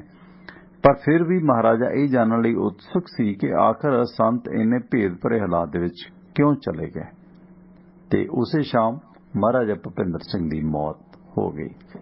ਸੋ ਏਡੀਆਂ ਠੱਗੀਆਂ ਏਡੇ ਤੇਜ਼ ਤਰਾਰ ਬਾਦਸ਼ਾਹਾਂ ਦੇ ਨਾਲ ਹੁੰਦੀਆਂ ਆਈਆਂ। ਤੁਸੀਂ ਹਿਸਾਬ ਲਾ ਲਓ ਕਿਉਂਕਿ ਧਰਮ ਆਪਣੇ ਆਪ 'ਚ ਮਾੜਾ ਨਹੀਂ ਪਰ ਧਰਮ ਦੀ ਆੜ ਦੇ ਵਿੱਚ ਜਿਹੜਾ ਅਧਰਮ ਹੈ ਨਾ, ਜਿਹੜੀ ਠੱਗੀ ਹੈ, ਉਸੇ ਕਰਕੇ ਤਾਂ ਫਿਰ ਗੁਰਬਾਖ ਹੈ ਕਿ ਹਰ ਕੇ ਸੰਤ ਨਾ ਆਖੀਏ ਬਨਾਰਸ ਕੇ ਠੱਗ। ਸੋ ਇਸ ਕਰਕੇ ਧਰਮ ਆਪਣੇ ਆਪ ਦੇ ਵਿੱਚ ਬਹੁਤ ਵਧੀਆ ਨਿਆਮਤ ਹੈ। ਇਸਨੇ ਸੰਸਾਰ ਨੂੰ ਬੜਾ ਸੋਧਿਆ ਤੇ ਸਾਧਿਆ। ਇਹ ਸੀ ਮਹਾਰਾਜਾ ਭੁਪਿੰਦਰ ਸਿੰਘ ਦੀ ਮੌਤ। ਪਰ ਧਰਮ ਦੀ ਆੜ ਦੇ ਵਿੱਚ ਕੁਝ ਜਿਹੜੇ ਪੁਜਾਰੀ ਨੇ, ਬ੍ਰਾਹਮਣ ਨੇ, ਮੌਲਵੀ ਨੇ, ਜਥੇਦਾਰ ਨੇ, ਭਾਈ ਨੇ, ਪੌਪ ਨੇ, ਕੁਝ ਵੀ ਕਹਿ ਲਈ, ਇਹ ਧਰਮ ਦਾ ਬੇੜਾ ਗਰਕ ਕਰਦੇ ਨੇ। ਧਰਮ ਸਿਆਸਤ ਦੇ ਨਾਲ ਸਾਂਝ ਪਾ ਚੁੱਕਾ ਹੈ ਤੇ ਸਿਆਸਤ ਧਰਮ ਨੂੰ ਵਰਤਦੀ ਆਈ ਹੈ। ਇੱਥੋਂ ਤੱਕ ਕਿ ਮਹਾਰਾਜਾ ਰਣਜੀਤ ਸਿੰਘ ਨੇ ਵੀ ਅਕਾਲ ਤਖਤ ਨੂੰ ਵਰਤਿਆ ਆਪਣੀ ਰਾਜ ਸੱਤਾ ਦੇ ਵਾਸਤੇ। ਬਾਬਾ ਫੂਲਾ ਸਿੰਘ ਉਹਨਾਂ ਦੇ ਲਈ ਕੁਰਬਾਨ ਹੋਏ, ਹੈ ਨਾ। ਬਾਕੀ ਜਿਹੜੀਆਂ ਮਿਸਲਾਂ ਸੀ ਜਾਂ ਸਿੱਖ ਸਰਦਾਰ ਸੀ ਉਹ ਲਾਂਭੇ ਕਰ ਦਿੱਤੇ ਗਏ।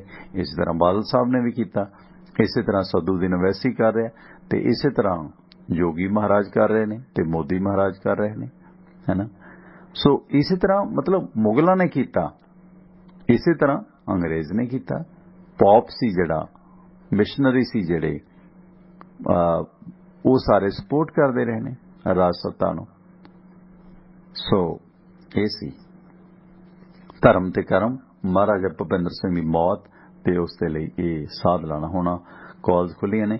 ਤੁਸੀਂ ਸਾਡੇ ਇਹਨਾਂ ਪ੍ਰੋਗਰਾਮਾਂ ਨੂੰ ਸਾਡੀ ਵੈਬਸਾਈਟ tiwanaradio.com ਦੇ ਜ਼ਰੀਏ ਸੁਣ ਸਕਦੇ ਹੋ।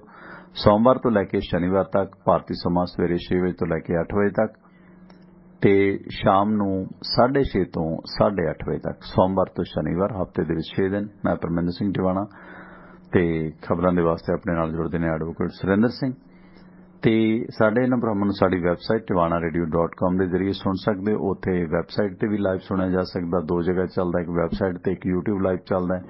ਜੇ ਇਹਨਾਂ ਭਰਾਵਾਂ ਨੂੰ ਤੁਸੀਂ YouTube ਦੇ ਰਾਹੀਂ ਮੰਗਵਾਉਣਾ ਜਾਂ ਮੇਰੇ ਨਾਲ ਕੋਈ ਗੱਲ ਕਰਨੀ ਹੈ ਜਾਂ ਪ੍ਰੋਗਰਾਮ ਦੇ ਵਿੱਚ ਗੱਲ ਕਰਨੀ ਹੈ ਤਾਂ ਉਸ ਦੇ ਵਾਸਤੇ 9876309655 ਆਪਣਾ WhatsApp ਗਰੁੱਪ ਹੈ। ਉਸ ਗਰੁੱਪ ਦੇ ਵਿੱਚ ਆਪ ਸ਼ਾਮਲ ਹੋ ਸਕਦੇ ਹੋ ਤੇ ਪ੍ਰੋਗਰਾਮ ਲਾਈਵ ਸ਼ੁਰੂ ਹੁੰਦਿਆਂ ਹੀ ਤੁਹਾਨੂੰ ਅਪਡੇਟ ਦੇ ਦਿੱਤੀ ਜਾਂਦੀ ਹੈ, ਲਿੰਕ ਭੇਜ ਦਿੱਤਾ ਜਾਂਦਾ। ਖੁਦਾ ਨਾ ਖਾਸਾ ਕੱਲ੍ਹ ਨੂੰ ਚੈਨਲ ਬਦਲ ਗਿਆ ਤੇ ਫਿਰ ਤੁਸੀਂ ਇਸ ਦੇ ਨਾਲ ਜੁੜ ਸਕਦੇ ਹੋ। ਤੇ ਅਮਿਤ ਸ਼ਰਮਾ ਹੋਰਾਂ ਦੀ ਕਾਲ ਹੈ, ਹੋਰ ਵੀ ਕਈ ਸੱਜਣਾਂ ਦੀਆਂ ਕਾਲ ਨੇ। ਸਭ ਸੱਜਣਾਂ ਦਾ ਧੰਨਵਾਦ ਹੈ। ਤੇ ਤੁਸੀਂ ਕਿਸੇ ਨੇ ਗੱਲਬਾਤ ਕਰਨੀ ਹੋਵੇ ਤਾਂ ਇਸ ਵਕਤ ਲਾਈਨਾਂ ਖੁੱਲੀਆਂ ਨੇ। ਤੇ ਸਾਡੀ ਵੈਬਸਾਈਟ ਹੈ tiwanaradio.com, ਉਸ ਤੇ ਪ੍ਰੋਗਰਾਮ ਸੁਣਿਆ ਜਾ ਸਕਦਾ ਹੈ। ਉੱਥੇ ਤੁਹਾਨੂੰ ਆਈਫੋਨ ਤੇ ਐਂਡਰਾਇਡ ਐਪਸ ਦੇ ਲਿੰਕ ਮਿਲਣਗੇ। ਟਿਵਾਣਾ ਰੇਡੀਓ ਦਾ ਫੇਸਬੁੱਕ ਤੇ YouTube ਪੇਜ ਦਾ ਲਿੰਕ ਮਿਲੇਗਾ। ਲਾਈਕ ਕਰੋ, ਸਬਸਕ੍ਰਾਈਬ ਕਰੋ, ਬੈਲ ਆਈਕਨ ਦਬਾਵੋ ਤੇ ਕਾਲ ਟੂ ਲਿਸਨ ਨੰਬਰ ਆਪਣਾ ਅਮਰੀਕਾ ਦੇ ਵਿੱਚ 667-930-9260 667-930-9260। ਉਸ ਨੰਬਰ ਤੇ ਵੀ ਕਾਲ ਕਰਕੇ ਇਹਨਾਂ ਪ੍ਰੋਗਰਾਮਾਂ ਨੂੰ ਸੁਣ ਸਕਦੇ ਹੋ। ਇਸ ਤੋਂ ਇਲਾਵਾ ਪ੍ਰੋਗਰਾਮ ਦੇ ਵਿੱਚ ਗੱਲ ਕਰਨੀ ਹੈ ਤਾਂ 9876309655 ਨੰਬਰ ਤੇ ਆਪ ਜੀ ਸਾਂਝ ਬਣਾ ਸਕਦੇ ਹੋ। ਇਹ ਤੇ ਸੀ ਜੀ ਮਹਾਰਾਜਾ ਭੁਪਿੰਦਰ ਸਿੰਘ ਹੋਰਾਂ ਦੇ ਮੁਤਲਕ ਗੱਲਬਾਤ ਤੇ ਹੋਰ ਬਹੁਤ ਸਾਰੇ ਕਿੱਸੇ ਨੇ ਰਾਜਿਆਂ ਮਹਾਰਾਜਿਆਂ ਦੇ ਸੱਭਿਆਚਾਰ ਦੇ ਤੇ ਅਵਤਾਰ ਤਾਰਾ ਗਿੱਲ ਰਣੀਆਂ ਤੋਂ ਜੁੜੇ ਨੇ। ਬਲਵਿੰਦਰ ਸਿੰਘ ਮੰਡੇਰ, ਬਲਵਿੰਦਰ ਸਿੰਘ ਮੈਦਪੁਰੀ, ਡਾਕਟਰ ਰਘਵੀਰ ਸ਼ੁਕਲਾ ਅਮਲੋਹ ਤੋਂ, ਗੁਰਵਿੰਦਰ ਸਿੰਘ ਢਿੱਲੋਂ,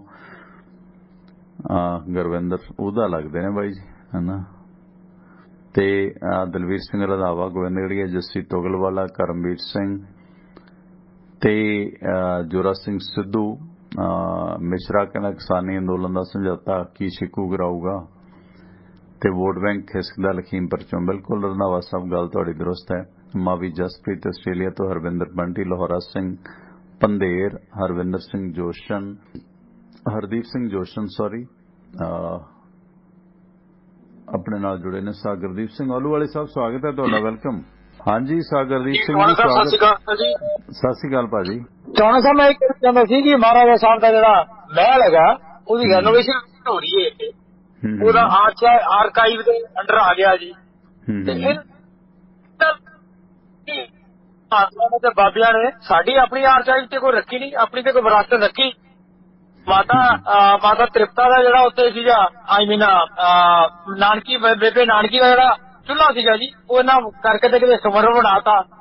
ਤੇ ਆ ਤੁਹਾਡੇ ਕੋਲ ਹੀ ਜਿਹੜਾ ਆਪਣਾ ਠੰਡਾ ਬੁਰਜ ਸੀਗਾ ਜੀ ਫਤਿਹਗੜ੍ਹ ਸਾਹਿਬ, ਉਹ ਵੀ ਢਾਹ ਕੇ ਬਰਾਬਰ ਕਰਤਾ ਜੀ। ਚਮਕੌਰ ਦੀ ਗੜੀ ਨੂੰ ਢਾਹ ਕੇ ਬਰਾਬਰ ਕਰਤਾ, ਸਾਰੀਆਂ ਤਾਂ ਬਰਾਬਰ ਕਰਤੀਆਂ ਤੇ ਆਪਿਆਂ ਨੂੰ ਬਚਾਉਣ ਲੱਗੇ ਹੋਏ ਨੇ। ਕਿਉਂ ਇਹਨਾਂ ਨੂੰ ਢਾਹ ਕੇ ਤੇ ਸਗਮ ਹੁੰਦੇ ਜੀ, ਇਹਨਾਂ ਨੂੰ ਲਾ ਦੇਣਾ ਚਾਹੀਦਾ ਇੱਥੇ ਵੀ ਜੀ।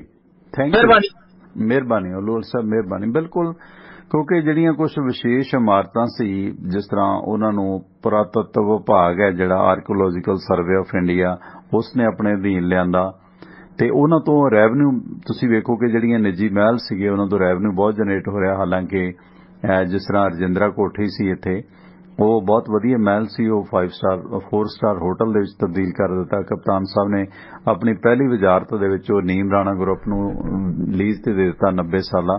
ਸੋ ਉਹਨਾਂ ਤੋਂ ਬਹੁਤ ਰੈਵਨਿਊ ਜਨਰੇਟ ਹੋ ਰਿਹਾ। ਬਹੁਤ ਸਾਰੀਆਂ ਬਿਲਡਿੰਗ ਨੇ ਜਿਹੜਾ ਉਹ ਭਾਰਤੀ ਫੌਜ ਦੇ ਆਪਣੇ ਅੰਡਰ ਆ ਗਈਆਂ ਜਾਂ ਇੰਡੀਆ ਗਵਰਨਮੈਂਟ ਦੇ ਅੰਡਰ ਆ ਗਈਆਂ। ਸੋ ਉਹ ਕਰੋੜਾਂ ਅਰਬਾਂ ਦੀਆਂ ਜਿਹੜੀਆਂ ਬਿਲਡਿੰਗਸ ਨੇ ਜੋ ਰਾਜਿਆਂ ਮਹਾਰਾਜਿਆਂ ਦੇ ਮਹਿਲ ਸੀਗੇ, ਪਹਿਲਾਂ ਮੁਗਲਾਂ ਦੇ ਇਦਾਂ ਹੀ ਆਏ ਗਵਰਨਮੈਂਟ ਦੇ ਅੰਡਰ ਜਿਹੜੀ ਪਿਛਲੀ ਰਾਜ ਸੱਤਾ ਸੀ, ਤੇ ਇਹਨਾਂ ਦੇ ਜਿਵੇਂ 542 ਸਟੇਟ ਸੀਗੀਆਂ, ਇਹਨਾਂ ਦੇ ਜਿਹੜੇ ਬੇਸ਼ਕੀਮਤੀ ਮਹਿਲ ਸੀਗੇ ਉਹ ਇਹਨਾਂ ਤੋਂ ਲੈ ਗਏ। ਪਰ ਫਿਰ ਵੀ ਜਿਵੇਂ ਹੁਣ ਕਪਤਾਨ ਸਾਹਿਬ ਦਾ ਆਪਣਾ 38 ਏਕੜ 'ਚ ਪ੍ਰਾਈਵੇਟ ਮਹਿਲ ਹੈ ਦਾ, ਉਹ ਇਹਨੂੰ ਛੱਡ ਦਿੱਤਾ ਸੀ ਤੇ ਬਾਕੀ ਇਹਨਾਂ ਦੀਆਂ ਸਭ ਜਾਇਦਾਦਾਂ ਜ਼ਿਆਦਾਤਰ ਉਹ ਕੁਰ ਕਰ ਲਈਆਂ ਸੀਗੀਆਂ ਇੰਡੀਆ ਗਵਰਨਮੈਂਟ ਨੇ। ਤੇ ਫਿਰ ਵੀ ਇਹਨਾਂ ਨੂੰ ਰਾਇਤ ਦੇ ਮੁਤਾਬਕ ਬਹੁਤ ਸਾਰੀਆਂ ਪੈਨਸ਼ਨ, ਬਹੁਤ ਸਾਰਾ ਖਜ਼ਾਨਾ ਦੇ ਦਿੱਤਾ ਸੀਗਾ। ਗੁਰਪ੍ਰੀਤ ਸਿੰਘ ਬਰਾੜ ਬ੍ਰਿਸਬਨ ਤੋਂ, ਸਵਾਗਤ ਹੈ ਬਾਈ ਜੀ ਤੁਹਾਡਾ। ਸਤਿ ਸ੍ਰੀ ਅਕਾਲ ਟਵਾਣਾ ਸਾਹਿਬ। ਸਤਿ ਸ੍ਰੀ ਅਕਾਲ ਬਰਾੜ ਸਾਹਿਬ, ਵੈਲਕਮ। ਹਾਂਜੀ, ਮੈਂ ਇੱਕ ਆਪਣੇ ਪ੍ਰੋਗਰਾਮ ਵੇਖਿਆ ਸੀ ਇੱਥੇ ਨਿਊਜ਼ ਦਾ। ਇਹ ਆਪਣੇ ਇੰਡੀਆ ਦੀ ਟੀਮ ਨੇ ਜਦੋਂ ਮੈਚ ਹੋਇਆ ਸੀਗਾ ਪਹਿਲਾਂ, ਉਦੋਂ ਨਾ ਸਾਹ ਕਾਲਾ ਜਿਹੜਾ ਉਹ ਅਮਰੀਕਾ ਦੇ ਵਿੱਚ ਹੋਇਆ ਸੀ, ਉਹਦਾ ਕਰਕੇ ਇਹਨਾਂ ਨੇ ਗੋਡਨੀਆਂ ਹੋ ਕੇ ਆਪਣਾ ਉਹ ਸਹਿਮਤੀ ਦਰਜ ਕਰਾਈ ਸੀ ਉਹਨਾਂ ਨਾਲ ਵੀ ਕਾਲਿਆਂ ਨਾਲ ਜਿਹੜਾ ਅਮਰੀਕਾ 'ਚ ਧੱਕਾ ਹੋਇਆ। ਇੱਥੋਂ ਦੇ ਹਾਂਜੀ, ਇੱਥੋਂ ਦੇ ਨਿਊਜ਼ ਚੈਨਲ ਨੇ ਵੀ ਟਿੱਪਣੀ ਕੀਤੀ ਆ ਉਹਦੇ ਤੇ। ਆਸਟ੍ਰੇਲੀਆ ਦੇ ਨੇ, ਥੋੜੇ ਜਿਹੇ ਕੰਜ਼ਰਵੇਟਿਵ ਸੋਚਦੇ ਨੇ, ਜਿੱਦਾਂ ਵੀ ਟਰੰਪ ਪੱਖੀ ਕਹਿ ਸਕਦੇ ਆਪਾਂ, ਉਹ ਕਹਿੰਦੇ ਵੀ ਇੱਥੇ ਇੰਡੀਆ ਦੇ ਵਿੱਚ 4 ਜਾਤਾਂ ਨੇ ਵੀ ਸਭ ਤੋਂ ਉੱਪਰ ਬ੍ਰਾਹਮਣ, ਥੱਲੇ ਸਭ ਤੋਂ ਨੀਚੇ ਸ਼ੂਦਰ ਨੇ, ਵੀ ਉਹ ਤਾਂ ਇਹਦੇ ਤੋਂ ਵੀ ਭੈੜਾ, ਉਹਦੇ ਖਿਲਾਫ ਇਹਨਾਂ ਦੀ ਹਿੰਮਤ ਹੈਗੀ ਹੈ ਵੀ ਏਦਾਂ ਉਹਦੇ ਖਿਲਾਫ ਦੇਖੋ ਗਰਾਊਂਡ 'ਚ ਬੈਠਣਗੇ ਏਦਾਂ ਕਰਕੇ, ਕਹਿੰਦਾ ਉਹਦੇ ਤੇ ਚੁੱਪ ਹੋ ਜਾਂਦੇ ਨੇ। ਤੇ ਦੂਜੇ ਜਿਹੜਾ ਹੈਗਾ ਵੀ ਆਸਟ੍ਰੇਲੀਆ ਅਮਰੀਕਾ ਦਾ, ਉਹਦੇ ਤੇ ਇਹਨਾਂ ਨੂੰ ਇਤਰਾਜ਼ ਆ, ਉਹ ਕਹਿੰਦੇ ਵੀ ਇਹ ਦੋਗਲਾ ਬਣ ਕੇ ਆਵਾਂ। ਤੇ ਗੱਲ ਹੈ ਸਹੀ ਵੀ ਹੈ ਜੀ, ਜਿਹੜੀ ਆਪਦੇ ਜਾਤ ਪਾਤ ਉਹਦੇ ਤੇ ਇਹਨਾਂ ਦਾ ਹੈਗੀ ਹਿੰਮਤ ਵੀ ਬਹਿ ਜਾਣਗੇ। ਜਾਂ ਇਹਨਾਂ ਨੇ ਜੋ ਸੰਮੀ ਨੂੰ ਕੰਟਰੋਲ ਕੀਤਾ ਆਪਣਿਆਂ ਨੂੰ, ਜਿਹੜਾ ਮੁਸਲਿਮ ਖਿਡਾਰੀ ਸੀਗਾ, ਤੇ ਜਾਂ ਵਿਰਾਟ ਕੋਹਲੀ ਨੇ ਹਮਾਇਤ ਕੀਤੀ, ਉਹਦਾ ਕਰਕੇ ਟਰੋਲ ਕੀਤਾ, ਉਹਦੇ ਹੁਣ ਖਿਲਾਫ ਆ ਏਦਾਂ ਕਰਨਗੇ, ਨਹੀਂ ਕਰਦੇ, ਕੋਈ ਨਹੀਂ ਬੋਲਦਾ ਜੀ। ਜੀ ਤੇ ਉਹ ਮੈਨੂੰ ਠੀਕ ਲੱਗੀ ਟਿੱਪਣੀ, ਉਹਨਾਂ ਨੇ ਵਧੀਆ ਟਿੱਪਣੀ ਕੀਤੀ ਹੈ, ਸਕਾਈ ਨਿਊਜ਼ ਚੈਨਲ ਆ, ਤੇ ਉਹਨਾਂ ਨੇ ਕੀਤੀ ਸੀ ਇਹ ਗੱਲ ਤੇ ਟਿੱਪਣੀ। ਜਿਵੇਂ ਟ੍ਰਿਬਿਊਨ ਗਰੁੱਪ ਹੈ, ਕਈ ਲੋਕ ਕਹੀ ਜਾਂਦੇ ਨੇ ਜੀ ਆਰੀਆ ਸਮਾਜੀਆਂ ਦਾ ਜੀ, RSS ਦਾ ਜੀ, ਕਈ ਖਾਲਿਸਤਾਨੀ ਬੜਾ ਪ੍ਰਚਾਰ ਕਰਦੇ ਨੇ ਟ੍ਰਿਬਿਊਨ ਦੇ ਖਿਲਾਫ। ਇਹ ਕਾਮਰੇਡਾਂ ਦਾ ਅਖਬਾਰ ਹੈ ਜੀ।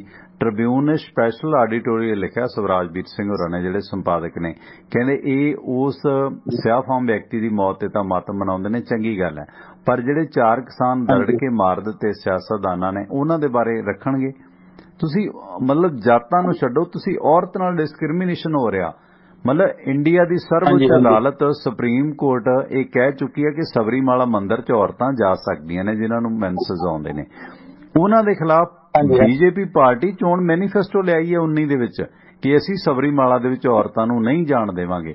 ਇਹ ਡਿਸਕ੍ਰਿਮੀਨੇਸ਼ਨ ਔਰਤ ਨਾਲ ਕਰਦੇ ਨੇ, ਜਿਹੜੀ ਦੁਰਗਾ ਦਾ ਰੂਪ ਹੈ, ਕਾਲੀ ਦਾ ਰੂਪ ਹੈ, ਸਰਸਵਤੀ ਦਾ ਰੂਪ ਹੈ, ਲక్ష్ਮੀ ਦਾ ਰੂਪ ਹੈ। ਇਹ ਡਰਾਮਾ ਹੈ। ਤੁਸੀਂ ਦੂਸਰੀ ਜਾਤ ਦੀਆਂ ਨੂੰ ਛੱਡੋ, ਆਪਣੀ ਜਾਤ ਦੀਆਂ ਔਰਤਾਂ ਨੂੰ ਮੰਦਿਰਾਂ 'ਚ ਨਹੀਂ ਵੜਨ ਦਿੱਤਾ ਜਾਂਦਾ ਕਿ ਨਹੀਂ ਜੀ ਇਹਨੂੰ ਤਾਂ ਮੈਂਸਸ ਆਏ ਆ।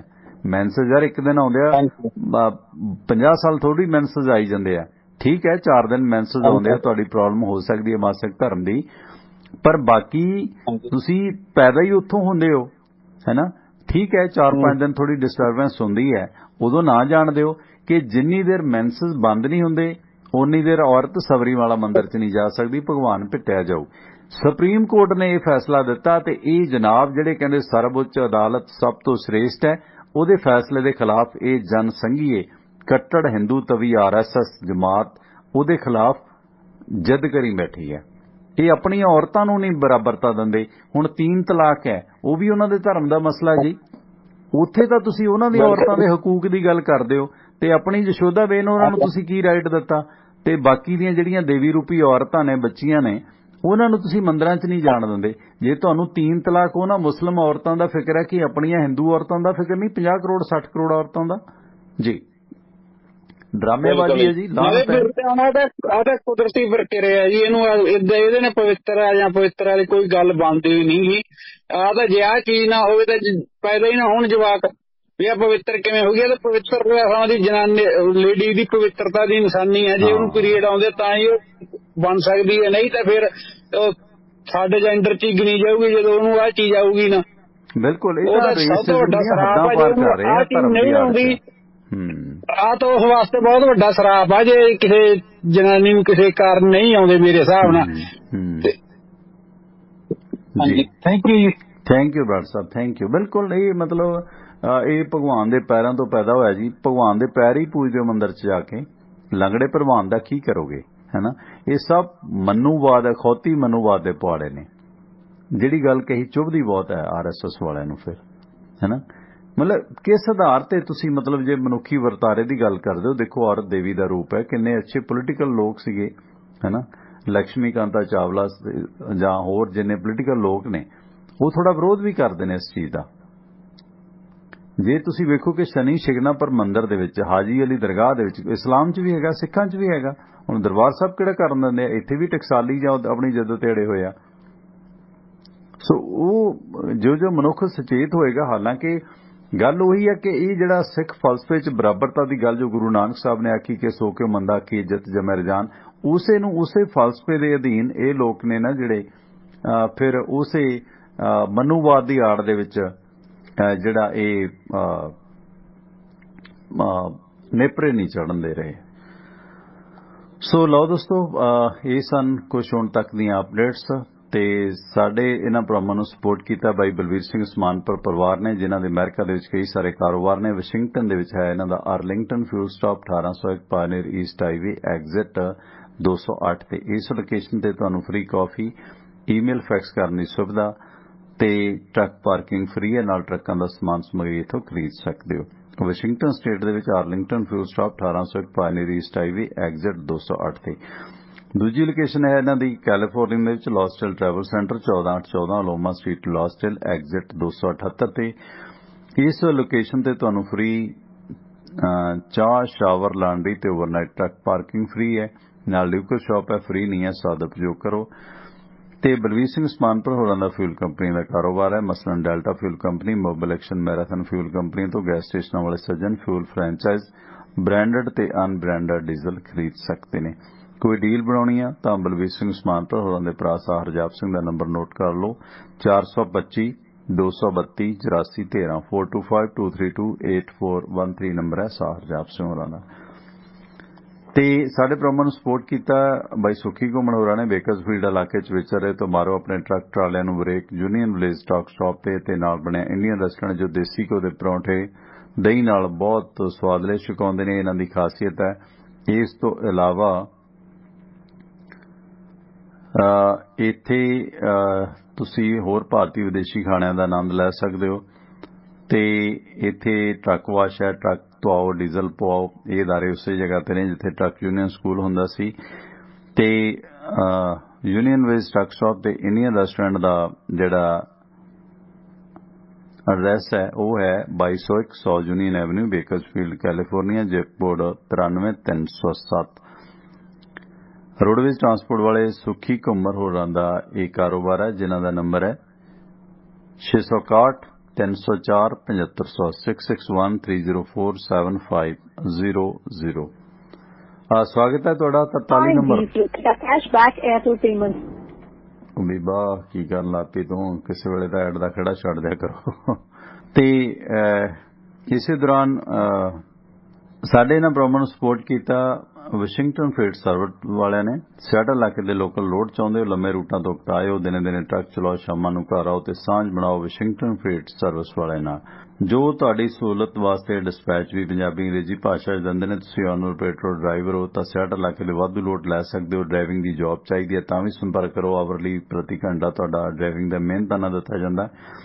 ਵਾਸ਼ਿੰਗਟਨ ਫreight ਸਰਵਿਸ ਤੋਂ ਕਾਲ ਕਰੋ। ਜਗਦੇਵ ਸਿੰਘ ਸੰਧੂ ਦਾ ਨੰਬਰ ਹੈ 253 266 6924 253 266 6924। ਗੈਰੀ ਧਾਲੀਵਾਲ ਹੋਰਾਂ ਦਾ ਨੰਬਰ ਹੈ 206 354 4060 206 354 4060। ਅਮਰੀਕਨ ਟੈਕਸ ਫਰਮਾਂ ਦੇ ਵਿੱਚ 5 ਸਾਲ ਕੰਮ ਕਰਨ ਦੇ ਤਜਰਬੇ ਯਾਫਤਾ ਸਰ ਤਰਸੇਮ ਸਿੰਘ ਗਿੱਲ CPA, ਜਿਨ੍ਹਾਂ ਕੋਲੋਂ ਤੁਸੀਂ ਇੰਡੀਵਿਜੂਅਲ ਬਿਜ਼ਨਸ ਵਪਾਰ ਕਾਰੋਬਾਰ ਦੀ ਹਰ ਤਰ੍ਹਾਂ ਦੀ ਰਿਟਰਨ ਭਰਵਾ ਸਕਦੇ ਹੋ। ਤੇ ਇਸ ਤੋਂ ਇਲਾਵਾ ਕਿਸੇ ਸਾਖ ਸੰਬੰਧੀ ਨੂੰ ਅਮਰੀਕਾ ਸੱਦਣਾ, green card, work permit, spouse case ਦੀਆਂ ਸੇਵਾਵਾਂ ਲੈਣੀਆਂ ਨੇ ਤਾਂ ਇਹ ਪੇਪਰ ਫਾਈਲਿੰਗ ਵੀ ਇਹਨਾਂ ਤੋਂ ਕਰਵਾ ਸਕਦੇ ਹੋ।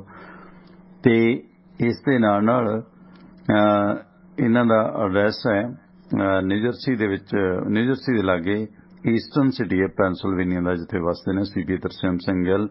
ਸਾਡਾ ਜ਼ਿਕਰ ਕਰਨ ਦੇ ਹੋਰ ਰਹਿਤ ਮਿਲੇਗੀ। ਆਪਣੇ ਪੁਰਾਣੇ ਸਰੋਤੇ ਨੇ ਬਾਈ ਹਰਬੰਸ ਸਿੰਘ ਗਿੱਲ, ਉਹਨਾਂ ਦੇ ਬੇਟੇ ਨੇ CPA ਤਰਸੇਮ ਸਿੰਘ ਗਿੱਲ, ਜਿਨ੍ਹਾਂ ਦਾ ਨੰਬਰ ਹੈ 484 764 9861 484 764 9861 ਨੰਬਰ ਹੈ CPA ਤਰਸੇਮ ਸਿੰਘ ਗਿੱਲ ਦਾ।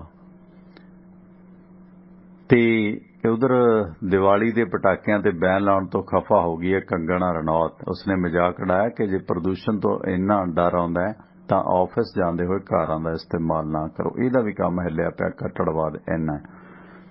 ਤੇ ਫਿਰ ਪਰਾਲੀ ਦੇ ਧੂਏ ਤੋਂ ਕੀ ਤਕਲੀਫ ਹੈ ਕੰਗਣਾ ਤੈਨੂੰ, ਇਹਨੇ ਵੀ ਕੋਈ ਨਾ ਕੋਈ ਸੂਹਣ ਖੜੀ ਰੱਖਣੀ ਹੈ। ਤੁਸੀਂ ਸੋਚੋ ਕਿ ਜਦੋਂ ਪਟਾਕੇ ਨਹੀਂ ਸੀ ਕੀ ਦੀਵਾਲੀ ਉਦੋਂ ਵੀ ਪਟਾਕਿਆਂ ਨਾਲ ਵੱਜਦੀ ਸੀ। ਸੋ ਇਹ ਚੀਜ਼ਾਂ ਤਾਂ ਵੇਖਦੇ ਵੇਖਦੇ ਵਧੀਆ ਨੇ, ਕਿਹੜੇ ਉਦੋਂ ਪਟਾਕੇ ਹੁੰਦੇ ਸੀਗੇ। ਸੋ ਇਸ ਦੌਰਾਨ ਸਥਿਤੀ ਕੀ ਹੈ, ਹਾਲਾਂਕਿ ਤੁਸੀਂ ਵੇਖੋ ਕਿ ਹਿੰਦੂ ਧਰਮ ਦੇ ਵਿੱਚ ਵਾਤਾਵਰਨ ਨੂੰ ਕਿੰਨਾ ਸਤਿਕਾਰ ਹੈ। ਅੱਛੇ ਜਿਹੜੇ ਦਰਖਤ ਨੇ, ਭਾਵੇਂ ਤੁਲਸੀ ਹੈ, ਪਿੱਪਲ ਆ ਜਾਂ ਹੋਰ ਜਿਹੜਾ ਬਿਲ ਦਾ ਦਰਖਤ ਹੈ, ਇਹ ਤ੍ਰਿਮੂਰਤੀ ਦਾ ਰੂਪ ਹੈ ਨਾ, ਉਹਦੀ ਪੂਜਾ ਕੀਤੀ ਜਾਂਦੀ ਹੈ ਕਿਉਂਕਿ ਉਹ ਫਾਇਦੇਮੰਦ ਚੀਜ਼ਾਂ ਨੇ, ਮਨੁੱਖਤਾ ਵਾਸਤੇ ਫਾਇਦੇਮੰਦ ਨੇ। ਉਹ ਮੂਰਖ ਲੋਕਾਂ ਨੂੰ ਸਮਝਾਉਣ ਦੇ ਲਈ ਇਹਨਾਂ ਨੂੰ ਪਵਿੱਤਰ ਬਣਾ ਦਿੱਤਾ ਗਿਆ, ਪਰ ਉਹਦੇ ਬੈਨੀਫਿਟ ਵੀ ਲਓ। ਤੁਲਸੀ ਨੂੰ ਸਿਰਫ ਪੂਜੋ ਹੀ ਨਾ, ਤੁਲਸੀ ਦਾ ਸੇਵਨ ਕਰੋ ਤਾਂ ਫਾਇਦਾ। ਜੇ ਪੂਜਣ ਤੱਕ ਸੀਮਤ ਰਹੋਗੇ ਤਾਂ ਇਹ ਗੱਲ ਨਹੀਂ ਬਣਨੀ। ਉਹਦਾ ਸੇਵਨ ਕਰੋ, ਸਦ ਉਪਯੋਗ ਕਰੋ। ਖੈਰ, ਕੱਟੜਵਾਦ ਹੈ ਧਰਮ ਦੇ ਵਿੱਚ। ਤਰਕ ਨਹੀਂ ਪਹਿਚਾਣਿਆ ਜਾਂਦਾ, ਕਿਉਂਕਿ ਤਰਕ ਸਮਝਾਇਆ ਨਹੀਂ ਜਾਂਦਾ। ਜੇ ਤਰਕ ਸਮਝਾਉਂਦੇ ਆ ਫਿਰ ਆਸਟ੍ਰੇਲੀਆ ਨੂੰ ਵੀ ਅਸਟਰਾਲਿਆ ਬਣਾ ਦਿੰਦੇ ਨੇ ਸ਼੍ਰੀ ਰਵੀ ਸ਼ੰਕਰ ਵਰਗੇ ਸਾਧ। ਲਓ ਦੋਸਤੋ, ਇਸ ਦੇ ਨਾਲ ਹੀ ਹੁਣ ਵਕਤ ਤੁਹਾਡੇ ਤੋਂ ਵਿਦਾਇਗੀ ਦਾ, ਤੇ ਮੇਰੇ ਨਾਲ ਕਦੇ ਕੋਈ ਸਾਂਝ ਬਣਾਉਣੀ ਹੈ ਤਾਂ ਆਪਣਾ ਨੰਬਰ ਹੈ 9876309655। ਪ੍ਰੋਗਰਾਮਾਂ ਨੂੰ ਪਸੰਦ ਕਰਦੇ ਹੋ ਤਾਂ ਸਬਸਕ੍ਰਿਪਸ਼ਨ ਲੈ ਸਕਦੇ ਹੋ। $20 ਮੰਥਲੀ ਹੈ, ਤੇ ਇਸ ਮਹੀਨੇ ਦੇ ਜਿਹੜੇ ਸਬਸਕ੍ਰਾਈਬਰ ਨੇ ਉਹਨਾਂ ਦਾ 1-2 ਦਿਨਾਂ 'ਚ ਜ਼ਿਕਰ ਕਰਾਂਗੇ। ਤੇ ਆਪਣੀ ਇੱਛਾ ਮੁਤਾਬਕ ਸਬਸਕ੍ਰਿਪਸ਼ਨ $20 ਮੰਥਲੀ ਹੈ, ਤੁਸੀਂ ਵੱਧ ਘੱਟ ਵੀ ਕਰ ਸਕਦੇ ਹੋ। ਪੇਪਾਲ ਤੇ ਪੇ ਕੀਤਾ ਜਾ ਸਕਦਾ, WhatsApp ਸਾਡੇ ਵੈਬਸਾਈਟ ਤੇ ਜਾ ਕੇ, ਜਾਂ ਮਨੀਗ੍ਰਾਮ ਜਾਂ ਵੈਸਟਰਨ ਯੂਨੀਅਨ ਰਾਹੀਂ ਵੀ ਤੁਸੀਂ ਪੇ ਕਰ ਸਕਦੇ ਹੋ। ਤੇ ਕੋਈ ਤੁਹਾਡੇ ਇਲਾਕੇ ਦਾ ਸਪਾਂਸਰ ਹੋਵੇ ਪ੍ਰੋਗਰਾਮਾਂ ਨੂੰ ਸਪਾਂਸਰ ਕਰਨ ਵਾਲਾ, ਤਾਂ ਵੀ ਤੁਸੀਂ ਉਹਨਾਂ ਨੂੰ ਸੂਚਿਤ ਕਰ ਸਕਦੇ ਹੋ। ਬੜੇ ਨੋਮੀਨਲ ਰੇਟ ਤੇ ਅਸੀਂ ਤੁਹਾਡੀ ਐਡਵਰਟਾਈਜ਼ ਕਰਦੇ ਹਾਂ, ਕਿਉਂਕਿ ਅਦਾਰੇ ਦੀ ਸਥਾਪਤੀ ਵਾਸਤੇ ਇਹ ਚੀਜ਼ਾਂ ਦੀ ਵੀ ਜ਼ਰੂਰਤ ਹੁੰਦੀ ਹੈ। ਸੋ ਧੰਨਵਾਦ ਸਾਡੇ ਸਪਾਂਸਰ ਸਾਹਿਬ ਦਾ ਤੇ ਸਾਡੇ ਸਪੋਰਟਰਾਂ ਦਾ, ਜਿਹੜੇ ਸਾਡੇ ਇਹਨਾਂ ਪ੍ਰੋਗਰਾਮਾਂ ਨੂੰ ਸਪੋਰਟ ਕਰਦੇ ਨੇ। ਅਮਰੀਕ ਸਿੰਘ ਖਹਿਰਾ ਜੁੜੇ ਨੇ, ਇੰਦਰਜੀਤ ਕੌਰ ਜੀ ਜੁੜੇ ਨੇ, ਥੈਂਕ ਯੂ ਭੈਣ ਜੀ। ਤੇ ਧਰਮ ਸਿੰਘ ਗੰਢੇ, ਜਗਦੇਵ ਸਿੰਘ ਸਿੱਧੂ ਸਾਹਿਬ ਆਪਣੇ ਸਬਸਕ੍ਰਾਈਬਰ ਨੇ, ਗੁਰਤੇਜ ਪਾਵਰਾ YouTube ਤੇ, ਦਵਿੰਦਰਪੁਰੀ ਜਰਮਨੀ ਤੋਂ, ਤੇ ਹਰਵਿੰਦਰ ਸਿੰਘ ਕਹਿੰਦੇ ਠੱਗੀਆਂ ਦਾ ਦਰਬਾਰ ਸਾਹਿਬ 'ਚ ਵੀ ਹੋ ਰਹੀਆਂ ਨੇ। 500 ਰੁਪਏ ਦਾ ਪ੍ਰਸ਼ਾਦ ਲਓ ਤੇ 51 ਰੁਪਏ ਦੀ ਪਰਚੀ ਤੇ 450 ਰੁਪਏ ਆਪਣੀ ਜੇਬ 'ਚ ਪਾ ਲੈਂਦੇ ਨੇ ਉੱਥੇ ਬੈਠੇ ਭਾਈ। ਸੋ ਇਹ ਠੱਗੀ ਹੋ ਰਹੀ ਹੈ ਜੀ। ਫਤਿਹਗੜ੍ਹ ਸਾਹਿਬ ਜੋੜ ਮਿਲ ਤੇ ਬਹੁਤ ਵੱਡੇ ਪੱਧਰ ਤੇ ਦੇਵ ਦੇ ਨਾਮ ਤੇ ਠੱਗੀ ਵੱਜਦੀ ਹੈ। ਹਰਜੀਤ ਸਿੰਘ ਸਰਾਣ, ਨਹੀਂ ਵੀਰੇ ਨਾਰਾਜ਼ ਨਹੀਂ ਤੁਹਾਡੇ ਨਾਲ, ਤੁਹਾਡਾ ਨਹੀਂ, ਵੈਸੇ ਕਿਤੇ ਰਹਿ ਜਾਂਦਾ, ਇਦਾਂ ਦੀ ਗੱਲ ਨਹੀਂ, ਮਿਹਰਬਾਨੀ। ਸੋ YouTube ਤੇ ਨਿਰਭਰ ਹੋ, ਕੋਈ ਦਿੱਕਤ ਨਹੀਂ ਹੈ। YouTube ਵਾਲੇ ਵੀ ਉਨੇ ਸਤਿਕਾਰਤ ਨੇ। ਹਰਜੀਤ ਸਿੰਘ ਸਰਾਂ ਸਾਹਿਬ, ਸਲੂਟ ਹੈ ਤੁਹਾਨੂੰ। ਸੌਰੀ ਅਗਰ ਕਿਤੇ ਮਿਸ ਹੋ ਗਿਆ ਨਾ। ਸੁਖਵਿੰਦਰ ਸਿੰਘ ਭੰਗੂ ਕਪੂਰਥਲਾ ਤੋਂ, ਮਨਜਿੰਦਰ ਸਿੰਘ, ਗਿਆਨ ਸਿੰਘ ਜੀ ਤੇ ਜਗਤਾਰ ਸਿੰਘ ਤੇ ਗੁਰਨੇਕ ਸਿੰਘ ਖਹਿਰਾ ਸਾਹਿਬ ਕਹਿੰਦੇ ਜੀ ਵਧੀਆ ਪ੍ਰੋਗਰਾਮ ਚੱਲਦਾ, ਥੈਂਕ ਯੂ। ਐਡਵੋਕੇਟ ਸਾਹਿਬ ਨੇ ਲੁਧਿਆਣਾ ਤੋਂ ਖਹਿਰਾ ਸਾਹਿਬ। ਜੱਟ ਖਹਿਰਾ ਤੇ ਬਲਦ ਮਹਿਰਾ ਖਾਸ ਹੁੰਦੇ ਨੇ, ਮਨਦੀਪ ਸਿੰਘ। ਤੇ ਇਸੇ ਦੌਰਾਨ ਦੀਵਾਲੀ ਮਨਾ ਲਈ, ਟਿਕਰੀ ਬਾਰਡਰ ਤੇ ਜਾ ਰਹੇ ਹਾਂ, ਸ਼ੈਲੀ ਸਾਹਿਬ ਕਹਿੰਦੇ ਚਰਨਜੀਤ। ਬਿਲਕੁਲ ਜੀ ਗਿਆਨ ਜੀ, ਤੁਸੀਂ ਪਤਾ ਨਹੀਂ ਕੀ ਲਿਖੀ ਜਾਂਦੇ ਹੋ, ਇਹਨਾਂ ਨਾਲ ਲਿਖਿਆ ਕਰੋ, ਪਤਾ ਨਹੀਂ ਕਿਹਨੂੰ ਜਿੰਦਾਬਾਦ ਮੁਰਦਾਬਾਦ। ਬਹੁਤ ਗੁੱਸੇ 'ਚ ਰਹਿੰਦੇ ਹੋ ਗਿਆਨ ਸਿੰਘ ਜੀ, ਤੁਹਾਡਾ ਨਾਂ ਹੀ ਗਿਆਨ ਹੈ ਤੇ ਗਿਆਨ ਦੀ ਗੱਲ ਕਰਿਆ ਕਰੋ, ਨਾ ਇੰਨਾ ਲਿਖਿਆ ਕਰੋ, ਤੁਹਾਡੀ ਸਿਹਤ ਤੇ ਮਾੜਾ ਅਸਰ ਪੈਂਦਾ ਇਹਦਾ। ਦਾਰੂ ਪੀਤੀ ਹੈ, ਕਿਹਨੇ ਦਾਰੂ ਪੀ ਲਈ? ਕੋਈ ਨਹੀਂ। ਗੁਰਮੀਤ ਚਹਿਲ ਬਾਈ ਢਿੱਲੋਂ, ਬਲਵੰਤ ਸਿੰਘ ਰੈਕੋਰਡ ਤੋਂ, ਪਿੰਟੂ ਵਾਲੀਆ ਮਿਹਰਬਾਨੀ ਬਾਈ ਜੀ ਨੀਦਰਲੈਂਡ ਤੋਂ, ਤੇ ਧਾਲੀਵਾਲ ਬਰਾਮ, ਤੇ ਇਸੇ ਦੌਰਾਨ ਜੋਰਾ ਸਿੰਘ ਸਿੱਧੂ ਦੌਧਰੀਆ, ਮਰ ਜਾਣਾ ਪਾਪੀ ਚੱਤੋਵਾਲੀਆ, ਸਤਨਾਮ ਵੀਰ, ਇਹ ਵੀ ਆਪਣੇ ਸਬਸਕ੍ਰਾਈਬਰ ਨੇ। ਅਮਨਪ੍ਰੀਤ ਮੋਗਾ ਤੋਂ, ਸੁਰਿੰਦਰ ਜੀ ਵੀ ਚੜ੍ਹਦੀ ਕਲਾ 'ਚ ਨੇ, ਗੱਲ ਹੋਈ ਅੱਜ ਸ਼ਾਮੀ ਉਹਨਾਂ ਨੂੰ, ਠੀਕ ਨੇ। ਤੇ ਗੁਰਮੀਤ ਸਿੰਘ, ਅਮਰਿੰਦਰ ਸਿੰਘ, ਸੱਤਾ ਬਰਿਆਰ, ਕੇਵਲ ਬਹਿਰੀਨ ਤੋਂ, ਬਲਵਿੰਦਰ ਸਿੰਘ, ਹਰਵਿੰਦਰ ਜੋਸ਼ਨ ਬਾਈ ਜੀ, ਨਰਮਲ ਸਿੰਘ, ਰਿਸ਼ਪਾਲ ਸਿੰਘ ਚੰਗੇਰਾ, ਹਰਵਿੰਦਰ ਸਿੰਘ, ਅਮਰਦੀਪ ਸਿੰਘ ਤੇ ਡਾਕਟਰ ਸਮਰਾ ਸਾਹਿਬ, ਪਰਮਜੀਤ ਸਿੰਘ ਬਾਈ ਜੀ ਕੂਨਰ ਸਾਹਿਬ, ਬਲਦੇਵ ਸਿੰਘ ਬਠਿੰਡਾ ਤੋਂ, ਤੇ ਸਰਬ ਬਰਾੜ ਮੁਕਤਸਰ ਭਾਗਸਰ ਤੋਂ ਆਪਣੇ ਨਾਲ ਜੁੜੇ ਨੇ, ਧੰਨਵਾਦ ਇਹਨਾਂ ਦਾ ਵੀ ਹੈ। ਇਸੇ ਤਰ੍ਹਾਂ ਫੇਸਬੁੱਕ ਤੇ ਹਰਵਿੰਦਰ ਜੀ ਥੈਂਕ ਯੂ। ਤੇ ਫੇਸਬੁੱਕ ਤੇ ਸੱਜਣ ਜੁੜੇ ਨੇ, ਅਵਤਾਰ ਤਾਰਾ ਗਿੱਲ ਰਣੀਏ ਤੋਂ, ਬਲਵਿੰਦਰ ਸਿੰਘ ਮੰਡੇਰ, ਬਲਵਿੰਦਰ ਸਿੰਘ ਉਮੈਦਪੁਰੀ, ਡਾਕਟਰ ਸ਼ੁਕਲਾ ਸਾਹਿਬ, ਦਲਵੀਰ ਸਿੰਘ ਰੰਧਾਵਾ, ਗੁਰਵਿੰਦਰ ਢਿੱਲੋਂ, ਜੱਸੀ ਤੁਗਲਵਾਲਾ ਹਾਂਗਕਾਂਗ ਤੋਂ, ਕਰਮਵੀਰ ਗਿੱਲ, ਜੋਰਾ ਸਿੰਘ ਸਿੱਧੂ ਦੌਧਰੀਆ, ਮਾਵੀ ਜਸਪ੍ਰੀਤ, ਹਰਵਿੰਦਰ ਬੰਟੀ, ਲਾਹੌਰਾ ਸਿੰਘ ਬੰਦੇਰ, ਹਰਦੀਪ ਸਿੰਘ ਜੋਸ਼ਨ ਬਾਈ ਜੀ ਕਹਿੰਦੇ ਮੈਂ ਉੱਤਰ ਪ੍ਰਦੇਸ਼ ਦਾ ਸਿਟੀਜ਼ਨ ਹਾਂ, ਜਦੋਂ ਮੁਸਲਮਾਨਾਂ ਨੇ ਨਿਯਮ ਚੇਂਜ ਕੀਤੇ ਉਹਨਾਂ ਨੇ ਕਿਸ ਨੂੰ ਪੁੱਛ ਕੇ ਚੇਂਜ ਕੀਤੇ, ਨੇਮ ਚੇਂਜ ਕਰਨਾ ਜਾਇਜ਼ ਹੈ, ਕਿਸਾਨ ਏਕਤਾ ਜਿੰਦਾਬਾਦ। ਫਿਰ ਹਰਦੀਪ ਬਾਈ ਜੀ ਫਰਕ ਕੀ ਰਹਿ ਗਿਆ ਹੈ ਨਾ? ਹੁਣ ਅਸੀਂ ਇੱਕ ਲੋਕਤੰਤਰ ਮੁਲਕ ਦੇ ਵਿੱਚ ਵਸਦੇ ਹਾਂ ਜਿੱਥੇ ਹਰ ਪਾਰਟੀ ਦੇ ਮਜ਼ਹਬ ਦੇ ਬੰਦੇ ਨੇ। ਹੁਣ ਉਹ ਚੀਜ਼ਾਂ ਦੇ ਜੇ ਨਾਂ ਉਸ ਵਕਤ ਚੇਂਜ ਹੋ ਗਏ ਨੇ, ਪਰ ਤੁਸੀਂ ਇੱਕ ਧਾਰਮਿਕ ਕੱਟੜਤਾ ਦੇ ਵਿੱਚ ਕਰਦੇ ਹੋ ਤੇ ਕਿਤੇ ਨਾ ਕਿਤੇ ਜਿਹੜਾ 25-30 ਕਰੋੜ ਮੁਸਲਿਮ ਹੈ ਨਾ, ਉਹ ਸੋਚਦਾ ਕਿ ਸਾਨੂੰ ਇਸ ਮੁਲਕ ਦੇ ਵਿੱਚ ਬਗਾਨੇ ਸਮਝਿਆ ਜਾਂਦਾ। ਪ੍ਰੋਬਲਮ ਇਸ ਗੱਲ ਦੀ ਹੈ। ਹੁਣ ਇਲਾਹਾਬਾਦ ਅਗਰ ਨਾਂ ਲੈ ਦਿੰਦੇ ਆ ਤੇ ਉਹਦੇ ਨਾਲ ਫਰਕ ਕੀ ਪੈ ਜਾਂਦਾ?